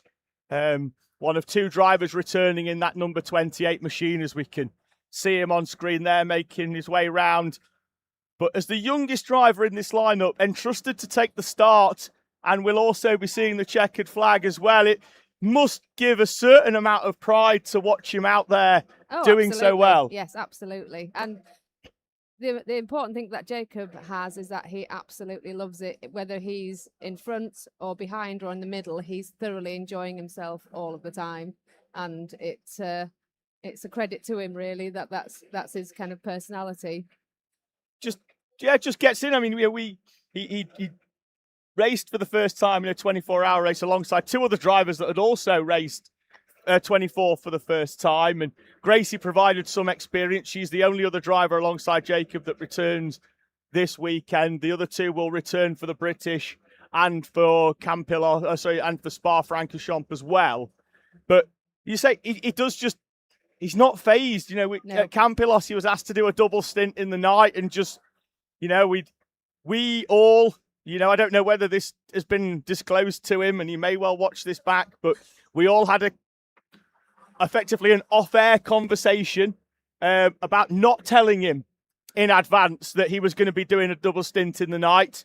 That call was made about half an hour before he went in the car. The conversation then was, you know, radio him with 20 minutes to go and ask him if he was feeling okay. He said yes. Well, that's good, because we're going to ask you to double. And there wasn't a complaint. He just went, yeah, all right, I'll do what's needed of me for the team, and that's, you know, just, like I say, just gets stuck in and does what he's asked, Yes. which is the sign of a good endurance driver. We were a bit worried when we asked him to do the double stint, because when we got on the comms with him, he kind of sounded a little bit disappointed that he was going for the double stint, and we were quite surprised. And he said, "Oh no, the only reason why was I need the toilet." So, but he soon got over that, and he decided he could drive smoothly, and that would work as well. Well, no danger of needing the toilet here this weekend. As No. soon as it goes in, it just evaporates completely out of your body. Your kidneys will be working very yeah. hard this weekend. I've no idea how it's possible to still sweat. Why I'm not a raisin right now, I've no idea. It's just, you just drink it and then it just starts, like, particularly for me, I've got nothing to absorb it. Just just comes out the bald head on me, doesn't it? But yeah, he's going to take the checkered flag and bring this one home. I know, you know, having watched the team come home and in Campillos with my driver in it, that final 5 minutes, and I don't want to sort of ruin this for you, but brace yourself. It's quite emotional watching him take the checkered flag. So I'm going to let you go. We've got 50 minutes or so to go. Gracie's here, so Gracie's going to get a chat, whether she likes it or not. Because Tom's over there. Tom's busy. So headset off, Ange, if that's all right. Absolutely. We'll get Gracie in the seat from the same team and have a quick chat about the stint that Gracie did in the sort of dusk hours earlier on. You sort of came past the commentary position and just sort of kind of just went. It wasn't an arrogance. I don't even know. You just went, did you see that? Or just went, was that all right? And it's like, yeah, because every time we looked up, you were like down the inside of another car. And to be fair, I think the whole driver lineup has been, you know, same as it was at Campillos, and you've dropped two out and brought two in because of age constraints here in France. But they've all stepped up to the plate. Yeah, no, I think we have got a really strong team, to be fair. Obviously, you know, we've got Max Shields with us, obviously Jacob, Oliver O'Donovan and whatnot. But yeah, like I say, I think we're doing really well. We've had a couple of issues. We went through a bit of a phase where, like, the car just did not want to keep the chain on. No, it did not. You lost it, and then they fixed it, and then Max lost it in the space of half an hour. Yeah, it was not ideal. Obviously, we were in quite a good contending position. I think at one point we were actually first in class, third overall. But unfortunately, with a couple of issues that we have had, I think we're down in fifth in class. Yeah, P16 overall at the moment, fifth in class. I mean, obviously, it's still pretty good. It's one of them. It's like any 24-hour, you know, anything can happen. I mean, I know one of the other teams that I know, you know, literally within 3 minutes they've gone from being first in class to, I don't know. Yeah, well, Barry R's Wacky Racers, we're leading class, and they're off the podium as it stands at the moment. They visited pit lane twice in the space of 10 minutes. with very similar chain-related issues for them. Look, we know these type of races are effectively at times you need a little bit of luck. You don't win these on pure pace. 100%, yeah. You know, you do need a little bit of luck. I know you guys have had it drilled into you. I know throughout this I don't think I've really seen your team really touching exit curbs a huge amount in this race, particularly the one out the final corner. Largely stayed off that. I feel like that's the thing, though. I feel like with endurance races, especially 24 hours, it's like you almost have to sacrifice a little bit of pace of, you know, letting the car flow more for, you know, kind of thinking about the long run. So if you're constantly smashing all the rumble strips, especially here, they are very harsh. And if anything, they almost feel like they slow you down a little bit, you would almost say. So, you know, it's one of them, it's kind of, like, I don't know if is it turn 6? Yes. The 90 left. So, like, that curb, we always say, that's better if you run over the curb Yes. onto the actual rumble strip on the outside. If you kind of balance your car over the top of it, it's not too bad, because it's one of them where it's like, if you hit it, it's a bit brutal. If you don't hit it, you're scrubbing too much speed. So it's one of them, it's kind of knowing the track as well, and like which areas that you can kind of hit, which ones you want to stay away from. But like I say, like even up into, I don't know what turn that is, but the hairpin right at the top before you 9, back down to this last bit. You know, you've got a really harsh rumble strip there under braking that kind of upsets the car a little bit. It does help a little bit on rotation, I'd say. But, you know, if you think constantly, you're drilling over that and you're on the brakes, you know, it doesn't do the kart. The uniformal nature of the curb as well, with it being in effectively the CIK compliant curb, with having the same sort of diameter of trough, and you get that rumble every single time, puts the same vibration through the stub axle, through the rear hub. Whereas if you had a non-uniformal curb, such as by running further out, particularly at turn 6, doesn't put the same vibration through it. And then lap on lap, we've seen so many front left stub axle failures here, and we didn't see a single one at Campillos. Yeah. Because the track was so wide that if you went out onto an exit curb at Campillos, that was driver error. You know, the track was a full, you know, in terms of its actual width, it was very wide, 10 meters plus wide. And in the higher karts, you know, you didn't need to go wide. The wider you went, you were just driving further for the sake of it. So and I feel again like some of the rumble strips on the corners at Campillos are pretty harsh. If anything, they definitely slow you down. I remember, oh god, you're questioning me now on what turn it is. But obviously, you know, you go through the first bit up the hill at Campillos, you kind of come back round almost like them 2 hairpins in a way. Yeah, at the top before you come back round. 5 and 6, and then back up the hill to 7. When you're coming around the right, there's an exit curb, and literally if you touch that, it completely ruins your run the whole way down the hill. But, and you want that pace down the hill because but how good was that run down the hill into turns 10 and 11? It definitely felt fast, especially in a higher kart, because I feel like they don't really ever get up to that much speed anywhere else. But it's definitely like a power circuit as well. Like it's an unreal fast flowing circuit, and to be honest, it's probably one of my favourite ones. It particularly in these karts for a 24 hour, it was very slipstream heavy. Yes. I know the 28 was largely in the slipstream of a kart in front for a lot of it, and as soon as it went in front, it wasn't quite as quick, and then it swapped back round, and they gained half a second. There were, you know, one kart had good bottom end, one had good top, and the kart with good top end, which I think we had, as long as it stayed with the kart that pulled it out the corner at the end of the straight, would just go bang, push it, away it goes. We follow the 28 round there as Jacob in your kart goes all the way round the outside of a slower kart in the middle complex of corners. I know he had a bit of a calm down from Barry in the middle of the night. He was clattering some curbs, and the marshals were getting heavy on curbs for about an hour, and we could hear the radio chatter. And Barry walked past. I was like, I'm on him. He's and then since then he's been brilliant. He's going to bring that kart home. We are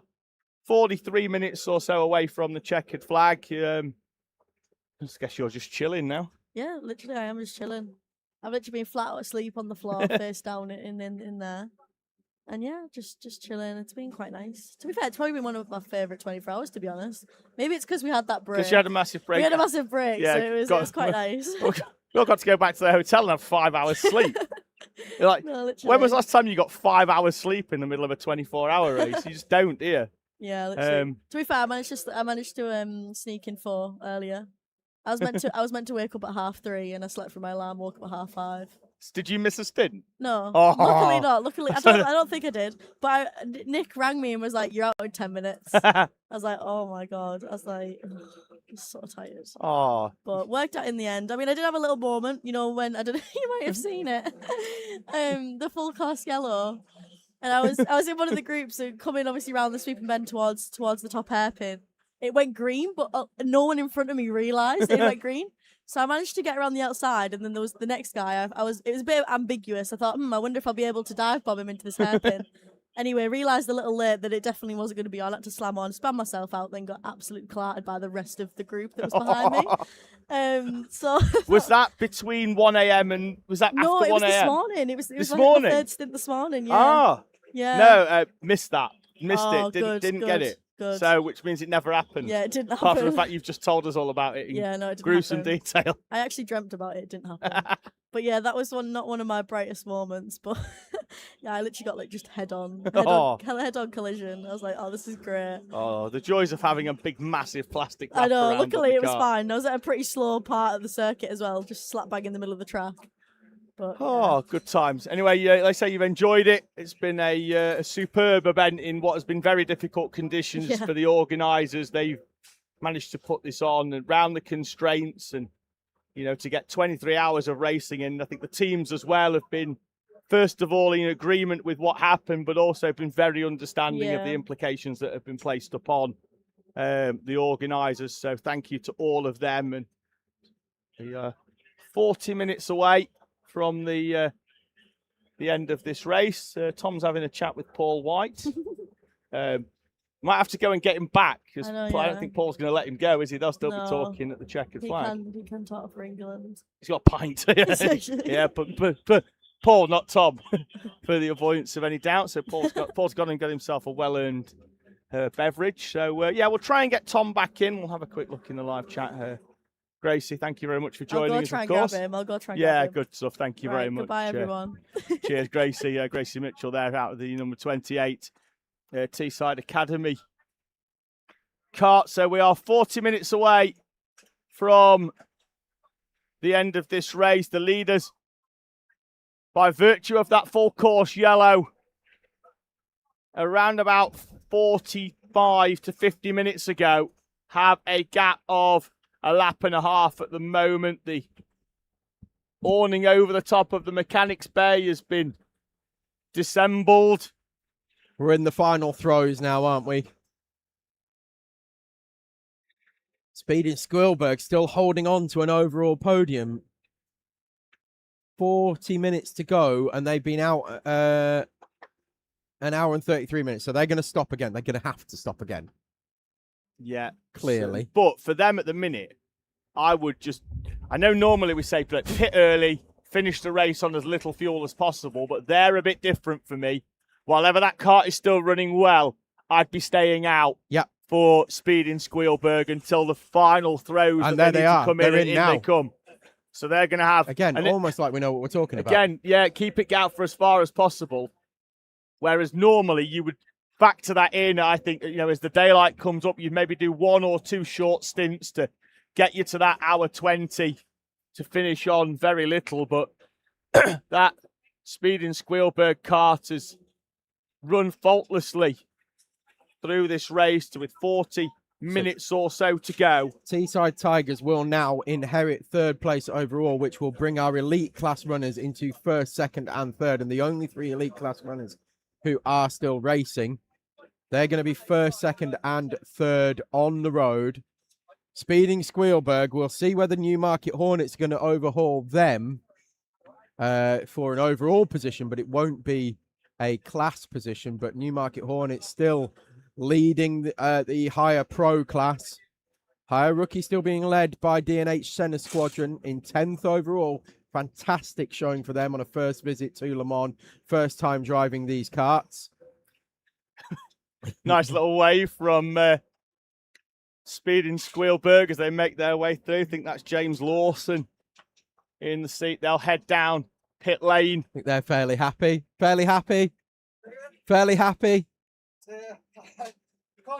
Happy or nervous is the can't question. Do much nervous, more is, I think. wise words. James has been on fantastic stint from him there. I think he was second fastest in the lap during that, so that's great. But Ben just needs to be at home now. But can we get P3 and first in class? That's We're gonna they're find going out. for P3 overall. Nothing against Teesside Tigers, but come on. he thinks we like Teesside Tigers. Don't know where he gets that idea from.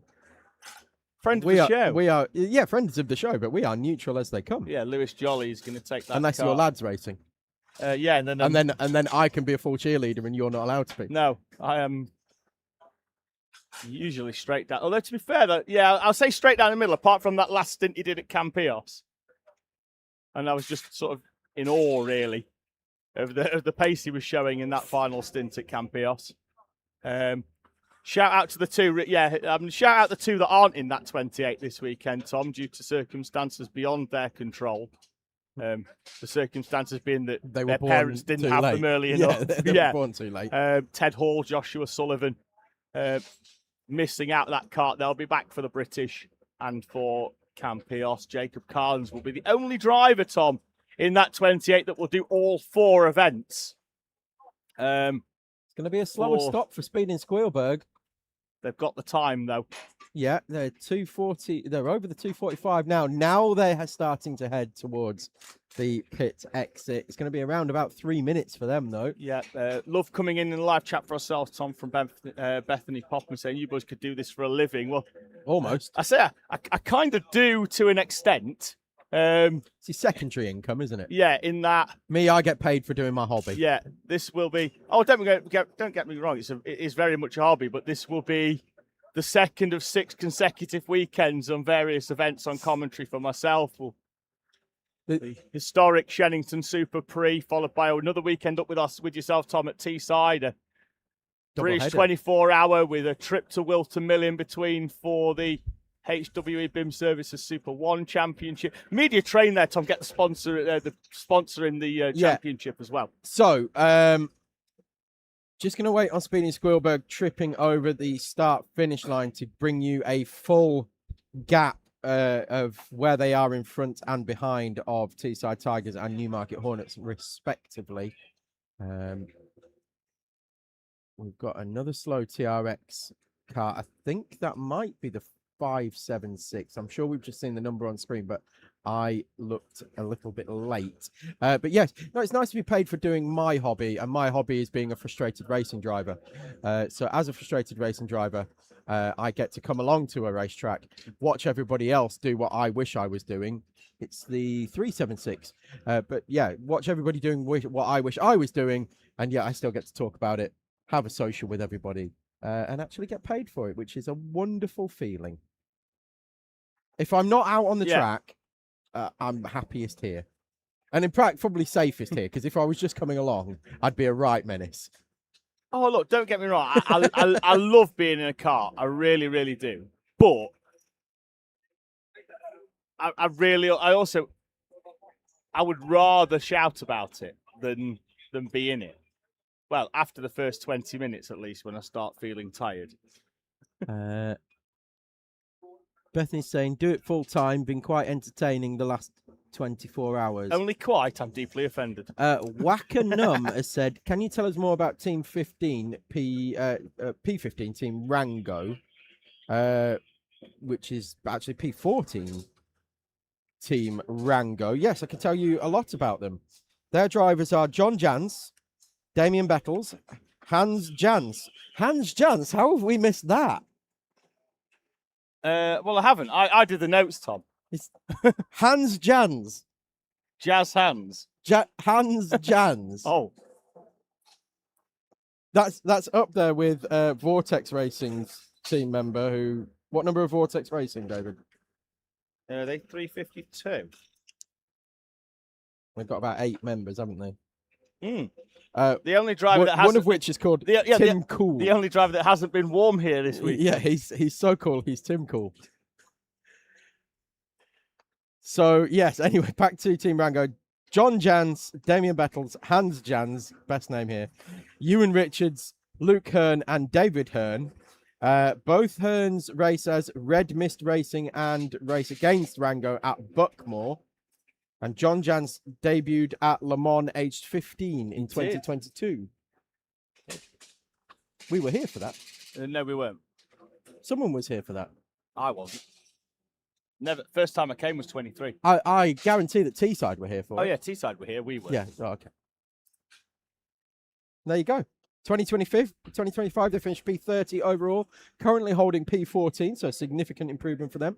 They were 11th last year in higher club. This year, they are 5th. So massive improvement on the previous year. Another step forward next year, and they will see themselves on a podium, I am sure. So there you go. That's your info for Team Rango. I'll expect my check in the post. Royalties. Yes, I'm not sure what his name is. The check who will be arriving in the post. Quite a big parcel, that. Yes. Quick Finishers saying, come on, Quick Finishers, bring it home. So supporting themselves on the YouTube channel. TVP are in the pits. He's not going to be able to get on that trolley. They've removed the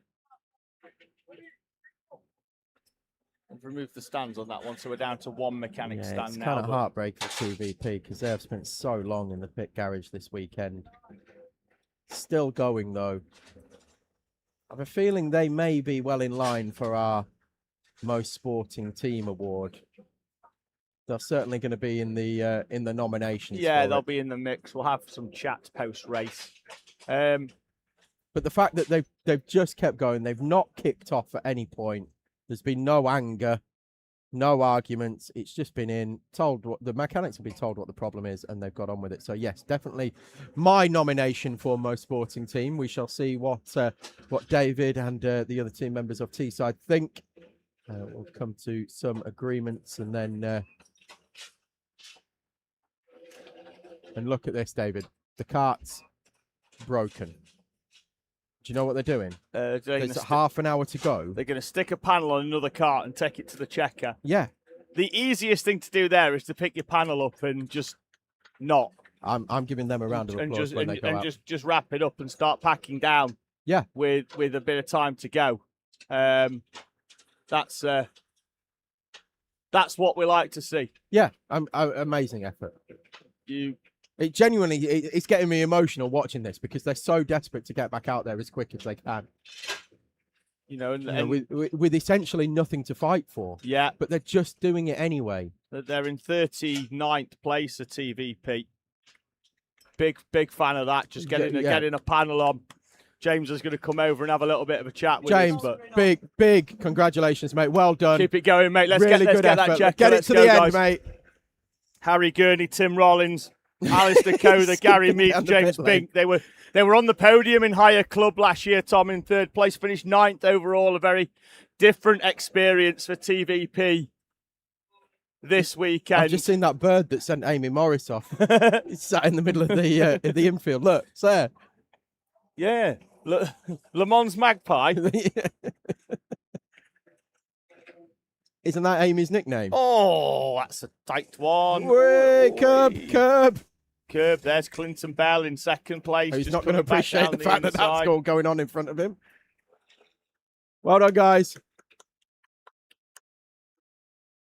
The TVP crew who are just making their way back into pit lane now. Someone just asking, are we going to be live streaming the podium? Probably not, but there's a couple of reasons for that in that we sort of have a limited time in which we have to pack down. So we will film it, and we normally do, and it will go out onto the socials.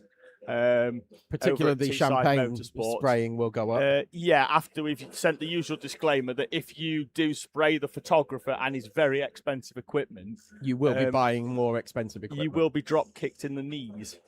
Well, you will be liable to pay for the damage to the very expensive equipment. Every year we go, look, it's not big and it's not clever, and then somebody tries to be big and clever. Yeah, I think it's really funny. And then we have to shout at them and in front of people and make them feel small. Yeah, and I will. They can't follow basic I will not take great pride in having to do that again, but I am going to have to do that again this year. Yeah, if you can't follow a basic instruction, this isn't for you. Yeah, and we'll take your podium away from you. Leader, we probably won't, but I'm saying it. The leader making his way up towards the commentary position now, and is just nursing that cart home with half an hour to go. I've just remembered Rob, who has the very expensive photography equipment, is Rob, who's boss of the live streaming stuff. And so Rob will just say, next time we do a live stream, the camera is not to cover you at any point during the race. People in the live chat going, why is there a pixelated cart? Yeah, pretty much. Yeah. It's going to be something like censored over that one. You just like if you're in a pack like that, yeah, he'll just zoom in on the pack behind, and you'll just get ignored. Doesn't matter how good your fight is. Christian 5705 saying, come on, Speed and Squilberg, bring it home. Never going to live it down, being the first 24 hour he's missed with them, and they're going to, as it stands, bring it home on the top step of the higher club podium. We always see a higher club team, Tom, really come out at an event like this. Last year it was Bargain Racing, who in similar circumstances finished in 4th place and won their class. Yeah. And Speed in Squilberg might do it again as long as we don't curse them. I think we need a... Tom and I will go quiet for the next 26 minutes so we don't curse any team. Yeah, but what we're going to... No, we're not going to go quiet because we're going to have a brief discussion about favourite team name this weekend. Let's have a quick look down. Obviously, I've got my notes. It's not going to be TTT Siders. No. Because that just confuses me. Let's start at the bottom. I like the play on words as always from Fuelish Behaviour. Yeah, cartwheelers. I like that. We like a pun name. 241 Bargain Racing. Yeah, always a good one. What else have we got? Yeah, Fuelish TTMY Behaviour. provided us with lots of opportunities, such as this time next year. I won't speak to the pit lane and like that. Lots of look after your cart references. Yeah, so they've done well there. Same with Have a Go. Barriers, Wacky Races. Have a go into the. When somebody had a go at them into the gravel. Into the gravel. Yeah, that was unfortunate. But for me, favourite team name, it's going to be the same as last year, David. Speed in Squilberg for me. And I love the Jurassic Park references. I love the fact that Barry Appleton walks around with a raptor wrangling style hat on when he's not in the cart. Mine changed in the middle. They go full out. Mine changed in the middle of the race. Because I thought it was just Vertice Forza, but now we've got cart off at the far end. Now it's proper like Vertice. Oh, and it comes with the hand gesture. Yeah. Oh, yes, of course. It makes you do it, doesn't it? It's like I'm like that. I'm trying to slap my hand down, but then you're Vertice. You have to do it. I hope they do the British so that we can every time we can just say it with the slight Italian twang to it. Quad is going off, I believe, to collect the stationary cart from the outside of turn 2 or the entry into turn 9, depending on which side of the tyres it's ended up.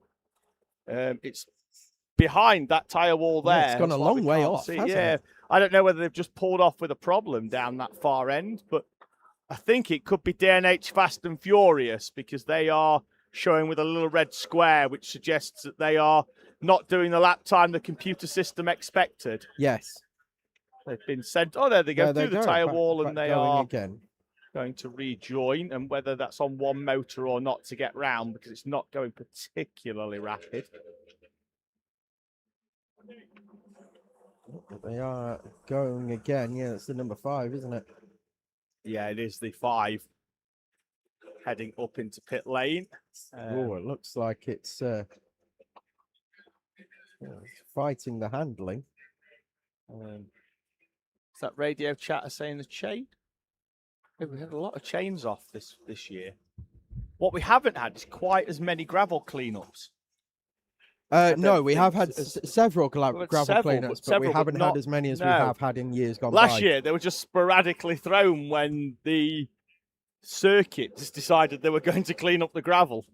Yeah, sometimes they let them know that they were going to clean up as in the organisers here, that they were going to clean up the gravel, and sometimes they just like turned up on the quad with the thing on the circuit on a live racetrack. And then we had to have spontaneous full course yellow. Yeah, like, oh my God, he's on the track again on the quad. Get the full course yellow out. TRX are back, and I don't know whether that is the 2.7. I think that's a 2.76, Tom. Whether I don't think that's on schedule either. It is No. the 2.76.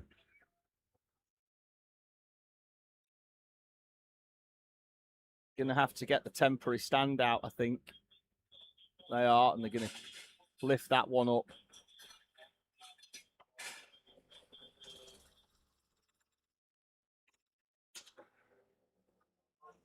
There's sportsmanship for you. That's Paul White giving them a hand to lift it. Yeah.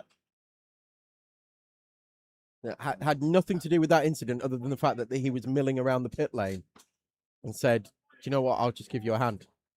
Just went and got it up there, which is, again, it's the spirit of these type of events that everybody is a competitor, but at the same time, everybody you respect that everybody is a competitor.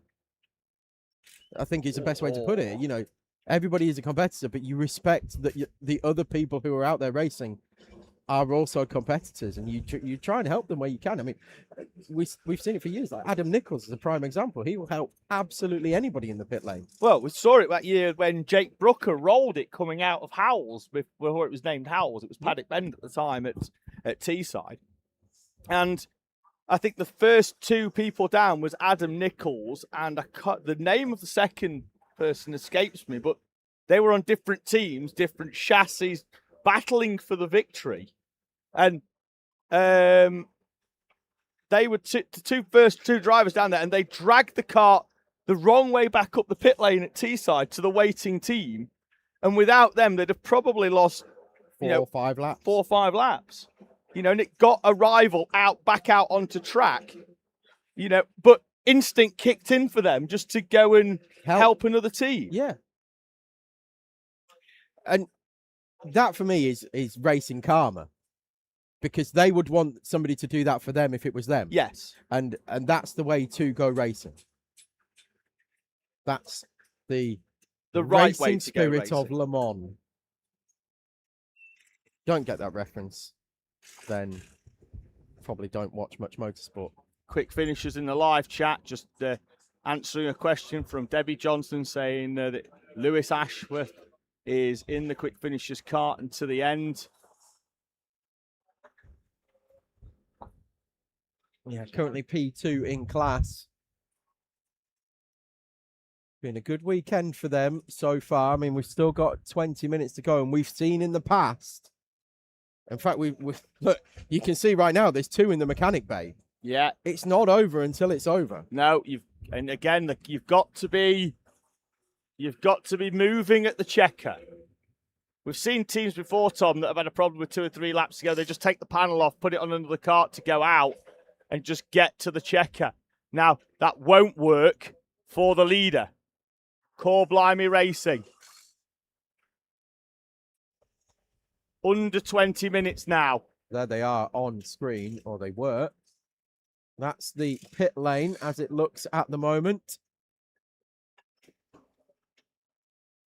Still very busy on track, as you can tell. A lot of fights still going on as I slightly lose my voice.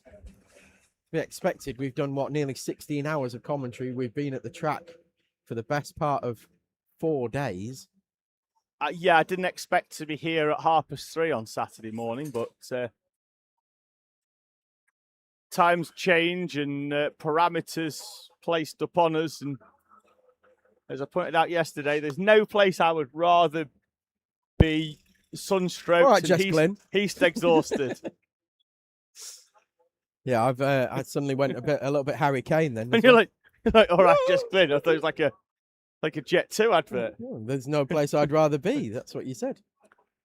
You can get £200 off. That's £50 each for a team of 4. Nothing beats a karting trip holiday. to Le Mans. Oh, photographer Rob has come to see how long's left. We've already mentioned about your expensive equipment, Rob, on the live chat. We've already said don't spray the cameraman. And if you do, the next time you appear at an event that's live streamed, Rob will just tell them, don't look at them. keep the camera Have off you them learned? Yeah, completely. they're saying we think we need to look. Rob's going to learn to pixelate out the carts that have sprayed him in the past. Yeah. So we're going to do team photos with their Bigfoot panels at the end for all of our teams on the track, I believe. In the S's, is it in the S's with the 24-hour logo in the background, Rob? Is that it, or back that way? I mean, back that way. It's like, he knows what he's talking about, Tom. It's almost like he's a done this before. semi-professional Yeah. photographer. No, he's a professional photographer, Tom. He does it all the time. No, That's how professionals. He's a professional, but only semi. Oh, you're doing him a disservice. Slap him, Rob. Slap him. I've had a personal update, Tom, from Core Blimey Racing. Their team boss has messaged saying, I'm pooing my pants.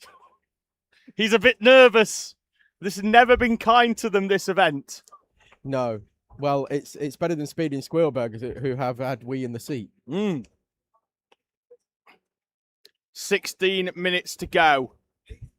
A lead of over a lap at the front as they make their way up to the far end of the circuit. This must be one of the closest finishes that we've had as well. It was 4 laps last year was the gap, and it was 4 laps the year before as well. Certainly the closest that we've live streamed. Yeah.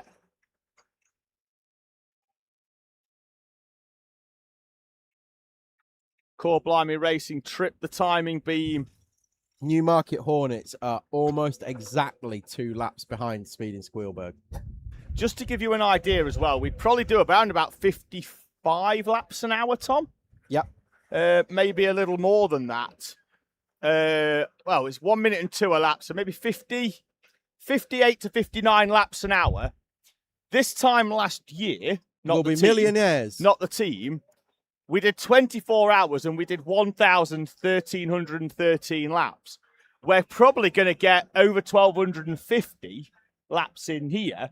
So the pace has been equally as good this year. And I think on par, we had more full course yellows last year. So I think we'll probably clear the expected target on 23 hours on average. So there's your race leader coming up onto the back of Met Police Motor Club.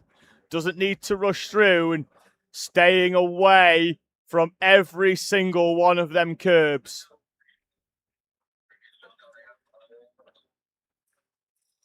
Run up towards the far end of the circuit.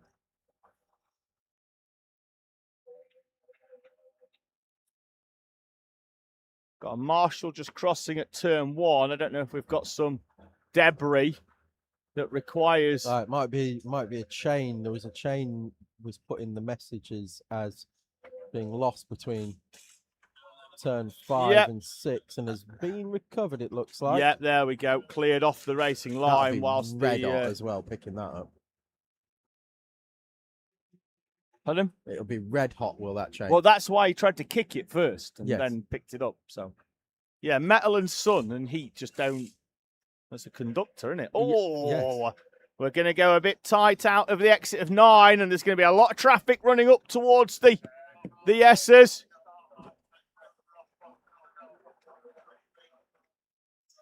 Yep, the last thing you want right now is to be put in a barrier.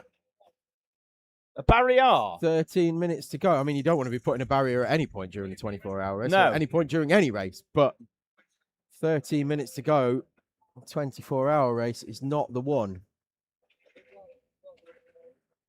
I think, in fairness, we'll see a lot of people just giving each other a lot of space. Look at the size of that ant. That has Kill it, Tom. Appeared on our desk.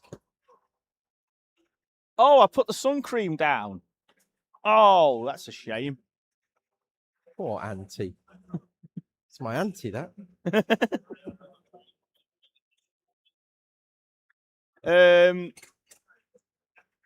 Vackenham Racing. Do we have a favourite livery? Ooh, good shout. That is a good shout. I quite like the TVP one. It's the same as last year, where they've kind of had a 4-year-old, it looks like. They've set a 4-year-old loose with a Sharpie. Yeah, so they've got a nice sticker. I like the 576, the new livery from TRX. sort of changed the tone of the turquoisey colour in there. I like that one.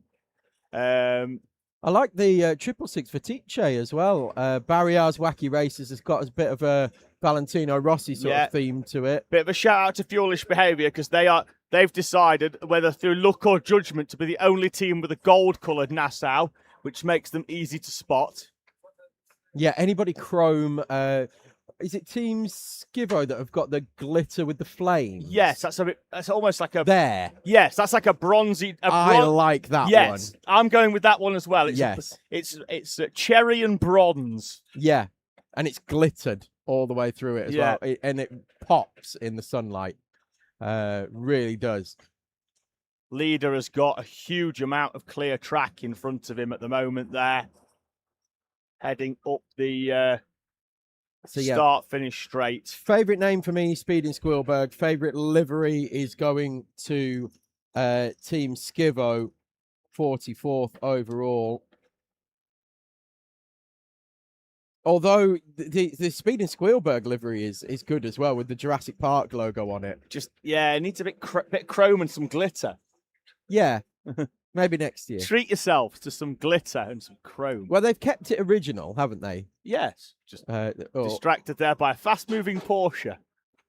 You were? Yeah. Oh, yeah, they've been rocketing past for the last couple of hours. Yeah, but you're looking more in that direction. Where on the main circuit, yeah. Feed in. From the Porsche centre that's based at the Ford chicane, ironically. But yes, it comes through the exit of the Porsche curves through Corvette and karting, and they then rocket down the straight next to the track here.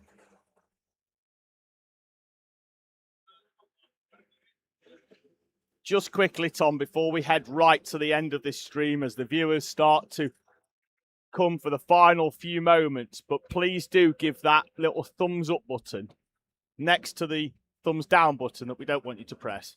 Just give that a little tap if you've enjoyed what you've watched, what you've heard. We'd really, really like that. Like what you've liked. Liked what you've liked. So press the like if you'd like. I would like that. I would like it too. That's a lot of likes. In fact, I haven't liked the stream myself yet. Have you liked the stream yourself? I have not. I think we should like the stream ourselves. Let's practice what we preach, shall we?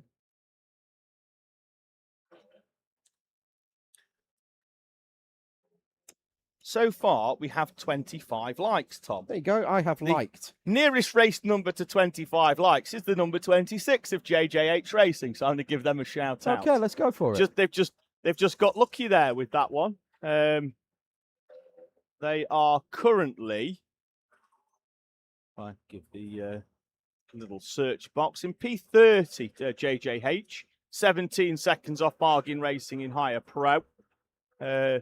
7 drivers on the entry for JJH, Tom, and somebody's just gone through the tyres. Weren't with us last year, but have done this event previously. Raced when we raced, actually, in 23. I think they did 24, missed last year, and have come back. So Paul Herridge, race here? Jake and James Stillman, John Roach, Dan and Will Allen, and Jensen Herridge on the entry list for JJH Racing. So they'll get a little shout out there because they were the nearest team in terms of numbers to the likes that we had. Ashley Williamson in the live chat saying, well done to Jamie, Ed and Ben, the Have a Go Racing pit crew. It's been a challenge. It has, but this is one that, and to be objective, that team can learn a lot about an event like this. They've thrown laps away through inexperience at a venue that has got minimum pit stop times. Yeah. And, you know, again, that's a team that I would love to see take a trophy home at the British. They were half an hour or so away. I think in the last 2 years, they've been in podium contention with a few hours to go, and things haven't quite gone to plan. And that is a team that I would really, really love to see. It's a team with unfinished business, isn't yes, it? And I think they'll come back. I want to see them back. They're getting into that sort of Alessia trend, aren't they? You know, that sort of like nearly teams. Yeah. And then eventually they got one, didn't they? They got a podium in club, did Alessia. So there on the left-hand side is a very nervous Matt Davies of Core Blimey Racing. I don't even know if our camera guy knows that he's got the camera on, although I think he is listening to us, so that does help. Well, on Matt Davies there in the black. I'm going to give a shout out. I'd love a picture of him for the next 7 minutes, Tom. I'm going to give a shout out now to another team that we haven't really spoken about too much, but I'm going to give them a big shout out anyway, which is the Energy Racing Team 96.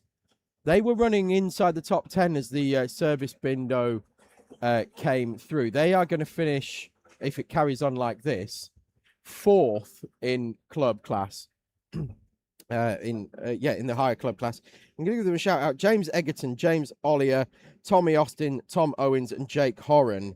44th overall last year and 13th in higher novice. They've made the step up to club this year, finishing 13th overall and 4th in class. With a step up in class, yeah, that is a great effort from them. Full change in driver lineup, bar one though, in that kart. So that's a big change.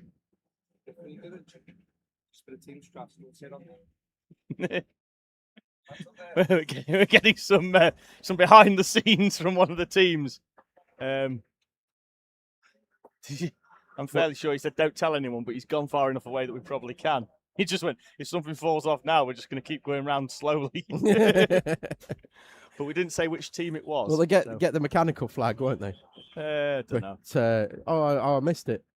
Didn't see it. But if they're doing 2.5 minutes a lap, you've only got to pass it once. Hand up. Right, there's a board going out. Oh no, it's the checkered flags being readied. I thought we were getting the pit board out. 5.5 minutes to go. And one more shout out as well. I'm just going to try and find their race number before we get to the end of the race. I'm going to shout out to a team another one that we haven't really mentioned too much. CBA Motorsport. Haven't talked about them a lot. Mark Goodwin, Max Goodwin, Mark Chandler, Charlie Nash, Kai Chandler.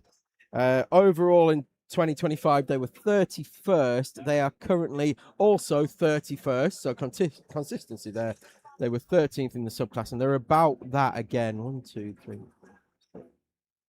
9, 10, 11, 12, 13th. Wow, everything's the same.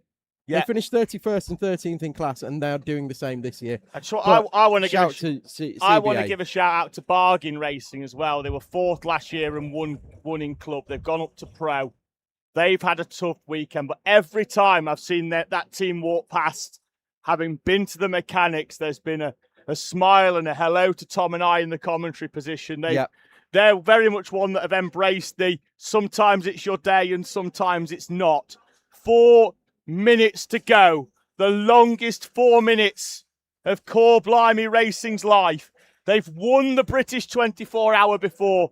The highest they finished was 3rd in the higher elite podium, and they had to take that position with 5 minutes to go, Tom. Remember 2 years ago in 24 with that iconic overtake up into the final chicane with 3 laps to go. Will today be the day for Core Blimey Racing?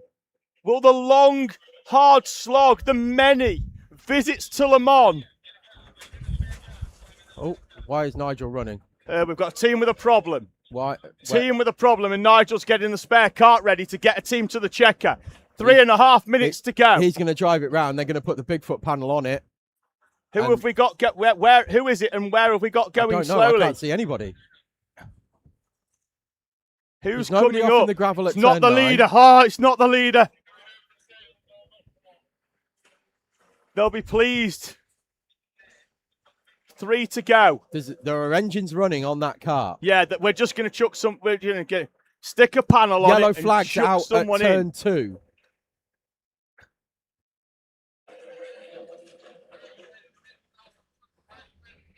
Who have we got then? Let's try. Sorry, folks. We're trying to figure out what's going on. Apologies for the silence. We've got everybody on the radios here. They're all looking up at the far end of the track. I can see some. Yeah, I can't see a there's- cart the there. yellow There's nobody flags stationary. were ready at turn 2. I think we're okay now. Whatever the No, problem yellow is. flags back out. Yeah. At turn 2, is it in the infield? Oh, it's a slow-moving cart in the infield, TRX, Tom. And we've got a spin, but it's not them. It's a slow-moving TRX cart in the infield. Oh, it's off on the grass. Yeah. It's off on the, Oh, on he's the got outside steering at turn issue. 3. Yeah, he can't steer it anymore. Are we going to... Can we take the cart to him? Can we take the cart out and get the panel on it? I think that's what they're going to. That'd That's be what brilliant. Nigel had done. Drive it to him. 1 minute and 50 seconds to go. Quad is being readied as well. The quad's going to bring them back.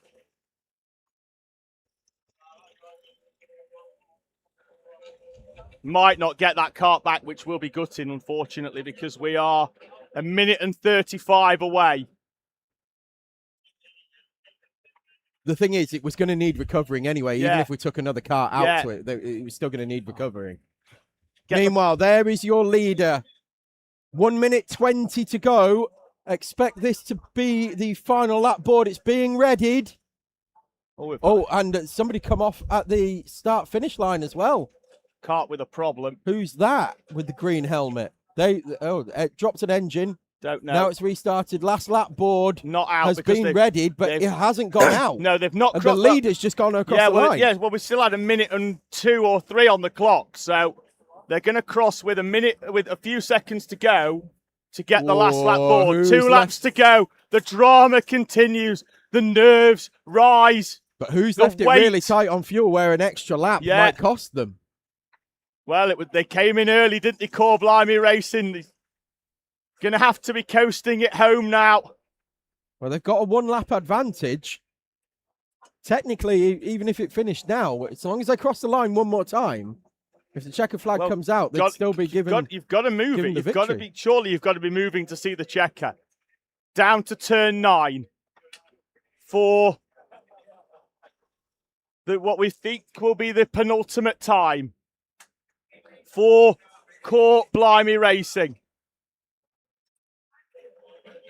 There they come over the line. Last lap board is out, ladies and gentlemen. The board is out. He's given a thumbs up to the start marshal. Even I, Tom, have just had a little tingle as that last lap board has come out.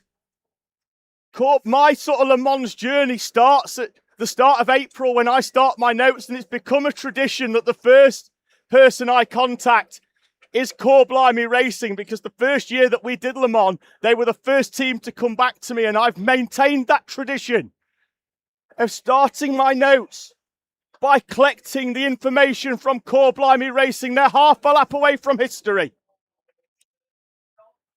It says the checker, but it's not. That's because the time has gone down to 0. Up towards turn 9. Coming towards us now, and for the final chicane. They've won the British. And on that day, Matt Davis crossed the line with tears in his eyes. It's going to be Will Folks this year for Core Blimey Racing. They win at Le Mans. There goes Lewis Jolly coming over the line to complete the podium for Teesside Tigers. They're going to come over the line in 3rd place. It's going to be Club 73 coming over the line in Higher Elite Higher Elite in 2nd place. They will cross the line in just a few moments' time. And we will bring you a full rundown of the finishing order once they have all completed the race. It's the unretired, retired man who's waving the checkered flag as well. He's got the honour this year of waving the checkered flag as Ian Nielsen.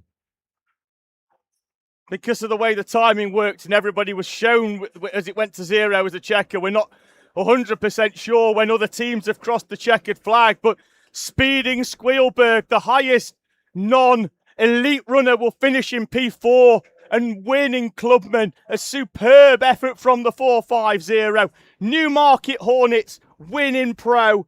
P5 for a long-time supporter of the endurance races run by this organisation.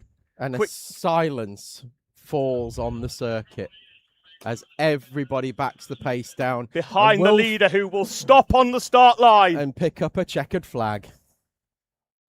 Tom and I will also stand to acknowledge what has been a grueling race for all of our competitors. It started 31 hours ago, this race. In conditions that were pretty much unbearable at that time. We have raced for 31 hours with an enforced 8-hour break in the middle. We started in darkness. We did. We raced into the light. We raced into the darkness again. And then we brought back the light, and we have finished at noon the following day. Veterans won by Eat, Sleep, Race, Repeat. And a huge congratulations to DNH Senna Squadron. P11 overall for the rookie outfit, who have taken the class victory, particularly in the middle of the race, Tom, when they were down a driver for that team. Dan Perrett injured mid-race, but Sean Patterson, Alistair Roy, Anastasia Terenshek and Georgina Edwards have brought that car home to take the victory in the rookie class in the 66. That car has run superbly throughout as well. It's been a superb event, Tom. There's teams that I am absolutely sure will be up and down that paddock in floods of tears, either because of the result they've got or just because they've seen the checkered flag in the most extreme of conditions that we've seen a 24-hour. And I do think Newmarket that Hornets have got their own flag. Yeah, I do think as well that TRX car, I've seen one driven back in without a Nassau panel. I think we got the Nassau on it to see them, to get them to the checker. We did. That is superb to see them get to the checker. It's been a tough event for some of their teams. Corblimey Racing, though, win elite with Club 73, who pushed them so hard for so long until that full course yellow, with Teesside Tigers on the podium as well. In Pro, it's Newmarket Hornets from Met Police Motor Club 2, and the second Corblimey car in the 213 will pick a podium up in P3. Club is won by Speed in Squealberg, Quick Finishers and Vitesse Forza are on the podium in that class. Rookies is won by DNH Senna Squadron. They're joined on the podium by Scalex Autosport and Fats and Furious Internationals. And the two runners in our higher veterans class, Eat, Sleep, Race, Repeat, finishing P9 overall, with Send It Collective in P21. The race leader over the weighbridge. The formalities complete. And we applaud We give them a big the round of applause 113 here of from the Corblimey commentary Racing. box. The cart rolls in. They will remove their Nassau panel, and the carts will be driven down the far end of the circuit. There is your race winner, Corblimey Racing. Will Folks at the wheel had the honour of taking that car over the checkered flag line. Matt Davis, Ollie Davis, Henry Trina, who will leave the team to race with advantage by contact at the British 24-hour like he usually does, but joins them on the podium here at Le Mans. And Ed Bars, who put in that magnificent stint before handing over to Will Folks. Folks then extended the lead at the end of the race out to a little under 2 laps, and you can see the elation, mainly as well, Tom, for the fact that he's gone with clear visor right at the end from the night stints that he's done. But Will Folks for Corblimey Racing. Thank you. Cheers to JJH, who are going to bring us a nice poll. I'm going to finish talking before I tuck into that one. Let's have a final dip into the live chat, Tom, for see if anybody has had a quick chat. Matt, we racing. Was the race suspended due to the heat? Yes, it was. We had we started at 5 a.m. ran till midday. It was a break that was enforced upon us by the authorities over here at Le Mans. So not the circuit and not the organisers of the race, but the wider authorities said that no sporting activities at all could take place between midday and 8 p.m. So we started at 5 a.m. and ran till midday, and we came back and did another 16 hours. We've had 23 hours of racing. And at the same time, We've had an awesome time, Tom, as always. We certainly have. It's been a pleasure. Yeah, Matt just saying, was it resumed with the time gaps? No, we had a full course yellow behind the leader, so effectively the leader lost out really because of that. As the field formed up behind that leader, kept the second place kart as close as possible to it. We had a lead change with a few hours to go. We had changes again for the lead in the final 2 hours, with the final pit stop swinging it to our eventual leader, the 113 of Core Blimey Racing. Shout out as well to the marshals. They've worked hard in the heat, as have the mechanics, Tom. You know, when it's 40 degrees and then you've got to work within a few inches of an engine that's been that's probably nearer to 100 degrees, it's a tough break. As team members making their way, as all the karts have been weighed into the Parc Ferme area to remove the Nassau panels and get some karts cleared. So that's going to speed things up a little bit. Clinton Bell getting the adulation of his team. Second place for Club 73. It could have been a little bit different for them, Tom, had it panned out with that final full course yellow. But credit where it's due to Core Blimey Racing in the 113. They played that to perfection, and it came to the fore for the 113. Yes, ladies and gentlemen, thank you very much for joining us. As always, a pleasure to be here. Extreme conditions, but we have enjoyed every moment Absolutely. that we have spent with you. We hope you feel the same. And we look forward to seeing you on TSK Motorsport Media in a couple of weeks' time for the Teesside doubleheader. And then we will see you again. The stream, sorry, Tom. The stream may well continue as we just see the milling round there with the camera. But Tom and I are going. We've got many teams that we spoke to over the weekend that we're going to go and pass on our congratulations. And we've also got a presentation to prepare for as well. Yeah, so we might continue the stream. You'll see this roaming camera and things like that, and we'll bring you more pictures. But we're about to sign off. So thank you once again for joining us. We've loved bringing it all to you. We hope that you've enjoyed our coverage as well. And we look forward to seeing you next time.